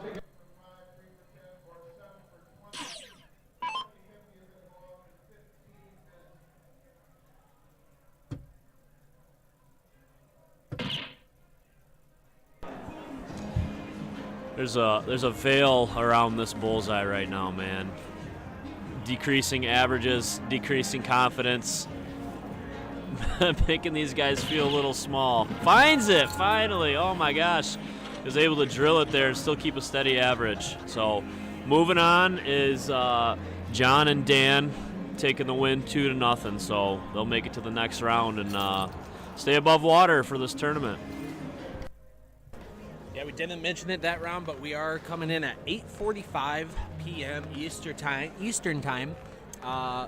Here in 15 minutes to an hour. Derek still hasn't decided when. We're going to be doing the drawing for the Catherine Middleton Super Darts, her signature series, 18 gram. $10 gets you 1 entry, $20 gets you 2, $30 gets you 3, $40 gives you 5 entries. Derek mentioned that the previous winners of any giveaways have only put in $20 and ended up winning. Not a lot of spots have been taken, so you still got time to get in. I said if you're in-house here, the darts are at the streaming tent. You can feel them yourself. So come on in, get an entry in, and win yourself an $85 value for 10, 20, 30, 40. Yeah, come on in here and feel up these sticks we got in here. Let me know what you think about it. Practice your throw. It's obviously going to make you throw a 4 or better, so you better toss a couple bucks into the jar. Come get you some. All right, we're going to see who we got coming up on this board next, so stick around, stay tuned, and we'll be talking with you guys shortly.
Welcome back, sports fans from around the world. Game Time Streaming, Mount Pleasant, Michigan MCMOA State Dart Tournament soft tip. We are still following the Masters division, doubles cricket. Got what I'm assuming is going to be one of the best games tonight, and it's not even the finals. We have Howard Hill and Ron Otto versus Abe Smith and Maya Berger. Big names in the dart community. I know a lot of people out there know these names, have shot with these names, maybe have darts that have these names on them. So it's going to be a great match. They were originally scheduled to be on the other board. No one was coming up to 2, so we flexed them to 2 here to get this for you guys to watch at home. Yeah, for sure. I know people were asking yesterday. I don't recall if it was today or not. Asking if we only stream high level players, and that's not the case. CompuSport is completely randomized, so whatever's coming through, if there's already like naturally per se games that are scheduled to be on board 2, then that's who's going to play. We're not kicking anybody off of board 2 to get other people in. It's just sometimes we're sitting here and there's no games available, so then we reach out to the games that we know are going to be entertaining and, big high power, or finals matches. If you're fighting for king seed or finals matches, we had level 11. Drew from Goodrich actually took that plaque home. Great darts by him. Congrats on that again, Drew. But yeah, anytime we can get a finals match or a high-level match or whatever's coming through, we can get it. We'll try. Yeah, we are pushing finals matches. As you said, we had an 11. There were a Division 4 singles cricket earlier today that were wanting to play, and they stood in line there for a little bit. We were in a race to 3 game, and it was 2-1, and they just didn't want to wait around and lose that throw, so they went to a different board. But yeah, that's been one big thing. Like I said, this match was originally scheduled for the board right next door here, and so just move them to here to get a game going instead of waiting around for someone else out here. You guys would be sitting here looking at those chairs. I mean, we can kind of turn the cameras a little to adjust to the other side, but you can't see the board well enough, and he's got everything set up the way it is, so it'd be too much to be bouncing back and forth, moving everything. So yeah, we try and move people over so you guys aren't sitting still like this.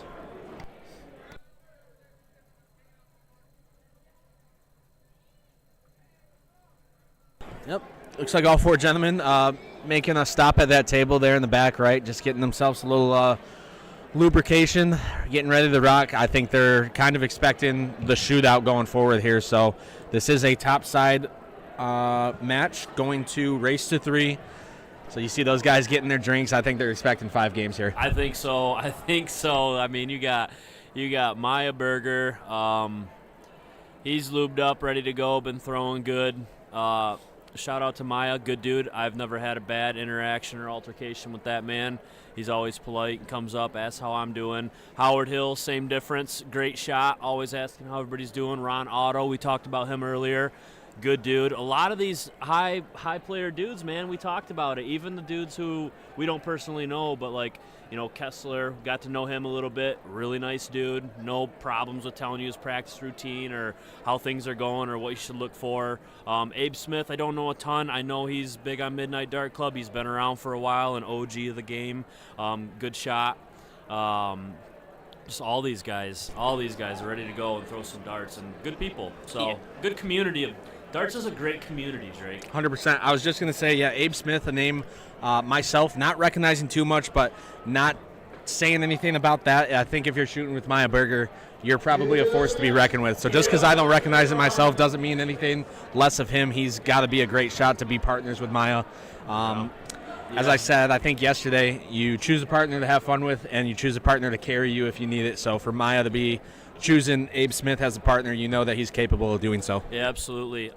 Abe, I do know, like I said, throws a lot at Midnight Dart Club. If you guys are unfamiliar with that, you should check them out.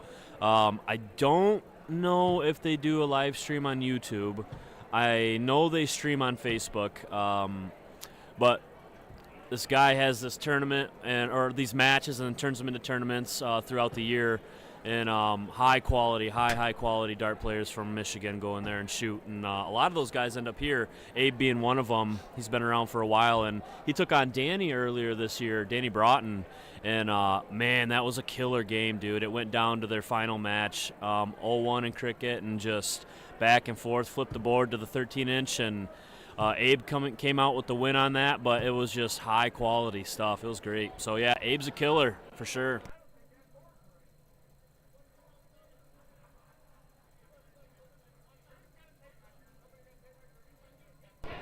Yeah, as I said earlier, I'm expecting this one to see 5 rounds total, or 5 matches.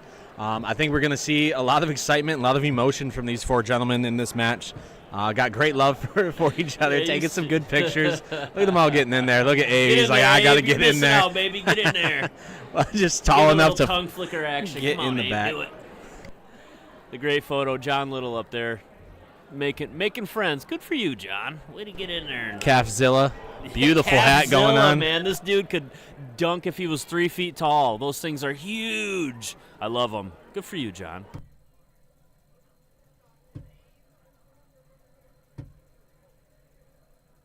Ron Wood in the chat there. What level is this? This is going to be Masters top side, race to 3. Maybe that's an old comment here. I don't know. Things may not be refreshing. Actually, I think that is. Sorry, guys.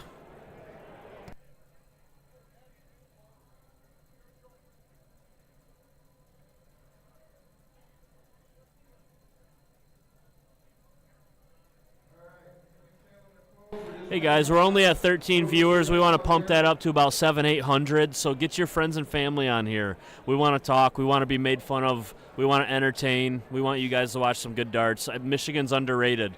We don't have a ton of people traveling out of here, out of the state, to go and play in huge tournaments. But GTS, Game Time Streaming, is going to start making these guys known. People are going to start tapping in other states. Maybe we can get some people to travel. GTS can travel, and get these people known. Get them out there. There's some great darters here in Michigan. They're going to show you that today. Yeah, I'm going to go right now in a group chat. I'm part of the Wednesday GCC darts. I haven't shot in GCC forever. I haven't shot Wednesday leagues at GCC in 2 years. Still part of the chat. Have it in my Facebook Messenger, so I'm going to share. I know a lot of those shooters are here, but you know, if you're shooting, your phone's in your pocket, you might as well put the stream on. Every interaction helps. A like, a subscribe, a comment, anything. We got 19 viewers in on Facebook right now. If we can just get a pin drop, where are you guys watching from? Any interaction helps the stream.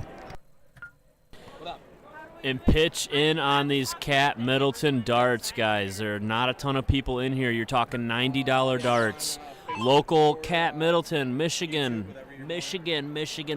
Support this, guys. Get in there. Toss 10, 20 bucks in there. You spend 20 bucks on drinks. Get yourself a pair of darts, or a set of darts, I should say. Looks like Berger's going to start us off here. Going to want to take advantage of them 20s and make it hurt, so let's see what he can find.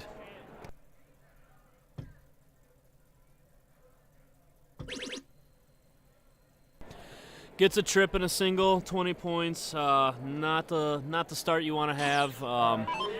Maybe on a lower level, but Howard Hill's going to make you pay for that. So, see what he does.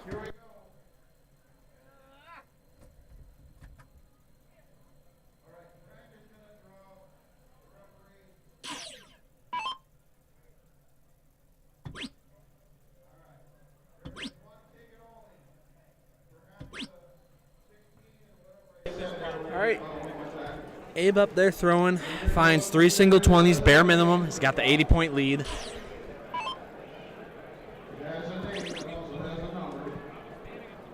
Ronaldo finding a triple 19 off the get. Coming in his first throw, bringing them to a 6.0. Ron Wood watching out of Lake Isabella, 20 miles west of Mount Pleasant. Appreciate you watching out there. 20 miles west, that's a close drive. Might as well go 20 miles east and come out in person. Chris saying Midnight Dart Club streams on Facebook, YouTube, and Twitch. I personally am not familiar with Twitch at all. I did know about Facebook. Good to know about the YouTube and Twitch. I think a lot of you guys, if you're interested in darts, if you're interested in learning about darts and can be a student of the game, you got to tap into Midnight Dart Club. It's great commentary. It makes us sound like noobs, I'm just going to let you know right now that we are noobs. Great commentary, and they talk about strategy. They talk about the mental space. And it's all a bunch of guys who are master level stuff. Like these dudes are going to shoot the Rapids in Grand Rapids, which already passed. That's steel tip. You're talking about Q School advancing on to way bigger darts. These guys that are playing are great, and you can learn a lot just from watching them play and how comfortable they are. I'm going to stop rambling. Just tap in, man. Go to their site and check it out. Yeah, so for those of you that are just tuning in, Mount Pleasant, Michigan MCMOA State Dart Tournament. If you're familiar with the faces on stream throwing, you might think, oh, wow, they're already at the Masters final bracket. That's not true. This is round 3 of 6 in this bracket. Howard Hill and Ron Otto going against Abe Smith and Maya Berger. Maya Berger up here right now. Throwing some high-powered darts, guys. I mean, look at these numbers right now. 420 to 266 in round 5. 5+ averages all over the board. Just killer darts, man. Hemlock, Michigan from Chris. Appreciate you stopping in. I know my wife keeps tuning in. I see that she's popping in from South Lyon, Michigan, a little downriver. Eric, are y'all streaming on YouTube? We are. I believe the stream is up and running. I'm just kind of with my phone monitoring the Facebook chat, so might not be replying to the YouTubes there. We can probably get that going here on some sort of screen. We've got 4, 5, 6 screens in front of us already. So, but yeah, our streaming on YouTube, Game Time Streaming. Michaela, get Davis a Facebook account right now and get him logged in and watching this. We need the views. We're at 31. We've upped them numbers. You guys are pumping it up. Let your grandparents know, your aunties and your uncles, your cousins, the newborns. Let's go. Let's go. Speaking of grandparents, my grandma bought $10 or put a $10 donation to Derek H21 at Venmo and PayPal to enter herself in for the Catherine Middleton Signature Series darts, 18 gram. They are in-house. If you're in-house today, come by the tent, feel them in your fingers, see if that's something you want to enter. $85 value. I don't see whether they feel good in your hand or not. Why not enter? You're winning. You're winning some pieces for a donation to a stream that you love and support. I mean, an appetizer's $10, guys. It's more than that. It's like $9 to $12. Put $10 in for some darts and help the stream out. Come on now. Kim Wallace tapping in from Lansing. Big darts still just working it. Abe Smith on the Bulls here finds 2 and a trip 15. Looking to clean this match up, or this game, I should say. Going back to your grandma pitching in, I mean, Granny's got some game, I'm sure. She's probably practicing at home. Anybody can do it at home. You know, really. I haven't seen her throw a dart, but my grandma can do anything. Your grandma's I trust crazy, in her. So dude. She can do whatever she wants. Yeah, behind us here, Scott coming in. He said Kat Middleton is here today. These are her darts that we're giving away.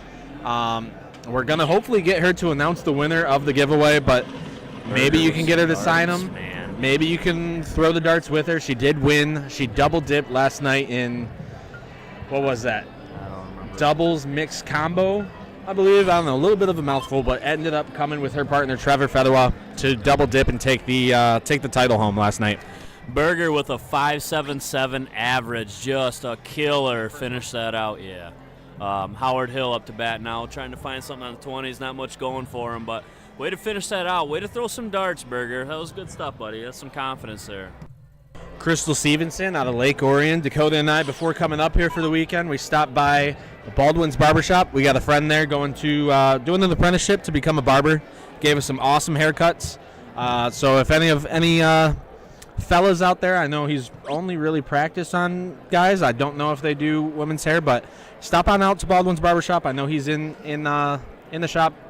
I want to say 4 days out of the week he's learning, but he gives great haircuts. Nothing great I wouldn't trust. For sure, yeah. And being newer at it takes a little bit of time, but man, he makes the most of it for sure. Cleans you up nice. Ron up to bat, finds that trip 20 in a single, slides into the trip 1. Ron, great darter, great attitude, can stay in the game. I rolled with him at regionals, and man, dude, can he power through some darts. All these guys can, of course, but Stephanie Lawrence coming good. from Van Buren Township, and George Lane out in Lansing. Tanya, I think I'm pronouncing that right. Madison Heights. Brian Henry not here today. I think he will be in tomorrow. giving some love for Berger and Abe.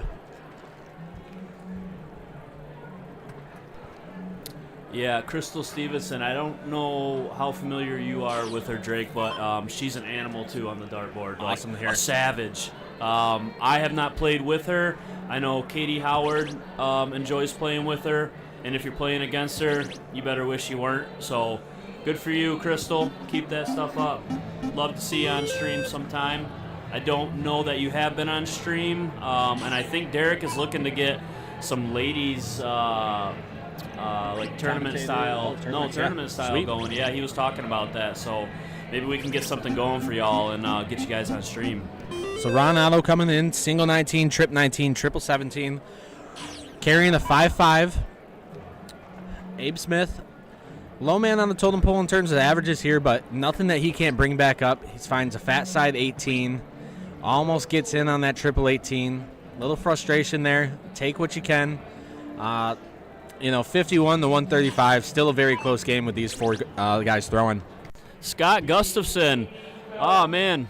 You don't know me at all. I know you from Grandboard. When I was brand new starting out, me and Drake here bought a couple Grandboards and then found out all about that, and then the tournaments online and stuff. And I had reached out to you on Messenger, and you gave me a couple pointers for as far as how to stand and how to throw. And man, I was obsessed with darts. I was throwing hours and hours and hours, and I would say within like a year and a half, 2 years, I improved my game vastly. I mean, we're talking a 1.8 and a 12 to eventually I made it up to a 3.8 and like a 32, kind of falling back since I had another kid and taking family a little more seriously probably than I should have done that earlier on, but I was pretty obsessed with darts, so I appreciate you, man. Another down-to-earth dude. I know he's part of the Magneto Darts gang.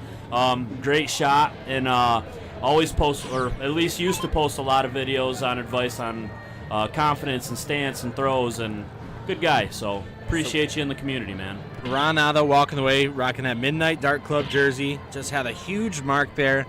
They have that whole left side of the board just stitched out, got X's and O's and all the numbers, bullseyes are left. 167, Howard Hill coming in to shoot at bullseyes. Not hitting it on the first two.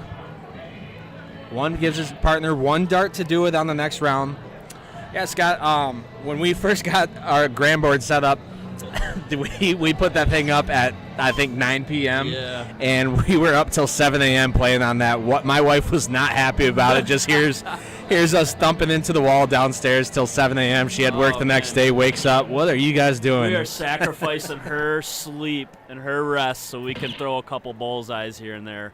Good stuff. Chuck Thank you, Lawrence Michaela. saying I started the Grandboard craze between Michigan and Ohio. That's awesome. Yeah, I remember when Grandboard was first introduced to us. It was like a crazy concept to us. We were like, you're telling me I could play online at home? Yeah, me and Drake were like, man, $300. Hey, there it is. Ron Otto cleaning it up, man, getting himself the win, evening things up 1-1. Like I said, he's a killer, dude. 4.5, found that bowl, made nice work of it. So Maya will start him off, see what he can do on the 20s and get things rolling. Brian Henry shouting out to Abe Smith. A lot of love for Abe Smith. He's his favorite dart player of all time. You got the Phil Taylors, the MVGs, the Rob Cross, but no, not for Brian Henry. We're talking Abe Smith, some in-house local Michigan native. Wow. For Brian Henry. So Maya opening up 2 triple 20s and a single 20, able to get a 7 mark on it, start with 80 points. Howard Hill not fazed by it, going to go 19s. Finds that triple on the second dart, follows in with a single with that. Like the red, white, and blue flights coming from Howard. Yeah, for sure. I'm also a Detroit Tigers fan, and I've seen that jersey a couple times, man. I love that color scheme. Looks great. So Abe following up with a trip on the 19, cleaning that up with 80 to 19. I don't know. That's the score line. I don't know what the difference is. I'm so bad with math. But Stewart coming in said, nice job, Ron Otto. Yeah, huge darts from him in that last match to put a close on that, bring this to a 1-1. I said earlier, I'm expecting to see 5 matches out of these guys here. And love to see a 1-1 from the start. So finds a triple 18 there, not connecting on the first and third dart. Yeah, let's see what Berger does. Berger Rocking to with a throw. 7-0 average. What's he going to follow up with? Back to Chuck Lawrence. Yeah, Chuck, I didn't know who you were. I didn't know who your wife was when I was early on in darts, and my buddy Tyler and I walked into the Wooden Keg Burger with another good round of darts there, bringing his average to a 6 with a 5 mark there. Chuck, me and my buddy Tyler walked up to Wooden Keg, never been in there before. And Chuck, another good dude for darts, man. Big Midnight Dart Club guy. His wife, Stephanie, just an animal also. We got a lot of women in Michigan just killing it, but we stepped up and we're like, hey, you guys want to play some darts? And Chuck and Stephanie were like, yeah, sure, whatever. And me and Tyler we were on our game, and they had just walked in, so they weren't warmed up whatsoever, and came up, and we were starting to win, and then he came back and he's like, trust me, I got more where that came from, and then continued to just annihilate us the next couple games. So appreciate that, Chuck. Abe coming in, nice 7 marks there. Increases the point lead to 95. Ron Otto, triple 20, triple 17, triple 15, closes everything up, is behind in points, going to bring this to a bull shootout. It's 3-2. I'm right there with you. My math's bad. I'm going to say 3 to more than that.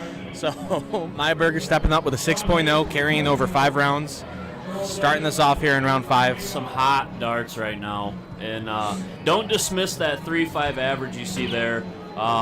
Not very meaningful for what these guys throw. I mean, at this point, look at the score, 95-19. You get a couple rounds in this game specifically to throw. So you have simply one off round, and you're rocking a 3.5, but I don't think these guys let that average get to them anyways. They know what they can do. You can see the love for each other between these guys. We'll have some games that at round 5, you're already at 600 some points. This one's not even, just breaking over a little bit over 100 total. So hits the double bowl. Abe Smith, killer shot, finishing with a 5.57 for himself. Partner coming in with a 4.33. So Abe Smith, Maya Berger, taking that 3rd round. Gonna take the lead 2-1. Howard Hill and Ron Otto to start this one off. Very back and forth, as expected. It's, every dart is detrimental, especially, look at this grouping. Just tight, darts man. It's in or it's wiring. Everybody. This is a great match. You need to get your aunties and uncles tuned into this one. One of these teams is going to be ending up in the finals. 100%. Yeah, this could be. We might very well see I don't think either team has lost yet, so this could be something that we see someone get defeated here, and this gets run back in the finals. So, and it's gonna trip be 19 on the 2nd and 3rd. Berger has just been on fire, man. We're walking into game 4 right now, and that dude is throwing 7s, 6s, 5s, like. He is feeling it. Look at him back there dancing. He's got a little 1-2 step going. He's feeling it. Brian Henry said Abe Smith is an OG of the MDC. That's awesome to hear. That's a huge name in the dart community. When I first started rocking at GCC, and that's Motor City Darts. So. Yeah. OG and MDC, though, that's going to be Midnight Dart Club, I believe. Yeah. For sure, Abe Smith, he's one of the original gangsters, man. He's been in there for a while. Everybody knows him. He's always invited, and he's always a threat to everybody that comes in there. He's an animal, so I'm right there. I understand the OG qualifications. Yeah, 100%. Stuart said, love to see this again as a finals match. What is crazy is the names that are still in this match, especially on the top side. Let me refresh my bracket here just to see if anything's changed. So Eric and Brady Brown are playing Derek Howard and Mike Hagenow. Winner of that is going to go on to face the team name of X1 Elite. I have to check on the player names. But yeah, so Eric and Brady Brown, Derek Howard, Mike Hagenow, Abe Smith, Maya Berger, Howard Hill, Ron Otto. Those are all names in this tournament that are just going crazy. So the finals match of this bracket is going to be insane to watch. Berger's relentless. I don't know what he has in his drink back there. I don't know if it's gasoline or jet fuel or what's happening, man, but he is not letting up, and he's not here to lose. So look at the difference between last game and this game. We're in round 4, and there's already 467 points between the two groups here. As last game hit, a little over 120 maybe? Yeah, so, man. and that was went into later rounds. So this one's switching up the pace a little bit. And it all kind of goes off of the feel, like how you're feeling throwing them darts. If everybody's on, you kind of gotta. I mean, if you're feeling good, you move around the dartboard and clean things up. If you're feeling that good, you can knock out the trips left and right. So I click on the bracket here to find out what the X1 Elite team consists of. You know, some names people are probably familiar with: Brandon Kessler and Dave Figg. Brandon who? Nah, just playing. So just more big names. I mean, you can't click on a team in this bracket and not find names that you don't recognize if you're a dart fan. Sandy Berger saying it's burger fuel. It absolutely is. This dude is munching on the dartboard. He's got them burger darts, making a name for himself, and he's not quitting, dude. Be terrified. He's here to win. Triple 19, single 19. Wherever that burger fuel is, I might have to go fill up a cup of it after this match. That's awesome. I might have to get his recommendations for sure. So 920. Gonna have to touch base with Derek after his match here, see when he wants to do that giveaway. We might have to postpone it, though, if we keep getting stacked with matches like this. So everyone, like I said, be sure to share that stream.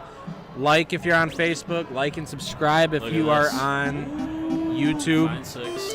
Share to a group chat. Just share it to your page on Facebook. You never know if you got a hidden dart fan in your friends list.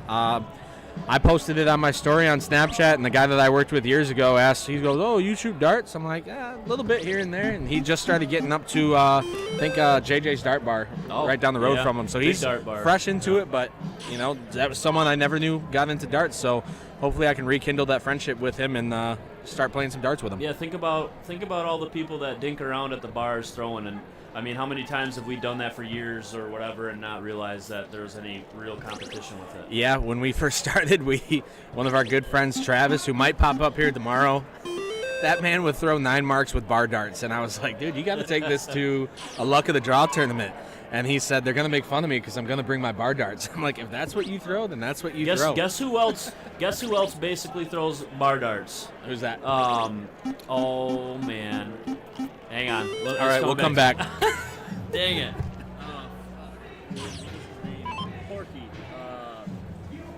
Wow, look at Maya dancing back there. This might be a song that he put on. Feel good. Mentioned it earlier. We have touch tunes here at Mount Pleasant.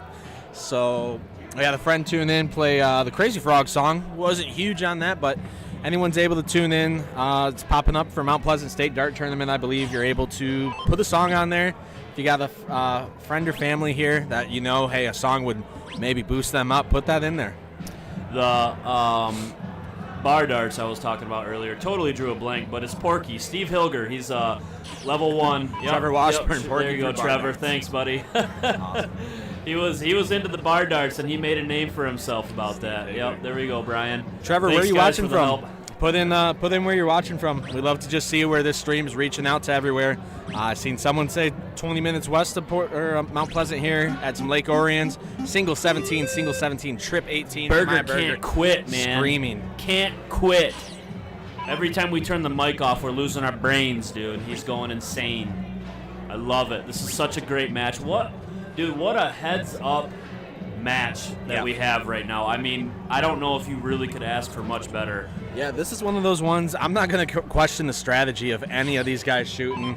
They're going to throw not in the area they want to throw at. They're going to throw at what they want to throw at. You know, it's no guess. It's no, I hope I hit this. It's almost a direct wire. When they miss, they're like, what just happened? Trevor, Huntington, West Virginia. That's I think the farthest I've seen so far on stream. Yeah, so that's awesome. Love to see that it's reaching out that far. Be sure to share it with your friends and family out there. I think yesterday we had Wyoming. Nice. Okay. I don't know which one's further as far as Wyoming. Is this further? Yeah. Yeah. So you were wrong, but that's okay. Well, I didn't see it, so can't be wrong if I don't know.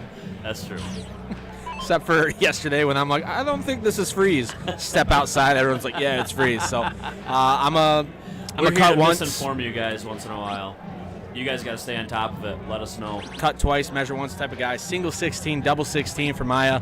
Honing in on that 15. Couldn't quite find the triple he's looking for. 608 to 647. Huge game here. Louisville, Tennessee. Yeah, I want to go back to Scott Gustafson a long time ago when we were talking about him. He had made mention that he's going to be getting back into it. He had some surgery and some ailments to take care of, and man, I hope you get through some rehab, get through physical therapy, and start feeling it again, man, and start throwing, because you're also an animal, and everybody loves the videos and everybody takes it to heart what you say and to improve their game. So we appreciate you checking out the stream. We appreciate your knowledge with darts and your willingness to help everybody. So Abe finding the 2 mark on the 15s. Howard Hill to throw here. Finds a bullseye. Closes the 18s with a double. Goes back to bullseye. Leaves his partner 1 to hit. Got to get points here. So this is Maya Berger stepping up, giving them a point in the stare down. Look at this game, Drake. It's 638 to 647. What is going to happen right now? Is So Berger Maya gonna hone can in? put Is he this one tuning away. in? Yeah, let's go, baby. Let's get that burger fuel rocking. He finds a one. single. Let's slide a couple more in there, just for the sake of it. Find that double. 1 dart to kill it. Ooh. Falls out, smacks his It's face. all good, man. It's all good. You've been killing it awesome, all man. day. As we've been saying, obviously we want these guys to get their wins when they can, but as a sport fan, you want this to go 2-2. Yeah.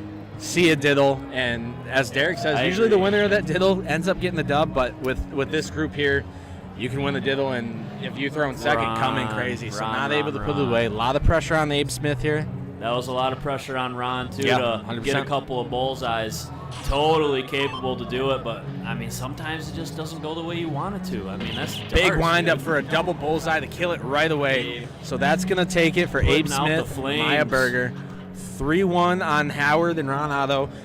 That puts Howard and Ron Otto into the bottom side of the board, but they are not out of it yet. They are definitely absolutely more not. than They're capable. coming back. They're going to make a run for sure. Don't let any averages fool you in this kind of a bracket, level 1, Masters, anything like that.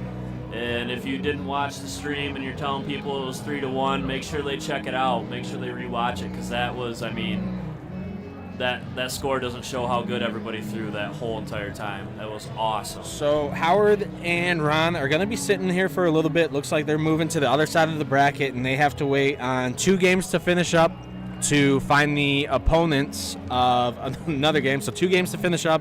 The winners of those games will move on to a certain game, and then the winner of that game will face Ron Otto and Howard. So they're going to be sitting a little bit. Things are winding down here as we're getting later on in the night, so there's definitely some more boards for them to throw on. No luck at the draw tonight.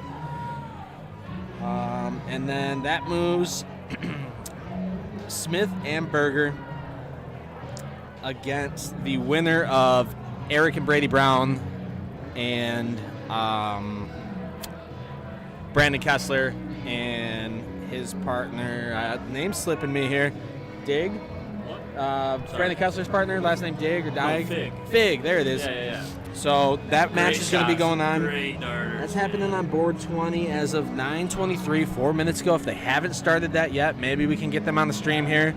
So let me go walk around, see some stuff. We got Derek Howard popping in on the stream board there. See what he can figure out. Thanks for sticking with us, guys.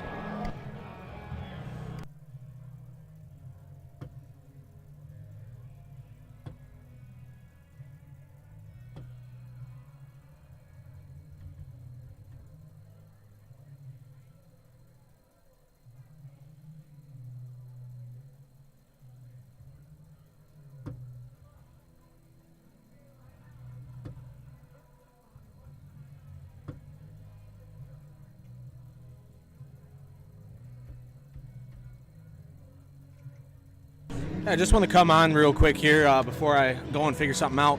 There's going to be names popping up in the stream and on this bracket that I might not recognize myself. That's because I follow the sport. I don't watch a lot of streams. I'm a big video game player myself, so if I find myself with some free time, I'm usually popping in playing video games. So just because I say, oh hey, Trevor Washburn, good to see you here. Might not know your name, but Dakota just informed me, pretty big name in darts. So don't want you to take it as any offense if I come off that way. Just fan of the sport and able to commentate on it enough to give you guys some coverage, but slowly learning people's names and faces. Being here at the state dart tournament has been awesome, so looking to recognize a lot more faces moving forward. Yeah, for sure. This stream has been awesome. I'm glad Drake and I can get on. Good buddies. We're able to bounce off each other and chat with all you guys in the chat yourselves. So everybody comment. Tell us what you want to say, what you think, strategies, anything like that. We're willing to chat about it, joke about it, whatever you want.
All right, guys, welcome back. For those still here and ones tuning in here soon, we are at the Mount Pleasant Soaring Eagle Casino and Resort Michigan MCMOA State Dart Tournament. I'm Drake with Game Time Streaming. I believe going to be joining me in the booth is my good friend and best man, Dakota Zalke. Coming up here, we got Derek and Mike Hagenow versus Travis and Mark. I believe that is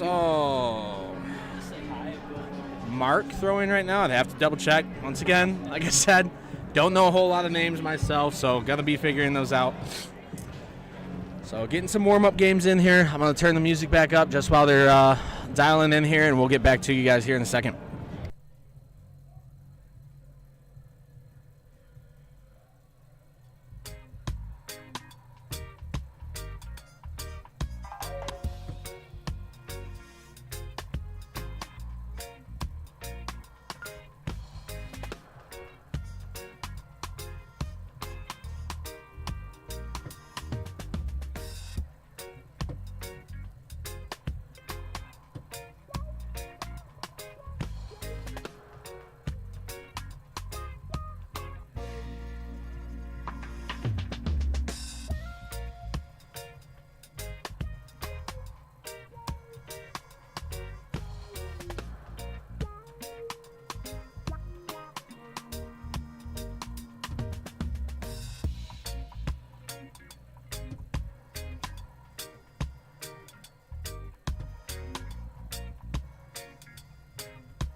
Hey, Dan Bros, see you in the chat. Had you on the stream earlier, shooting great darts, man. Awesome to see you in here.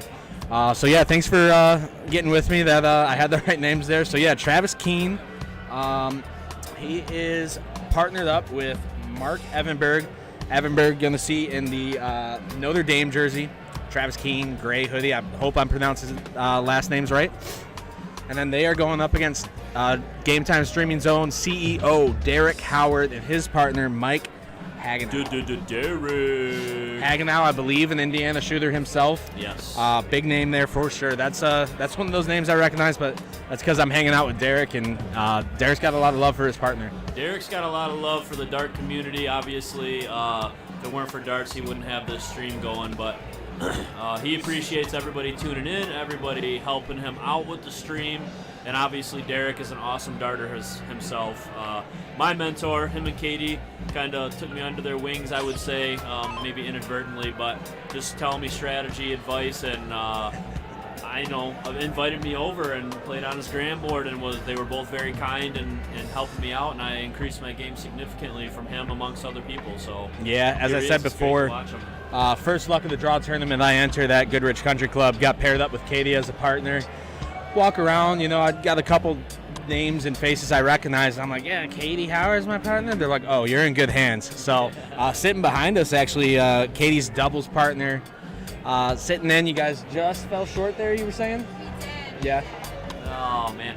Throwing good darts earlier on, though. I mean, sometimes that's the way it goes, though, man. You shoot fire, or even if you're shooting your average, sometimes it's hard to come up with a win, man. Everybody else is shooting their average or better at times, and it's just, I mean, what are you going to do? Scott coming in saying Michael Hagenow is a Magneto darts guy and an amazing player shooting out of LaPorte, Indiana. Lots of LaPorte, Indiana players coming through. I believe that's, what amusement is that?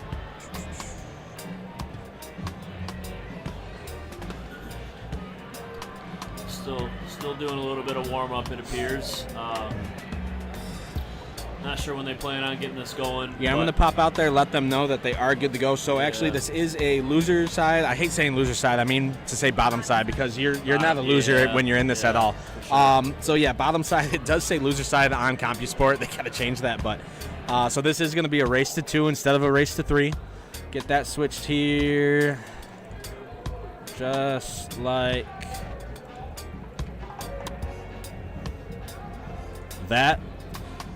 Yeah, I'm going to pop out there, let them know R&R Amusement out of LaPorte, Indiana, or Dilts Leagues, says Scott. So I'm going to pop out there, let them know they're good to start up.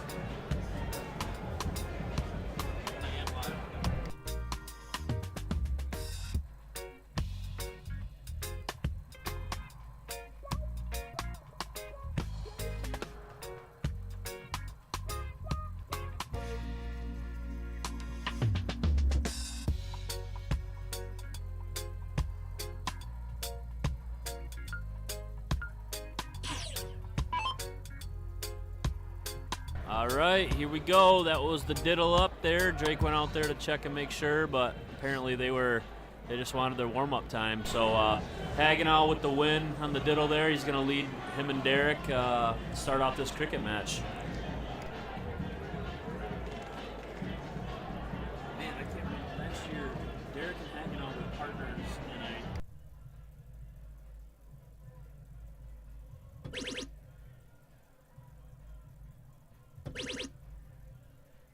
Hagenow finding it with the first 2. First 3 fills it up. 9 mark on the 20s. What a way to start the match, man.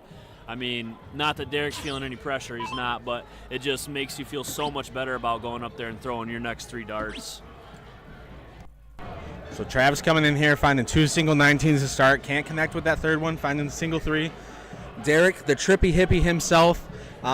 I said at one point he started that name coming from 17s, but he's rounded out his game to be a threat at any triple you have to put him at. For sure. Yeah, he's he likes the 16s if he has to back down on them. If he's pushed to that point, he's a 16s guy. 17's his favorite number, but I watched him earlier in singles, man, and he's a dog, dude. I mean, he got put to bottom side a little bit early on, I believe, and then fought his way through some big names. got up to McGibbon and was throwing some really good darts, but McGibbon came out on top. Derek frustrated with that, but don't ever count Derek out, that's for sure. So tapping in for a 7 mark on 19s. And yeah, Derek and Mike, I think they just found themselves in loser side in their last match. Might have been a little bit ago, but it was their last match played. And that was against Eric and Brady Brown. For those tuning in and have been with us, Brady Brown taking the Singles Cricket Masters title home today. Yeah. Scott Frank was in the booth with me earlier, and he said if he believes he's correct, I think that Brady Brown took the title 2 years ago as well. I think it was last year. Was it last year? Or was it the year before? Brady took cricket? Brady, yeah, Masters Cricket. So 2 years in a row, reigning champ. It's a huge feat. Yeah, him shooting with his dad. Those two guys are shooting great right now. We got Mike Hagenow. Yeah, I want to throw this out about Brady. A total threat on the board, taking out Kessler for the win. Yeah. Not to dog on him, but you're talking about a 3.8 to like a 4.0 average, where Brady kind of sits in leagues, and facing Brandon Kessler, who's a regular 5.0 average pro. Yeah. Anything can happen, man. I mean, it's a 3-5 and up, no cap. And he came in here and did work all day long. And if you simply, maybe it sounds so cliche, but if you believe in your throw and in your darts, you are going to make that happen. You keep confidence, and you can do a lot with it. Derek believing in that first throw, finding the trip 20, flighting himself into a fat side on the 20, takes a second, goes, believing the 18s there to close out with the point lead, falling a little short. Mark Evanberg coming up, rocking the Notre Dame jersey. Yeah, for sure. When I first started darts, Scott, a few years ago, maybe, 3-4 years ago, something like that, Derek had already had, 2 or 3 years in, and he was right around like a 3.0, 3.2, and like a 25, 28, and just has come so far. Triple Awesome 18, triple 18, triple 20. I know that this is an early round, but look at those averages. You got Mark carrying an 8-0 right now into that. It was the end of round 4, starting the round 5. Huge darts, switches the tides. Mike gonna have to find the scoring house here. Goes for the 17s.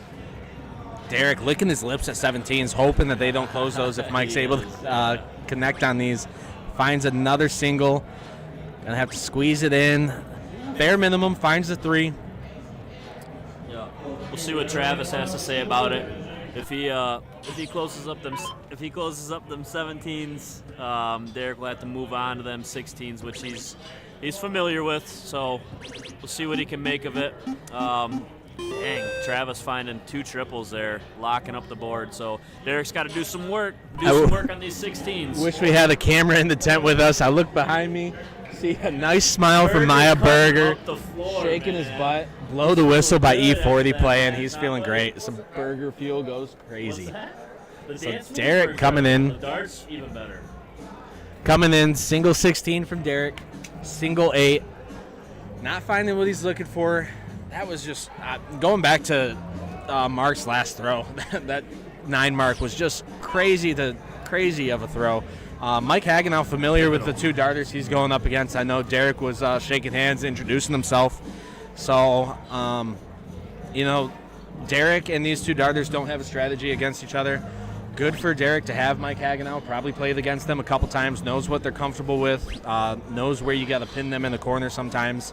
Yeah, him and Hagenow have been partners the last couple of years. I believe Hagenow reached out to him for doubles last year. I don't recall if he was doubles with him in cricket, but he was in 01, and I do believe they placed second in Masters, Hagenow and Derek there. And Derek's so proud of that. Hagenow super happy with it.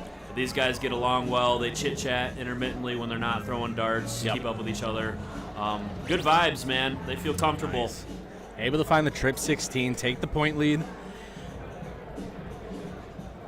Thinking of what he's going to do here. His opponents have 18s and 15s to score on. They do have 2 marks on the 16s, so it can change the tide with them. Going for the 18s, not finding the triple, switching back to the 16s, only finds a single. Takes a 30-point lead here. Travis can come and, wreak some havoc, close those 16s. You're down in points, but I think you throw the one dart to the 16 and you got 2 houses to score on. That's what he does just outside of it. Stays to it to find the double, gets the close, goes for the trip 18, connects on a single, throwing the 3-2-5 out of that. Yeah, I mean, I don't know. You ain't down by much. You got the 18s. You just wiped out their 16s. You already got the 15s closed. You pushed them to bullseye, or at least I'd imagine. Let's see what his game plan is. He's gonna clean it up. He's going up to 18s. All right, he's gonna try and push everybody to bulls. Somebody's got to find 3, and somebody's got to find 4. So I like the mentality. Wouldn't be surprised if that's something him and Hagenow chatted about earlier, getting down to a pivotal point in the game. So bulls 3-4 right now. We'll see what he can find. Slow approach at the board. Definitely not where he was expecting to be starting his throw at, having the throw at bulls. So he's making an adjustment here. Finds a bull. Bounces out 2 times in a row. I personally like to have something to aim at. I know a lot of people feel that way. They like their darts to stick in. So he finds 2 bulls. Down 12 points. Obviously, you're not going to get just 12 when you're playing the bullseyes. You're going for 25s and more. Mike Hagenow needs 3 marks, can get it in 2 darts. Yeah, Scott says push darts. Love it. Yeah, for sure. Derek cleaned up that board, man. Hattie went for bulls and didn't hit, didn't close. I mean, now they got all these open and they're aiming for bulls. They got points. So I like it too. Cleaned it up, forcing them to bullseyes, and hopefully he can find 2 right now. He's got to find it. Last dart, double bull. Needs 1 in the black to put this away and take the 1. Doesn't get it. Bless you, Dakota. So Travis coming up. Like I said, down 12. Got to push those bullseyes. Needs 1 to get the mark to score. A double will put this game away in 1. Doesn't find it. Doesn't find it again. Got to find 2 with this last start here. Just above. Derek's happy to get another look at this. Kind of wondering if Travis had any pressure on his shoulders. How was his mental clarity right there? Derek stepping up. He's got to find a couple. But Derek very able to find bullseyes. It used to be his nemesis. That's something him and I talked about too. And he got a lot better at bullseyes. For a while there, he was shooting. I don't know. He took like 1 year and was practicing strictly on bullseyes and increased his game big time. Finds 2. Finds it in 2. Up. Not only did he push them to bullseyes, I was just going to say, some stories write themselves. He's the one to push everyone to shoot bulls, and he's able to come back and clean it up there. Awesome match between those guys. So that's going to put Derek and Mike to a 1-0 lead over Travis and Mark. Michigan versus Indiana here in the bottom side of the bracket. Race to 2. I'll look around in the bracket, see where the winner of this is going to be taken on. Actually, Derek is the only Michigander. Yeah. That's a good point. So, yeah, it's not even Michigan versus Indiana. It is Derek by himself, but he's luckily got a great shooter from Indiana to give him some help there where he falls short sometimes, and that's awesome. Yeah, for sure. Travis finding the 20s, some points, and taking out those 18s. So Hagenow going to look down to the 19s and try and bury a couple triples in there at least. So winner of this game is going to take on the team name Broughton and Pierce, which consists of, I'm going to assume, Danny and Ryan Pierce. So that's going to be a great match to watch moving forward. Yeah. Like I said, I'm going to have to check with Derek. Things have been moving pretty quick here when he wants to do that draw for the Catherine Middleton Signature Series darts by Super Darts.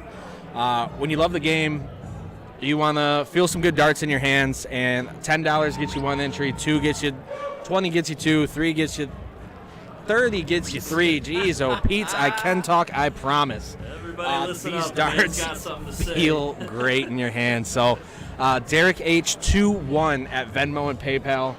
Send in something for a donation to the stream. Gets you an entry in that drawing. We're going to hopefully have Catherine Middleton announce the winner herself. I believe she's here. Haven't seen her in a minute, but I know she is in the building at the very least. So Yeah, these are some nice darts. You guys. got 'em two open grips right to work now. with. Yeah. If you like something a little stickier, you can flip to one side. If you want something more smooth, you flip it around. So they feel great in the hand. They are in the tent here. If you are in house, come by, feel them out. They're what, full darts? Not even just barrels. They're full darts, shafts, and flights. So obviously, everyone knows darts are interchangeable. If you want it for just the barrels, you got them. But Catherine Middleton did win with these darts last night. So come on down, check them out. Daryl Left Eye says, "Is that Mark number 2?" I'm not too familiar. I don't know if it is or not. I'm gonna let you be the judge of that. I think I heard someone say his nickname number 2 a little while ago, maybe while I was out checking everything. So Yeah, I'm not sure. Scott giving Derek the shout out. Nice job, Derek. Pressure shot for sure. Uninformed. Yeah, Derek's good for that, and Derek, great teammate to have, man. He's not going to turn around and look at you and call you dumb for what you did. He's either going to try and lift you up and give you a little advice for the next time, or not say much and don't take it to heart. He's focused, man. He tries to lock in a lot of the times. We are at 33 viewers on the stream. All 33 of you guys, if you guys just came in, gave a like to the stream, we have 49 likes right now, so 33 likes would bump us up towards that 80 mark. That's just huge. Any interaction for the stream, whether it's a comment, a like, a share, subscribe, helps boost this tremendously so we can get this great sport that we all love pushed out to more people. A lot of people don't realize how competitive of a sport this is. A lot of people see it as just a bar or a pub game. Then you find yourself up at GCC on a random Wednesday night to catch a little buzz, and you're like, why is this place packed full, parking across the street? So, For sure. Mark finding the triple 18, seal 18, and a question mark, it says. So, not too sure what happened there. Derek to throw, 190 to 190, has the 19s to score on. Let's give a little bit of a shout out here to Daryl Left Eye. Again, I'm not super familiar with everybody, but I play enough Grand Board. I keep up enough with the entertainment to recognize names and give recognition where due. So, Daryl, good to have you on the stream commenting and watching. And, you guys get this out there and share it. The more you can share and comments and likes, more viewership, the more Derek can get his stream out. And get out there and get people advertised for how good they are at the sport. So Daryl, also last I knew was a super dart guy. He's got some darts of his own, the Daryl Left Eye signature darts. Yeah, so mentioning those. check it out. I was out earlier doing a little player interview, and like I said, familiar with the game, how it's played, not familiar with the names, and so I asked the guy, what are you throwing? He said Daryl Left Eye. I didn't hear it well, and I said barrel, and he just chuckles and laughs at me. And I was just looking up at him, waiting for, what'd you say? He was like, Daryl Left Eye, everyone knows him. I said, okay, I'll get that written down. So Like, I'm just a commentator, man. I'm just learning. Yeah. But so that's awesome to see people throwing your darts here, winning games with them too. If I remember correctly, had a 2-1 win in that game. So got to look at your darts. They looked really nice. I'm pretty simple with my darts. I throw chainsaws, straight barrel, just rigid. That's where you all started too. Yeah. Man. That's what you're comfortable Yep. with. So yeah, really haven't changed my darts around too much, but love feeling different darts out, different barrels, shaft lengths, different flights. It's awesome how much you could change a dart around. Oh, yeah. And you got to change it to fit your throw, fit your how you stand and everything.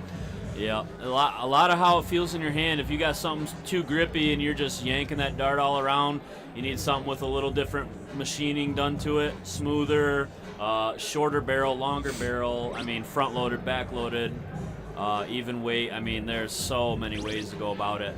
Yep. But the best way to do it is pick up some darts and throw them.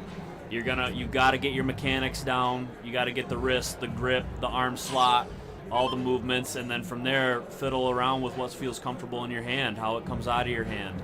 Does it feel too small? Are you gripping it too much? And then from there you got shaft length and different shapes of flights and the whole 9 yards, man. So Derek coming in, finding the single 19, carrying the highest average thus far in the game. Jacob Gonzalez said Derek is super fun to play against. Played against him quite a bit on Grand Board. Jacob Gonzalez, where you watching from tonight? Drop your location in the chat. Love to see where the stream reaches.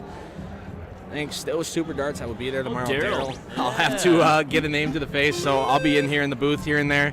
I'll definitely come up, shake your hand, maybe feel your darts, throw them around here. Great to meet you, man. Yeah, for sure. We're fans of the game. Like we said, we know a little bit. We're trying to advance our knowledge and obviously our play too. So anybody we can get commentating, helping out with the stream. Like Drake said, putting a face to the name. Be great to meet you guys. We're hoping to be on stream and commentating more often in the future, maybe, and maybe kind of be regular with this. So we'd love to get to know some of the fans and some of the people who are watching and playing. Yeah, 100%. Nice So, starts by Hagenow, Mike Hagenow coming in single 19, triple 19. Look at this. Only two houses each here. We'll bring it down to the Hagenow. They only have one, and other guys have 18. Pennsylvania today, right on. Making quite the travel to be here tomorrow. That's awesome. No Filter in the comments says, if the darts don't feel right in your hand, try changing the drink in your other hand. I like it, man. You got to switch something up. The drinks might be cheaper, too. So That's awesome. So that's funny. Gave me a good little laugh there. Magneto versus Magneto Marcus. Magneto as well. Scott says, keep talking darts. You're doing a great job. Appreciate it, Scott. We're like we said, we don't know a ton, man, but we're trying to know more. I personally would love to up my game. I've been struggling lately. I played at regionals last spring. Not that anybody asked, but played against Ron Otto and then also Nolan Spear, who's been playing in Masters as well. A couple of great darters. Pushed them both to a game 5. Just choppy with it, man. My average comes from super highs and super lows, and I don't know if it's mechanics or confidence or what, but I'm telling you right now, I talk a lot about mental space and staying confident with your throws, and I get in my head a lot, and it changes everything. Start thinking about my throw, my grip, whatever. Wow, a lot of areas to improve. But Derek on the 19s right now, finding 2 trips in a single. Big 7 mark for him here. Putting some points on the board, 133. So 608 to 460. Travis coming up, see what he can do with them 18s, maybe bring back the score a little, reel it in a bit. But he's going to need a lot.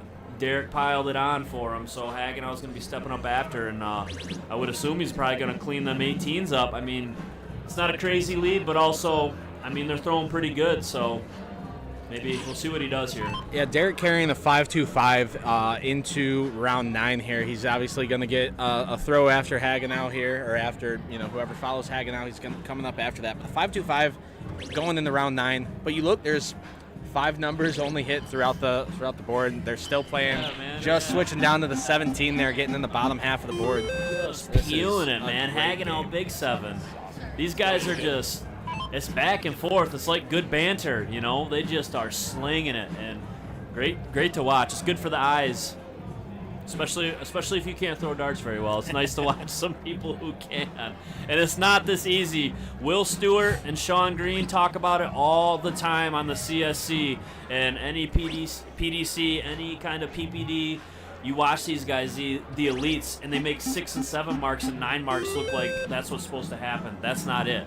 Yep. It takes years to get to that point. It takes a lot of confidence and a lot of throws and repetition. And even this right here, I mean, it's not easy. You can't come in here and throw this good. Yeah, speaking of the PDC, tomorrow I've got a friend coming up here. His name is Mark as well. Maybe we can call him Mark number 3. But he is from the UK, so I'm going to try and get him in here commentating with me a little bit here and there, get a little feel for the PDC, see if we can get that British twang coming in here. That'll be awesome. Definitely. He's from across the pond, as they would say, and he does go back every once in a while, see some family and stuff, so maybe we'll get him in here. Derek burying the 2s, very threatening for that, but not part of the cricket board, so not too much intimidation there. Got a good friend from Goodrich, Will. Anytime you do something like that, he comes up, hey, 2s are closed. Appreciate it, Will. Love it. Yeah, love the sarcasm, man. I'm one for banter for sure. Some back and forth, sarcastic stuff. Get a little giggle in there. Finding the triple 16 and a couple extra marks there to take the lead. What a turn though. I mean, just a couple rounds ago they were down 100-something points. Yep. Derek put up the 133 mark and really gave him a stout lead, and it's flipped right back around, and they're dogging on the 16s. So Jacob Gonzalez said darts is definitely 90% mental. That's 100% true.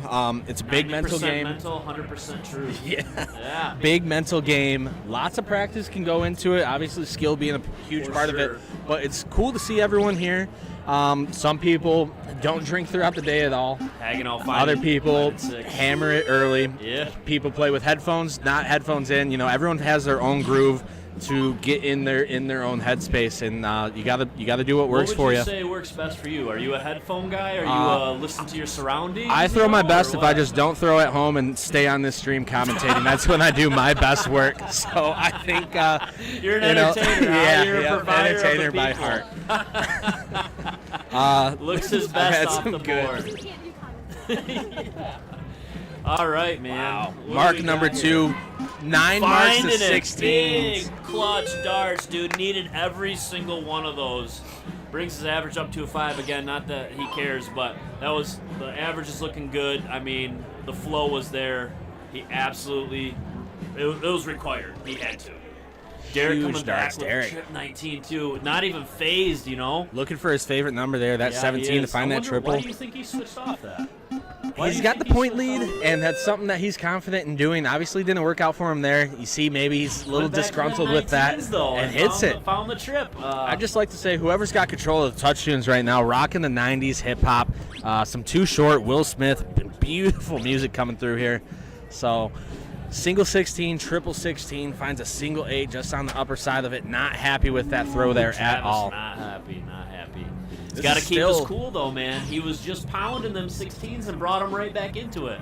So can't let that get to him. This is still let it get to him. The second game, correct? This hasn't gone, so yeah, it's 8:53. What a shootout, man. They're punching them numbers in. Yeah, earlier, Derek on the 19s and 17s. Probably thought he was blocked, I guess. Megan's sitting back here. She's the partner to Katie Howard that we were talking about earlier. Yeah, Megan Killian Smith. Big advocate. Awesome. Big advocate for steel and soft tip. Just giving a little insight. I thought that flight was right in the way, and again, 17 is his best number, so take a swing at it. A while ago, you touched base on it, and it was 460 to 600. It's now, oh my gosh, it was 852 to 853, and now jumping to 929. Hanging out, just relentless. You're gonna see 4 digits here very, very soon. Danny Broughton said, "Who's on the mic?" Yours truly, Drake Parker, and Dakota Zalke. Shooting out of, if we got to claim a place, probably GCC. Hey, Danny, how do you pronounce your last name? Spell it out for us. Spell your last name. Have I been pronouncing it wrong this whole time? No, Broughton, I'm just Broughton? asking him to spell it because it would just come out his last name and he still wouldn't know. Live close to Brighton, so I might just be calling you Danny Brighton now. It's fresh on the mic. Scott said, Maybe reset, rehydrate, Bridgerton. and compose yourself with a bad round. Scott, again, thanks, man, for tuning in. Just preaching some facts here. Totally right. Travis, obviously very rattled with that round that he had, but not good for him, man. He knows he can throw. He's elite. You know, he's up here for a reason, and exactly that. Step back. Even if you're on the line, dude, if you can think about it, step off, reset, get back up there and throw that dart with confidence. If you go up there and I don't know how to say it without swearing, but if you go up there and just kind of chuck it around, not giving a crap, I mean, you're going to get crap results, so get up there with confidence. Danny, looking at your all right. Broton. Broton. All right. Broton. Brought a ton. Looking at your CompuSport here, waiting on the match. Love to see you pop by the booth here. Come in, commentate. Like I said, we got Megan Smith in here.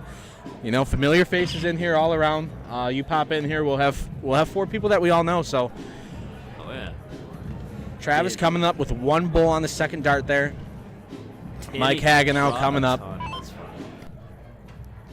Getting down to the nitty-gritty here. They got a little bit of a lead. What do you think he's thinking, man? You think he's going all 3 at bull, or is he thinking maybe grab a couple points? Hurry, before he throws. Hurry. I'm going to go all bullseyes here. He's confident in his throw. I think he's going to try and snatch some 19s real quick. He's looking like bulls, though. He's looking at bulls. Yeah, well, you were wrong, so yeah. Points to me. I'm not right often. Like we said, measure once, cut twice kind of people. Yep. There it is. They find it. Awesome. Find it, man. So that brings it to is that 2-0 for Derek and Mike Hagenow. Was this? This is yeah. Race to 2. So here I am not knowing. Between the 4 competitors here, gonna to be figuring out what we got next coming up on the stream. Like I said, things winding down. I'm going to get with Derek right now to see when he wants to do that Catherine Middleton Signature Series darts giveaway, so stay tuned. I was muted that whole time. Hopefully you were picking me up on Dakota's mic. Going to get with Derek to see when he wants to do that Catherine Middleton Signature Series darts. So stay tuned. I'll get back with you guys here shortly. Yeah, Scott making a good point there at the end. Free look at the bowl. Yeah, no pressure, right? Had points. Already had a mark on the bowl, and these guys are very well capable of hitting that bullseye. So I have a conservative look at things just because I don't have the confidence right now. But I mean, when you're playing at the level they play, I mean, there's no doubt you want to win that game and you're going for it. So true that. We'll see you guys in just a bit.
All right, sports fans. See 20-some people in the Facebook chat. Don't know what we got going on in the YouTube, but happy to have you guys here tuning in.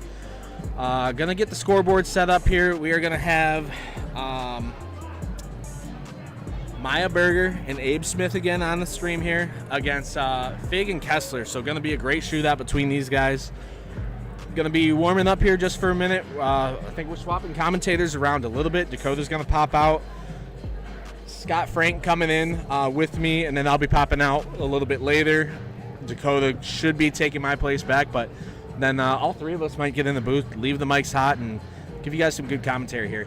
Scott's been awesome to give you guys good play-by-play. He said he covers some basketball stuff on Twitch, so that's huge. You know, he's got the experience doing it. Dakota and I coming in, first time on stream, on mics, so appreciate you guys sticking with us. We'll get everything tuned in here for you soon.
All right, guys, for everyone tuning in here, we are live at the Soaring Eagle Casino and Resort for the Michigan MCMOA State Dart Tournament. Game time streaming here. I'm Drake Parker. Alongside of me is Scott Frank. Tuning in here, this is going to be essentially, like you said, the semifinals of the winner's bracket.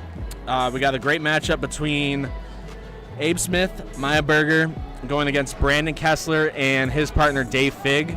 Got to get that reset. 0-0. This is going to be a race to three since it is still topside. Winner of this moves into the king seat and will await the winner of the bottom side bracket. Still got some games going in there. Eric and Brady Brown are in bottom side awaiting their opponent. Yep.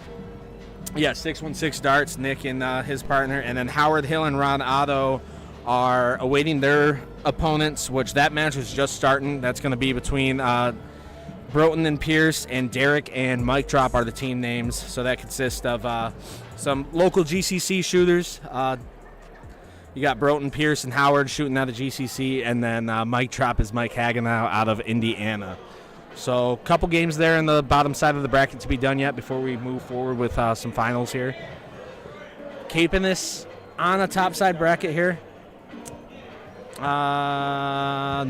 Nope, music is up. Sweet. I'll finally get the hang of that at some point, I swear. So, looks like a diddle here. Dave Fig to show. Finds himself one in the black. Going to be Abe Smith to follow. Everyone tune back in. Send it to your friends, family, grandmas, aunts, uncles, cousins, daughters, sons. Anyone you can share this stream to helps tremendously. We are going to start this game off race to 3, top side, Masters doubles cricket, Michigan State Dart Tournament, soft tip.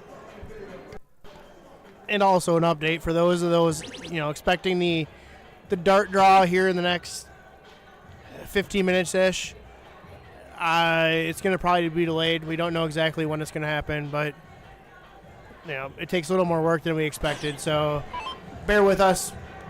Derek will let you know if you win, when you win. Yeah, a delayed dart draw. Kind of a good thing. Gives you guys more times to get in. If you said you only put 10 in the first time, you know what? I want to increase my chances. Those are really sounding like some nice darts. Throw in another 10, 20, 30, $200 if you really want to win it. So here we go. Dave Fig up to throw.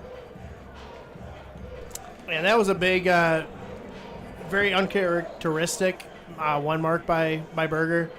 You don't see that too often. Could be the difference between the game right now. Yep. So just outside that, no, I'm sorry, that's a 4. So going for those trip 18s. Finds that triple 19. They are up 20-0. 2 houses to score on. Abe Smith going to have some big darts here. Goes for that 18. Nice fast throw. I like his windup. Just very confident in his throw. Yeah, it's got very, rapid Ricky Evans type vibes. There's no messing around. It's shoot and fire. Just let her rip. Yeah, myself still looking to really find my throw. I've switched my pace and cadence a couple times. Some stuff works for me for a week, and then next thing I know, I wake up, throw, and it doesn't quite hit like it did the night before or whatnot. So switch it up again, and it's just fun to see everybody have different cadences moving forward.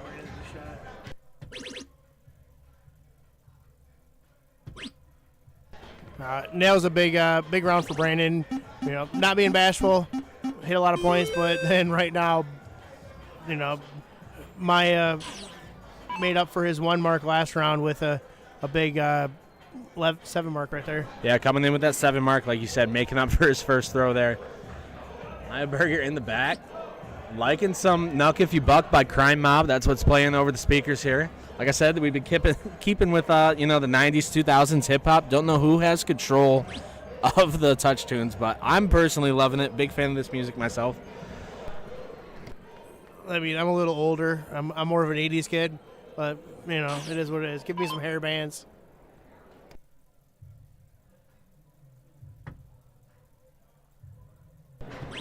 Abe coming through just outside that trip 18 again.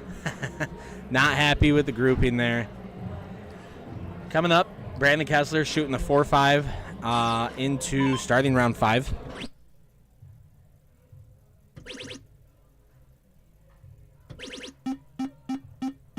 And that's a really big third dart there. 7 mark closes their toy. Next thing you know, they need at least 7 darts to take the point lead.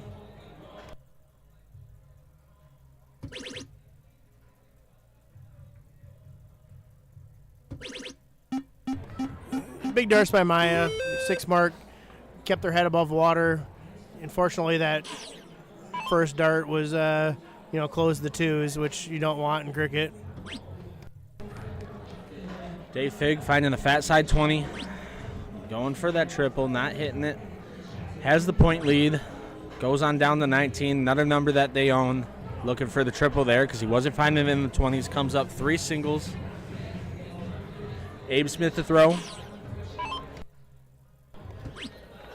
So I was got a question for you guys. Like, obviously these guys are a lot better than us.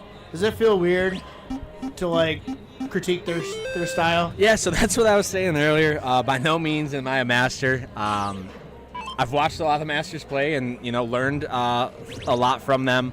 And I was mentioning that everyone's got their strategy that works for them, but you watch enough darts, you see what people tend to throw, and sometimes guys just switch off of that, and it seems weird. You mentioned it, like, oh, that's maybe not what I would have done, but if it works out well for them, you're not going to say that. You're going to say, great darts there. So you got to take those risks when you can. Yeah, I feel the same way. And like, these are the guys that we pattern ourselves off of. I mean, strategy might not be what you did, but there's a reason why they're here, and we're sitting here behind the screen. Yeah, 100%. Maya Berger has his own line of darts. People are throwing them in this tournament aside from him. Anybody that has their own line of darts, you got to respect, and might question their throws here and there, but you got to give them the trust. Wow, triple 17, triple 19, huge darts from Dave. Plus, we did just have confirmation before this match that Maya Berger does not want to lose, because when he does, he will be in the booth with us. So he has extra motivation to not lose tonight. Yeah, Berger's been here for quite some hours, putting down some, as someone said earlier, burger fuel. So getting him in the booth here is going to be entertaining. Nonetheless, Kessler not finding what he's looking for on that top side, goes down to the bottom, just outside that 16. Like the colorful darts from Kessler. Those look good. Yeah, it's been a fun match. I mean, look at the averages. 3-5, 4-5 is the high. Like, it's ridiculous. Like, it's amazing. In all reality, it could come down to the diddle at the end of this match. Hitting the 4 mark on the 16s. Very close game here points-wise. Got a 453 against 461. Dave Fig has 20s and 19s to score on. Goes up to the 20s. A couple rounds ago, he did the same thing. Didn't find it in 2 darts. Switched to the 19s. He does that earlier this time. Looks like he's looking at the 19s again. Falls outside, hands up, not happy with it.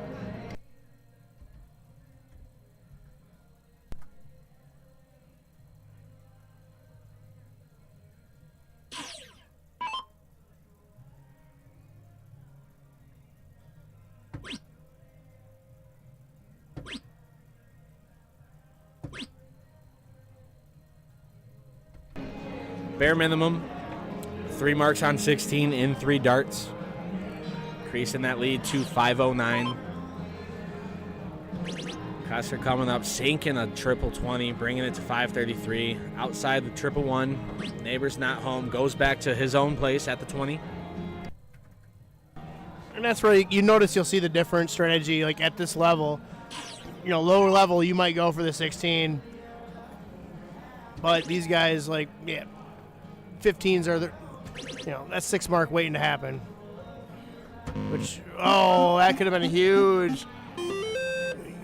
That's what we call a hero shot, and it would have been amazing, and still amazing darts.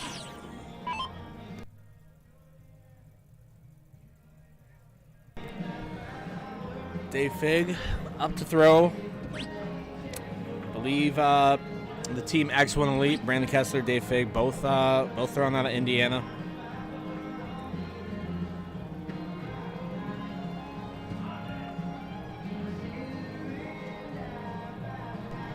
And once again, unlucky right there.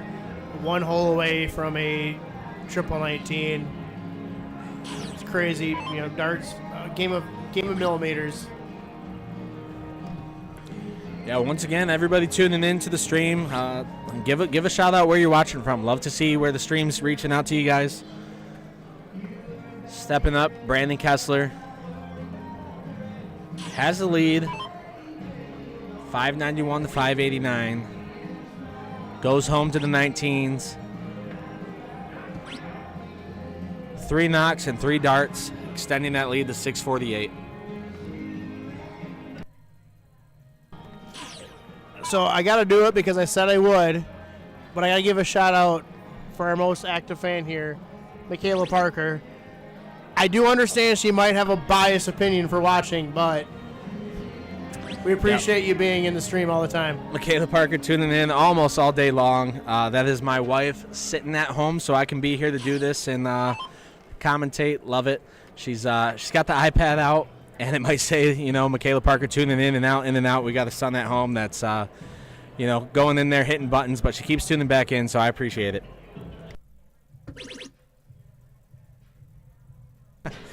Dawn coming in from Missouri. Mike coming in from Wisconsin. I appreciate Logan. I believe must be Abe's kid, it sounds like. Yeah, Abe Smith been a killer shot in the previous matches we've had him on stream. Michaela coming in with a woohoo. Appreciates the shout out. So they're talking about Abe. Finds a 16, single 7. Yeah, Logan, appreciate having you in the stream, man.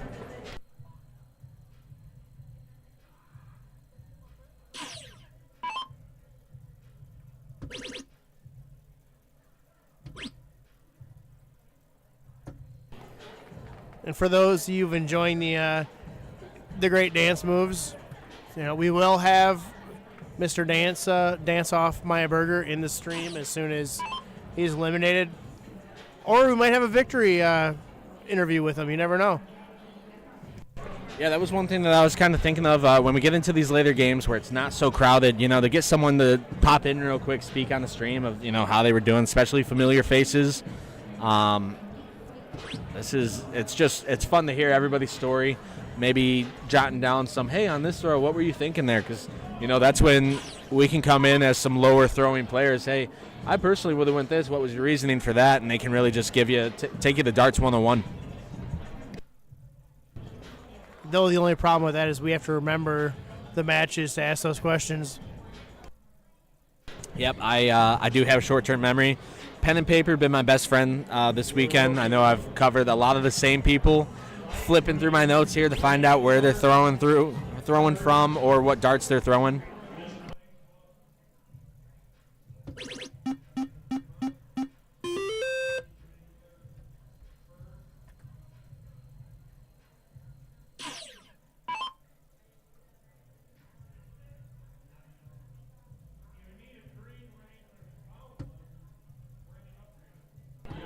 So, not gonna lie, as I'm yapping here, maybe our chat can help us out. Is this still leg 1, or did we miss a leg here? Yeah, I'm gonna pop out and double check. I'm sure a spectator out there has an idea. This is going. I think this is the start of round 17 here. So, like you said, chatting, talking about the darts thrown, reading the chat could get lost there. Believe this is still round 1, but I'm gonna double check. Like you said, if the chat can help us out, that'd be awesome.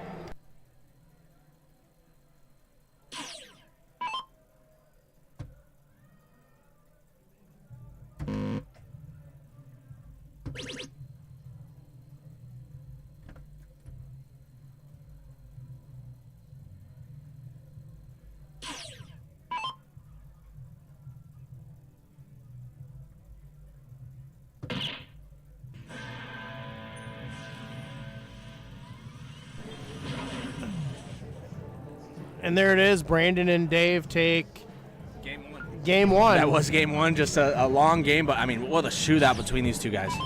Two teams, I should say. Brandon and Dave take game 1.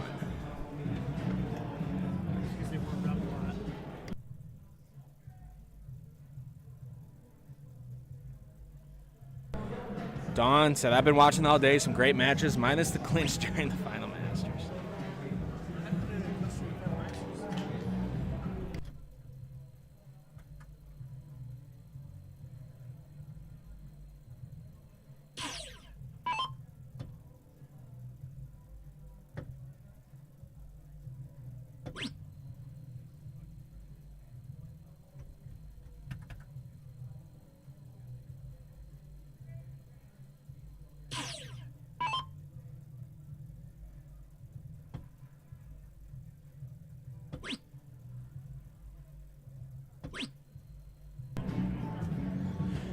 Abe throwing, finding the single 20 to close that number up.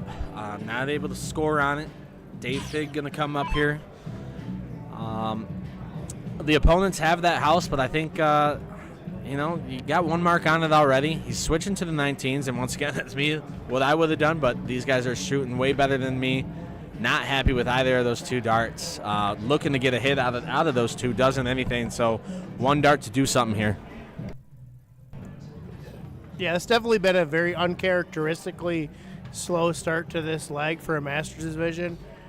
But part of that is like us regular darters hold these master shots to a higher standard, and it proves they're human. Like, yeah, looking at the CompuSport stats here, both these teams have played 9 games, and as a reminder, this is a topside match, so 9 games played for both teams, 9 games won. So gonna feel some heartache for one of these teams after the end of this, but that'll put them down to the bottom side and they can still work their way back up.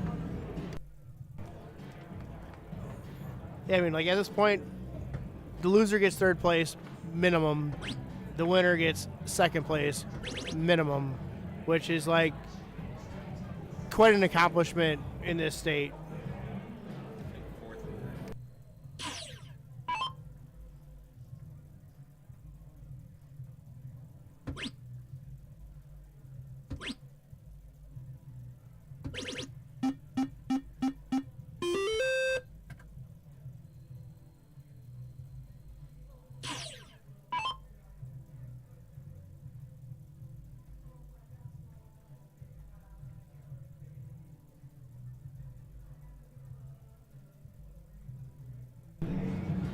Dave Fig stepping up, has to throw the 18s. Didn't find what he was looking for on his last 3 throws there. Pretty frustrated with himself.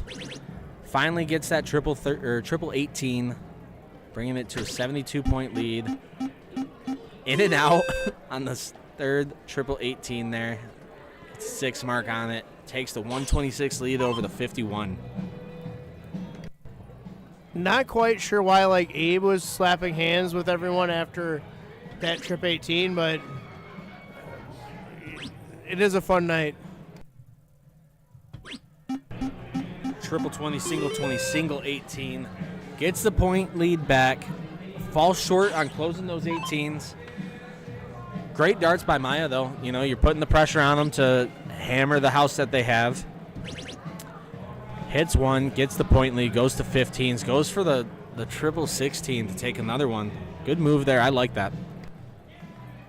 Like good, to go back to the mile round, like, as a human darter, not these guys. I like the shot. You got 3 houses. Take a shot. Take their toy away. Makes a bigger lead.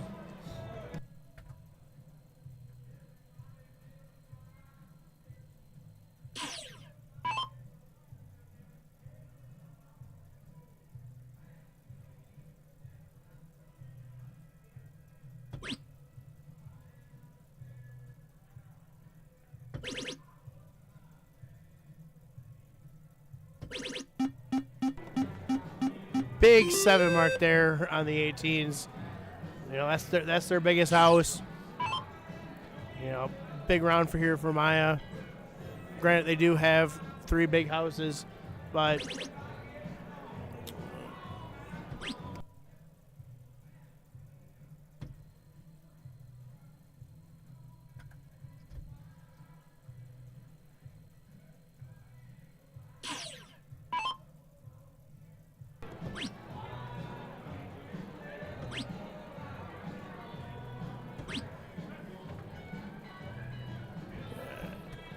so once again, they're like, I'm not a master shot, but I don't quite understand the going for 20s for close. But Abe has a chance to get the point lead and close out the 18s here as he closes and points on the 3s.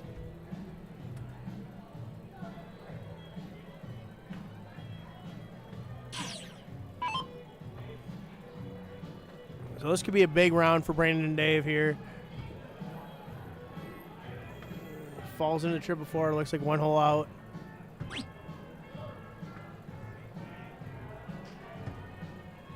Extended the lead 18 points, but not what he needed. I feel like he needed trip 18 and 2 darts at closes as Maya steps up here.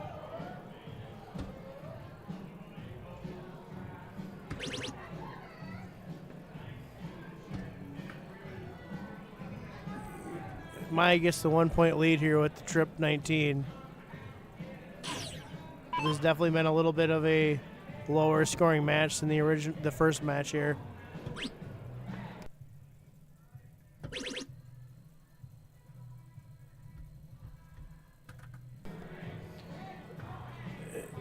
Nice 4 mark there on the 18s. Gives him a little bit of breathing room. It is 2 toys to 2 toys, or 2 houses to 2 houses. Big 7 mark there by Abe. 133 points. Gives Maya and Abe a little bit of breathing room. We'll see if we get a big answer here.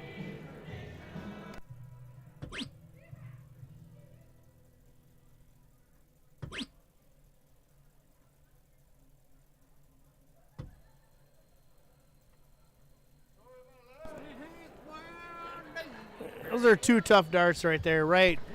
1 hole out away from being a 6 mark. Would have been big darts here.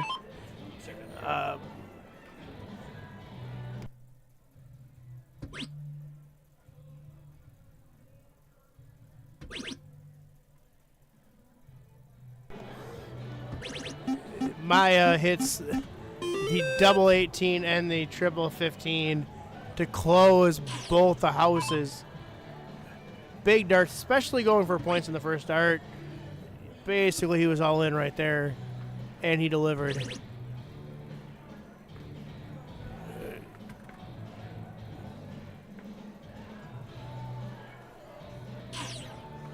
And Brandon responds with a 4 mark, but Abe shuts that down quickly. And Abe with a trip 16 and a bullseye to put them on the precipice of tying the match up.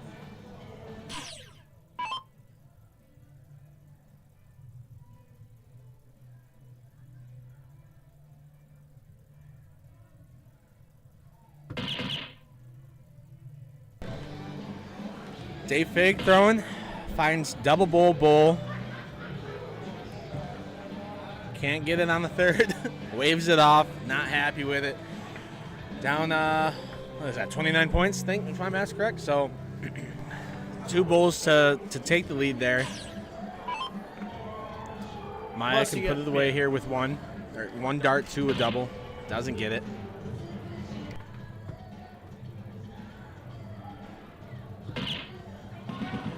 Big finish there. Obviously, I'm pretty sure he was probably disappointed he didn't do it in 2 darts. Probably more disappointed he didn't do it in 1 dart, but, you know, when you're that good, you can expect to hit doubles. Yeah, it brings us to a 1-1, race to 3. Masters, topside, doubles cricket. Brandon Kessler starting it up. Finds 2 in the 20. As you said, a little bit of an unusual start for these guys in this master bracket, but you know, if you start slow, you hope your opponent starts slow and you guys can just get it back up on the next time around.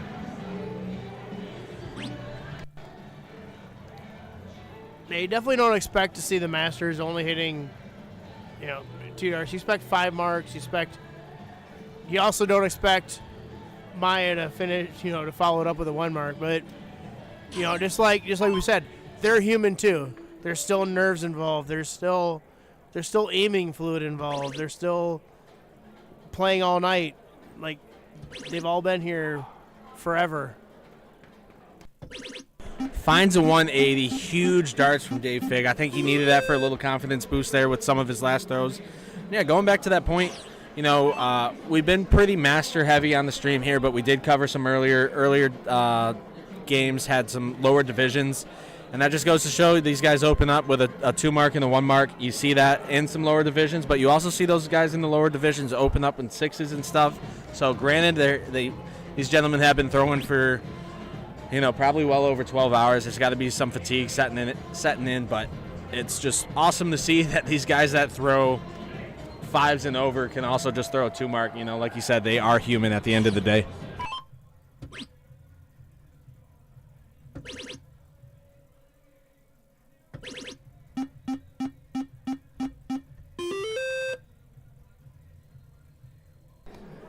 big 7 mark there by Brandon. Close the 19s, close the 18s. Really putting Maya and Abe behind the 8 ball here. Yeah, finds himself 51 the point in. Paul Otto said, watching this all day makes me wish I would have made the trip this weekend. At least I get to watch some great darts. Yeah, another Otto earlier on the stream, shooting great. So happy to see you in, watching all day. Appreciate you tuning in.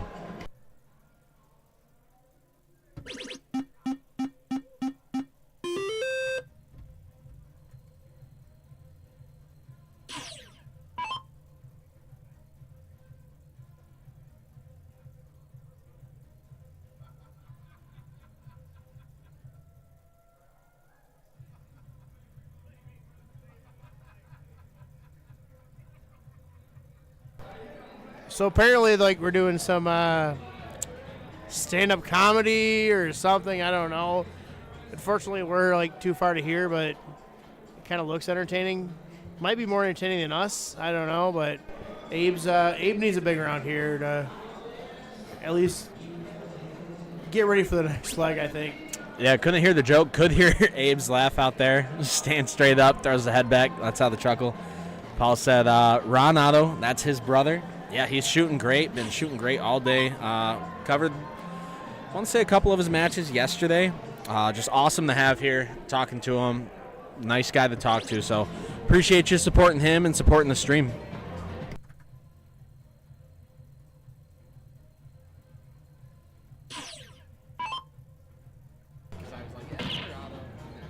So at this point, the biggest thing for Maya here is to get some momentum for next leg.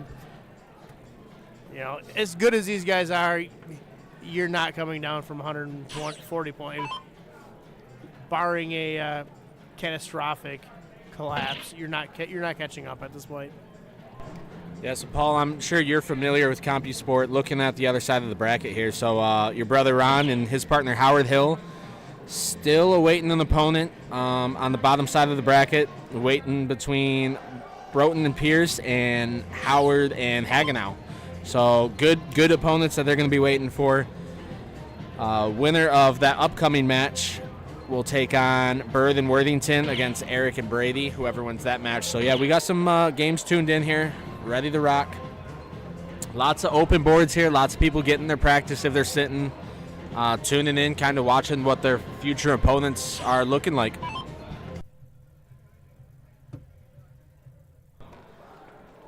And if you want to get in the drawing for free for some darts, I don't think we've cut off donations here. Yeah, spoke with Derek earlier. He said it's going to take a little longer than expected. So, yeah, to the best of my knowledge, that donation is still open at Derek H21 on Venmo and or PayPal for some Catherine Middleton Signature Series 18-gram darts. So, Brandon and Dave taking that one, making the series a 2-1. Looks like Abe waiting on his partner. Might be getting some of that burger fuel that we talked about earlier.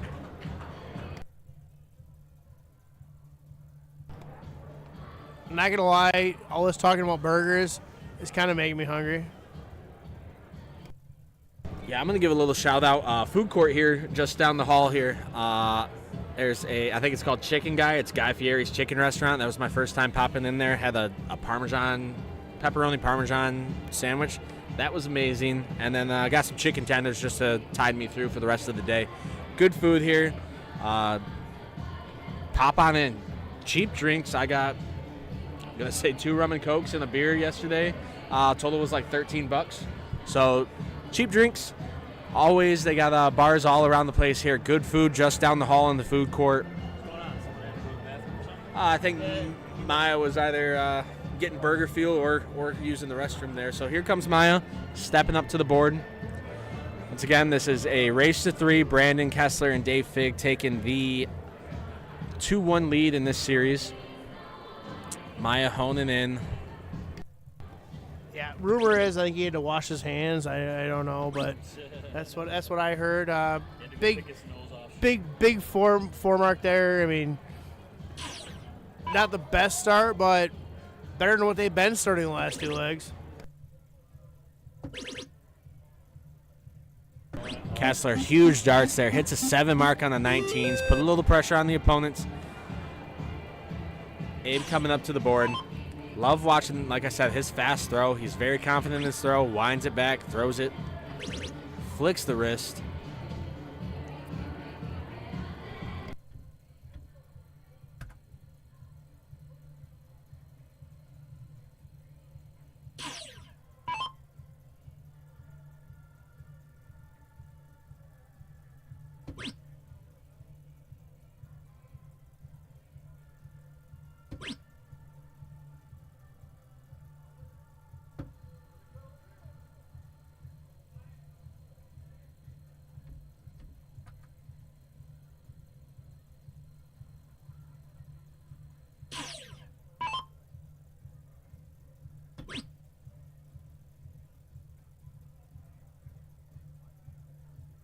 Yeah, looking at the comment section, Paul, man, wish you would have been able to come up, dude. It would have been sweet to see you do some damage, singles, doubles, whatever, but would love to see how you fare against these guys. I know you're right up there with them. I mean, CSC doing some work, baby, so would love to have you next year, I guess.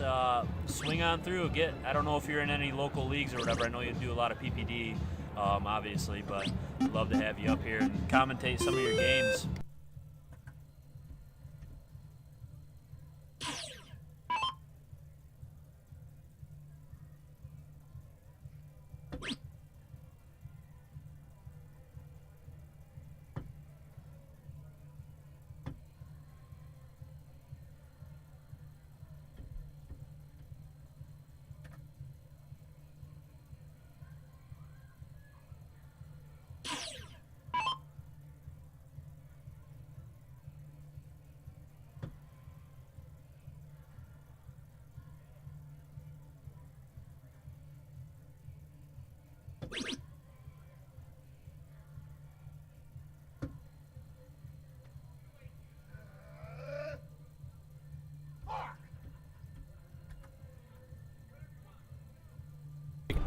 Fig finding a triple 20 on that second dart. A little frustration release there. Lucky that they got that 2-1 lead. Abe Smith, Maya Berger looking to take this to a 2-2, make it a race best of 5. Scott said, I'm definitely going to be there next year. I'll come help y'all commentate.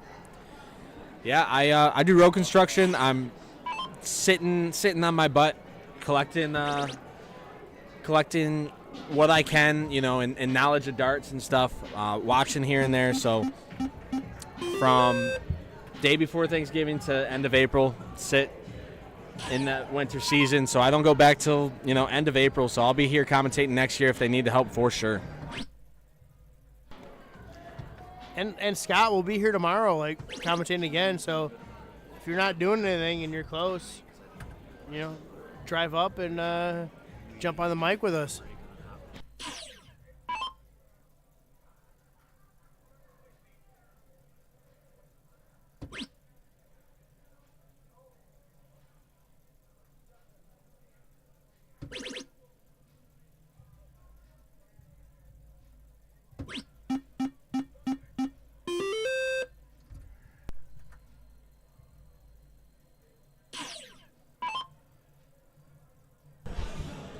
So for those still here with us and tuning in, we are at Mount Pleasant Soaring Eagle Casino and Resort.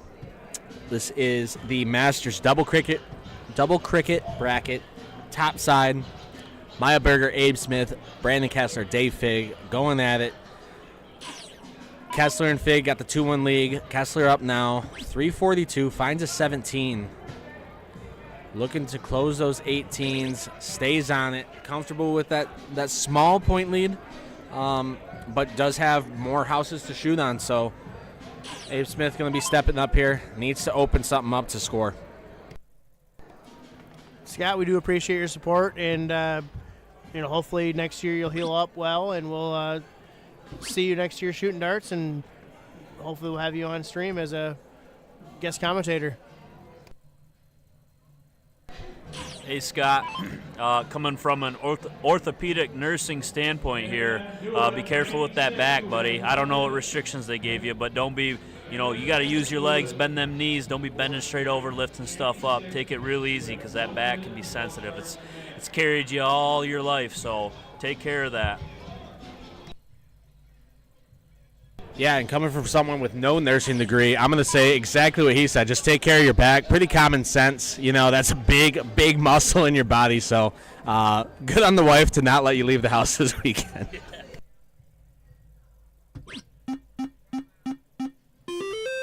I heard alcohol helps alleviate any pain you have, so why don't you just grab a brew, sit down, and enjoy the entertainment, baby. To clarify, that one did come from the guy with the nursing degree. And that is not the official statement of Game Time Streaming or any of subsidiaries of Game Time Streaming. So triple 19 on that first start, carrying the 5. Highest average in this. Didn't quite catch the round there. Okay, this might go. I want to see you again.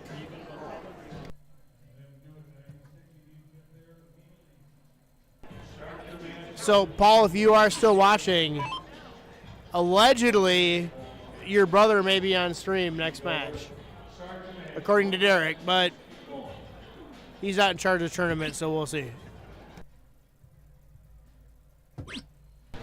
Dave Fig finding 2 single 15s in the fat part of that segment. 415 to 413 here. Maya Berger coming up. Listening to some Easy E. Finds an easy way into that single bullseye. Just goes on the top side of it for another one. Can't quite get the third connection. Needs those bullseyes to point as his opponents have closed up every other number in this game. That's always a tough shot there. Like, you could go for the hero shot, close all the numbers, but you could also hit a 4 mark and make them score. But we do have Brandon Kessler and Dave Fig taking the King Seat match 3-1 in the Masters Cricket doubles in the Michigan State Dart Tournament. Hopefully here shortly we will have, and apparently Scott's wife is also making Dakota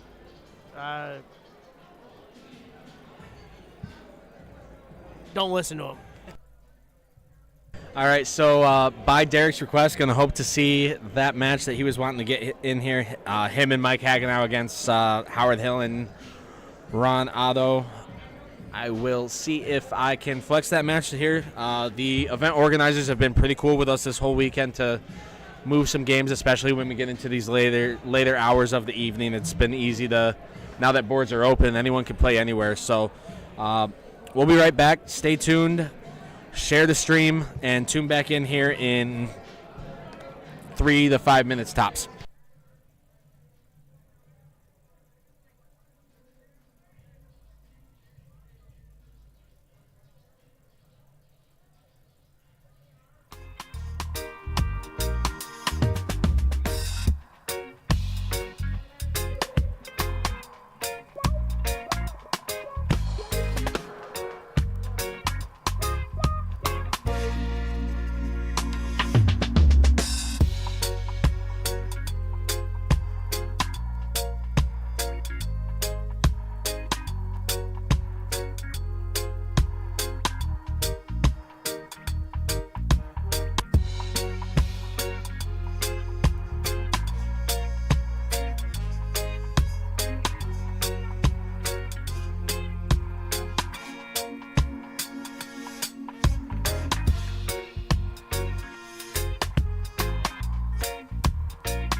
All right, sports fans, for those of you still with us, we are out in Mount Pleasant at Soaring Eagle Casino and Resort for the Michigan MCMOA State Dart Tournament.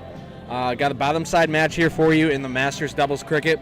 This is going to be a race to 2 between Derek Howard and Mike Hagenow against Howard Hill and Ron Otto. Paul, if you're still in there in that chat, this is going to be a match to watch. Give some hometown and brotherly love to your brother in here. So going to give them a minute to warm up. This is a race to 2. Like I said, it is bottom side. So stay tuned. We'll be with you guys here shortly.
So those last throws were the diddle.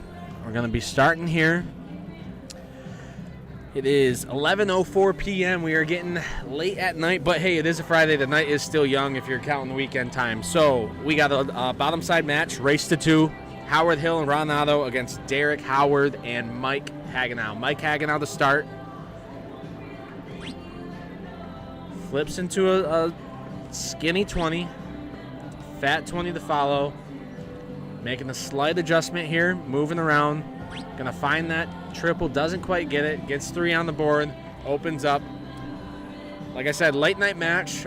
Some fatigue could be setting in for everybody here. You see Derek back there stretching. This has been a long day for everyone. So appreciate the viewers that we have sticking around with us. Be sure to share, subscribe, hit a like. Anything you can to support the stream is huge. Joining me, still have Scott Frank with me. He's been kicking butt here in the booth with me. Has some commentating experience on Twitch. Big steel tip player, you said? Shaking his hands. Maybe not a big, but steel tip player nonetheless. So great knowledge in the game. Derek Howard, triple 20, single 20. What do you think there? I talk a lot better game than I actually throw, but I do confirm that Derek is possibly having some oblique issue right now. Like, he does have a little bit of grab in his side, so it'll be interesting to pay attention to that as it goes on. Yeah, Derek is one I know when he gets up to the board, he gets in his stance and he raises his shoulder up a lot and lets his elbow drop into the position where a lot of people go just straight from a hip right to where they want to be.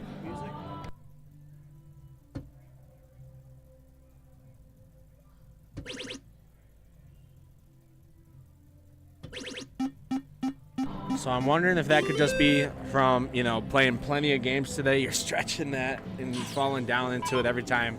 He is playing in the long sleeve. See him kind of going up there, cleaning his wrist out. Howard coming in with a 17-17, down in points. Let's see what Derek's got here. I mean, I'll be honest. I don't know if I've ever seen Derek wear like a T-shirt, a dart shirt. I don't think I've ever seen him not wear a hoodie. Which, I mean, I can't do it. It's too much. But he's a lot better than me, so more power to him. Yeah, I can't remember if it was you or someone else in here with me earlier mentioned, I've never really seen Derek in a short sleeve or whatnot, and I've been to his house a couple times. They've got a nice gym in the basement, and tapped him on the shoulder there to ask him a question earlier. Pretty solid guy. He's got a pump cover on for sure.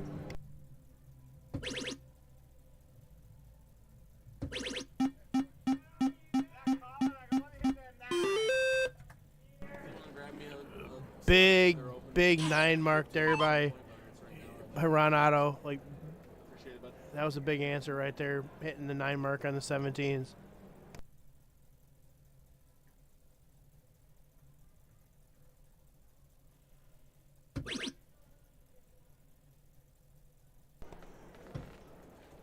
As Mike closes their house and gets 20 points, big close. Sucks when you fall into the neighbor. As we've been saying, it's like rather hit 2 doors down, but as you have Howard the GOAT Hill closes the 18s. Great grouping there by Howard Hill. Mike coming in on the chat said, "Let's go, Mike." And then Brandon the follow said, "Come on, Howard Hill and Ronnie." So Derek to throw here has the 220 lead in points. 20s is open for him to increase that, and that's where he's going. Finds 2 singles on the fat side. Going to follow through here with 1 more. And sinks in that triple. So it sounds like the chat's kind of like, split here. Who's going to break the tie? Is it going to be Mike or is it going to be Ronnie? Yeah, so both teams registered as Motor City Entertainment. As mentioned before, Mike Hagenow shooting out of Indiana. But a name that people recognize in the Motor City Entertainment industry, USA Darts. Everyone knows him. Everyone's probably shot with him at some point. I know he gets around and travels, so.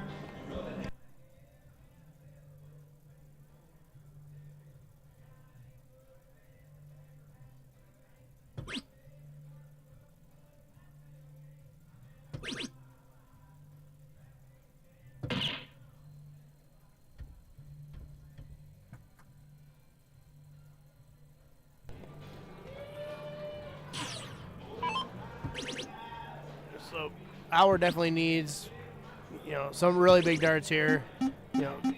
Hitting a 7 mark and still being down, 52 points. Definitely need some big darts here.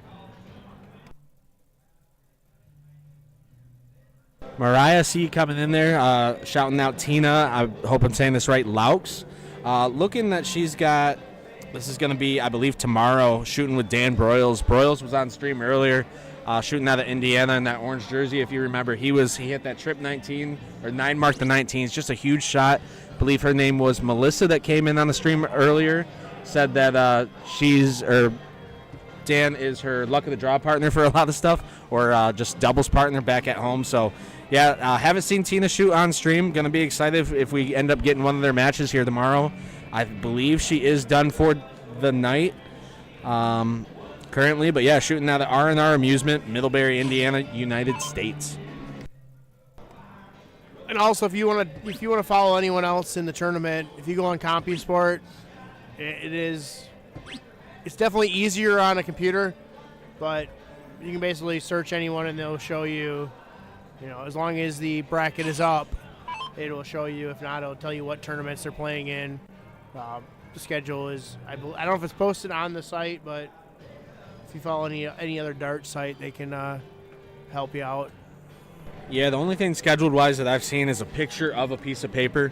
I know. So yeah, today was full of cricket, singles and doubles. Tomorrow, I believe you're getting into mixed doubles cricket, and I'm sure there's probably I think it's just a mixed day, so there's probably mixed 01, mixed cricket throughout the day.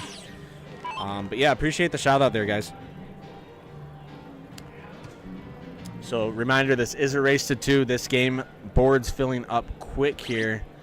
How are they able to find a double 20? Down in points, Derek Howard leading with 320 here, moving into his throw. Needs 2 marks on the bullseye. 1 in the black will kill it with 1 dart. That is the wrong black. Not able to point on that. Finds it in a skinny blue. Skinny round blue. Gets up to the 20, so not able to put it away.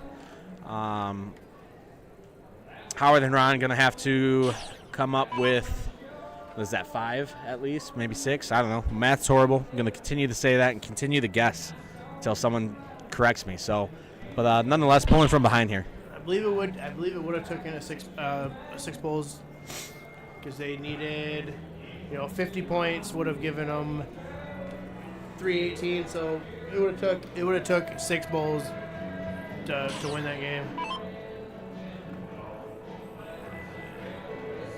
And Mike basically needs to hit 1 bullseye, which he does in the first start. So Derek and Mike take a 1-0 lead. Great shot by Mike Hackenau. Race to 2, I believe, correct? Yep. Bottom side, not quite. So winner of this match will go into the next match, and they will take 4th. Winner of that match will take 4th. Next match up on this bottom side is going to be a race to 3. But this one is a race to 2. Howard getting 2 marks on the 20. Not happy with it. Leaving Mike Hagenow a big throw here. Flip the script. Almost give yourself the first throw here. Yeah, if you can close the 20s after your opponent doesn't, it's a big round. Now, if you can get 20 points, 30 points, that makes sense.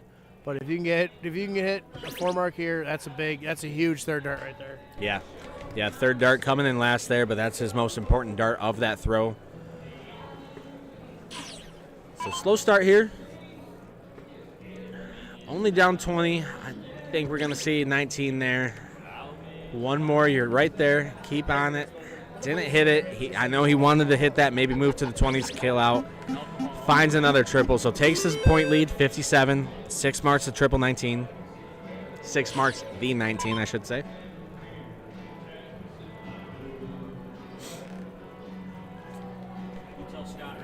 Yeah, that was a big answer.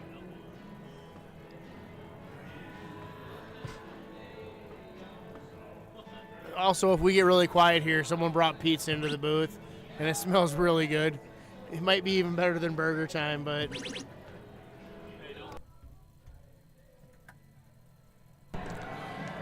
All right, single 20, triple 20 from Derek Howard there. Howard Hill to follow.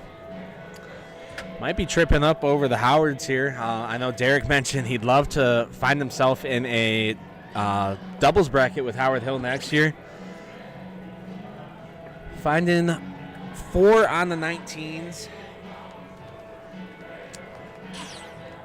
Race to 2, Michigan State Dart Tournament here in Mount Pleasant, Michigan. Soaring Eagle Casino and Resort. Long day today. We got a long day tomorrow, but we are here to give you full coverage. I say full coverage. Obviously, we're not covering every single game, but anything that comes to the board that we have set up here, we are giving you full coverage of. So appreciate you guys sticking in with us, tuning in yesterday, tuning in today, and hopefully seeing some familiar names in the chat tomorrow. So also beware, if you come near our camera, we will find you. It could be entertaining. I think we had, people dancing already. We had people landing airplanes in the background. Yep, we are set up just, a couple 10, 20 feet off to the side of the boards being played here. So if you find the camera, find the streaming boards, look for the big black tent. We are in here. Don't be afraid to come say hi. You know, let us see you there. We might be live on the mic, so don't come in spurting anything crazy, but we'll definitely say hi to you guys. And for those that we know, get you in on a stream here and there for some commentating.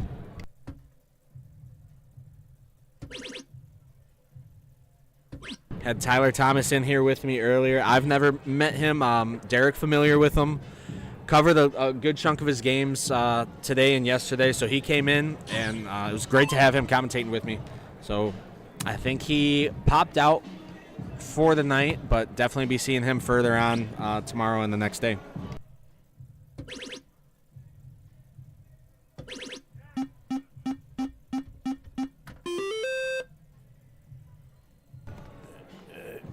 Big darts there by Mike. You know, closes out the 20, points in the 20, closes out the 19.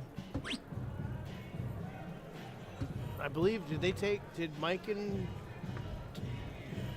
is this the third leg or is this still a second leg? So this is going to be the second match. Yeah, race to 2. Derek and Mike did take the first one.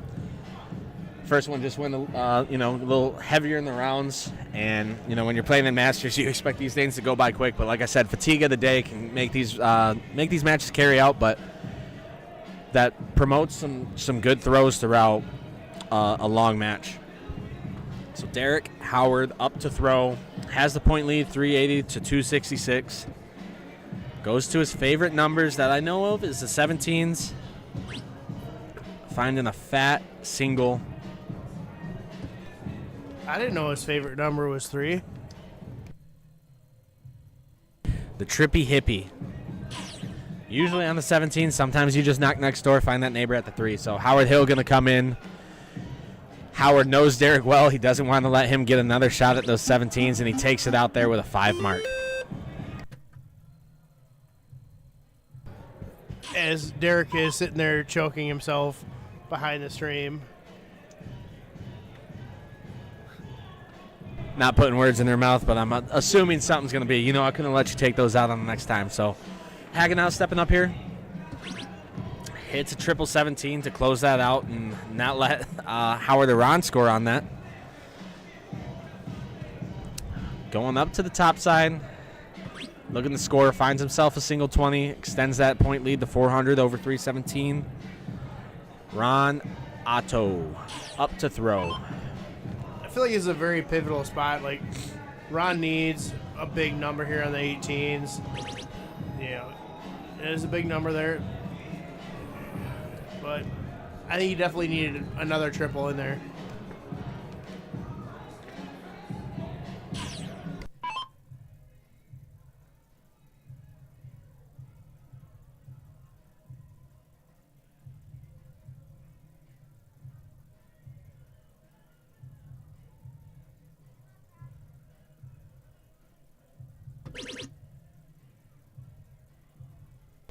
Yeah, definitely. I mean, his look was either at 18 or 20. Yeah, I believe when I was following his eyes, he's probably looking at the screen on the board to see where he's going. I think he was making sure his shoes were tied.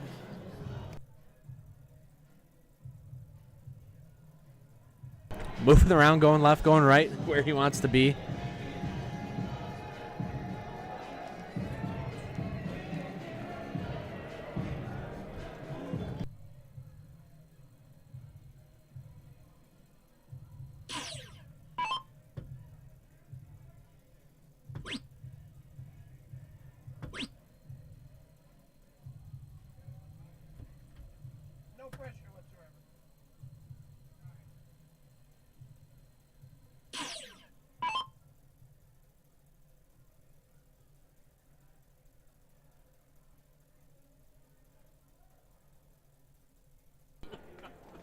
But no, let's be a big round here by Mike. If you can, at worst, if you can close the 18s,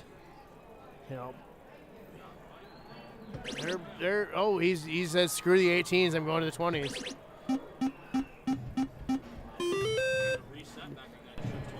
And I'm the same way. Like as Dakota here says, reset.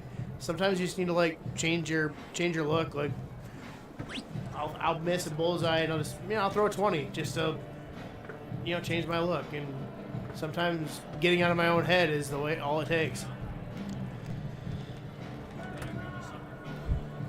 Derek Howard coming up. Throwing the 3-0 into the back half of round 10 of 20. 520-point lead over 371. Looking for those 16s. Comfortable with the lead on the 20s, so he's going 16s. I think he's going to stay here again. When he does, finds a triple, opens up. They have 2 houses to none. Howard going to have to open up 15s and really, really puncture that wound. I do like that look, like 100 and 150 points up. Take the take the hero shot. Like I said, you miss. Oh well. Even if you 9 marks the 16s, he's still not catching you. Hagenow coming in, looking to close that wound that Howard just opened up. Finds 2 singles, needs 1 more to close it. Gets it with a triple. None of those extra points there count, just gets the close. But at this level, at my level, you're told, hey, you don't need anything fancy, just aim for that fat part. But at this level, they're so accustomed to throwing at that skinny triple, they just stick to it for whether they need 1, 2, or 3 marks on that number.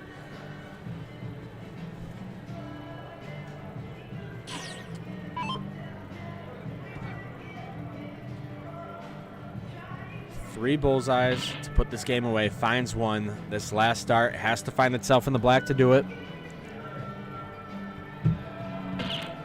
Derek Howard just slipping into that other single. Sets his partner up. 1 dart to put it away.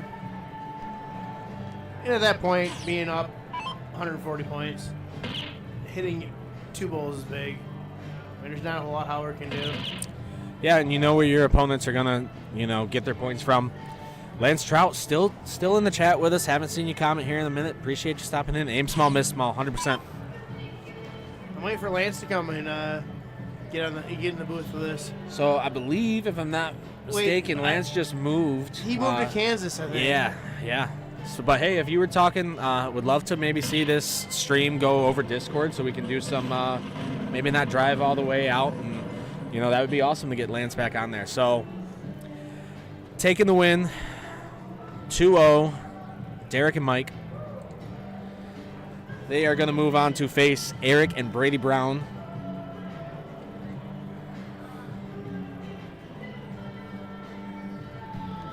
Wait, is it Eric Brown and Brady Brown or Eric Brown and Brandon Lee? I don't know. Oh, I get it.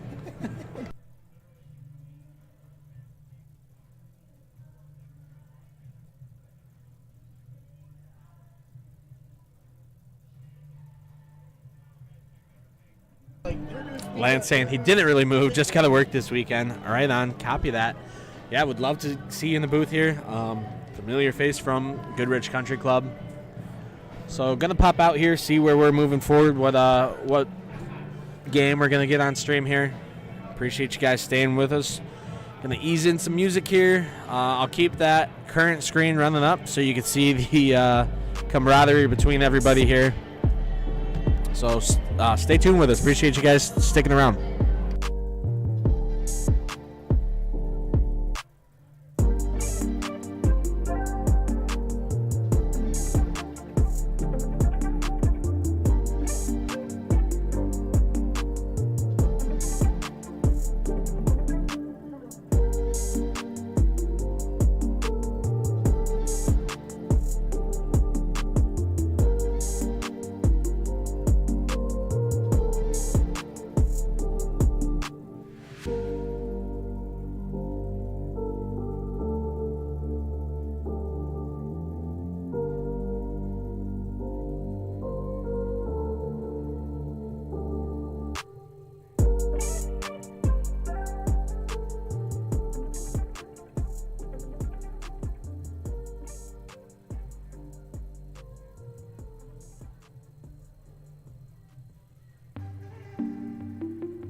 All right, so we did find a Division III match that we're going to get on stream here. So I'm going to get the scoreboard caught up on the names, and we'll be right back with you guys here shortly. So stick around.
All right, everyone's sticking in with us. We have a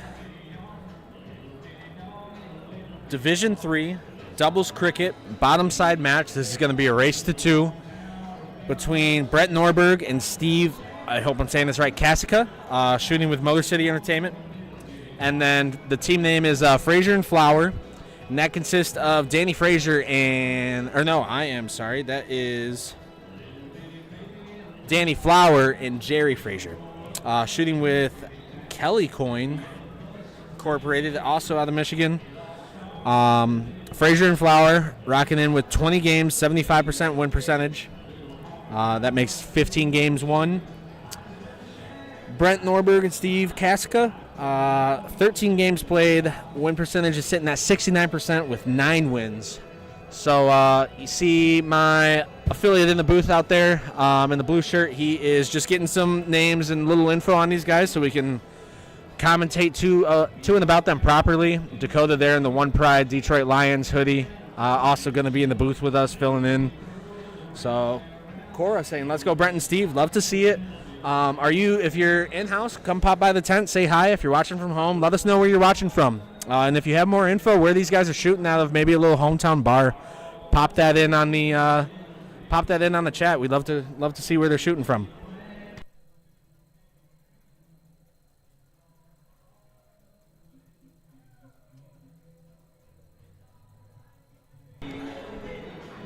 So this is round 7 in the Cricket Division III bracket. Winner of this moves to play the winner of the MM Bulldogs and whoever wins out of Law and Disorder and Hughes Cox. So I don't make the team names, you guys do, and that happens to be one of them there. So I'm going to see where this one goes. We'll be covering this match for you. I've got to step out, get a little familiar with the faces and names so I can color commentate properly here. So going to watch them warm up here. Once again, Division III, bottom side, race to 2.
Double check, no music playing.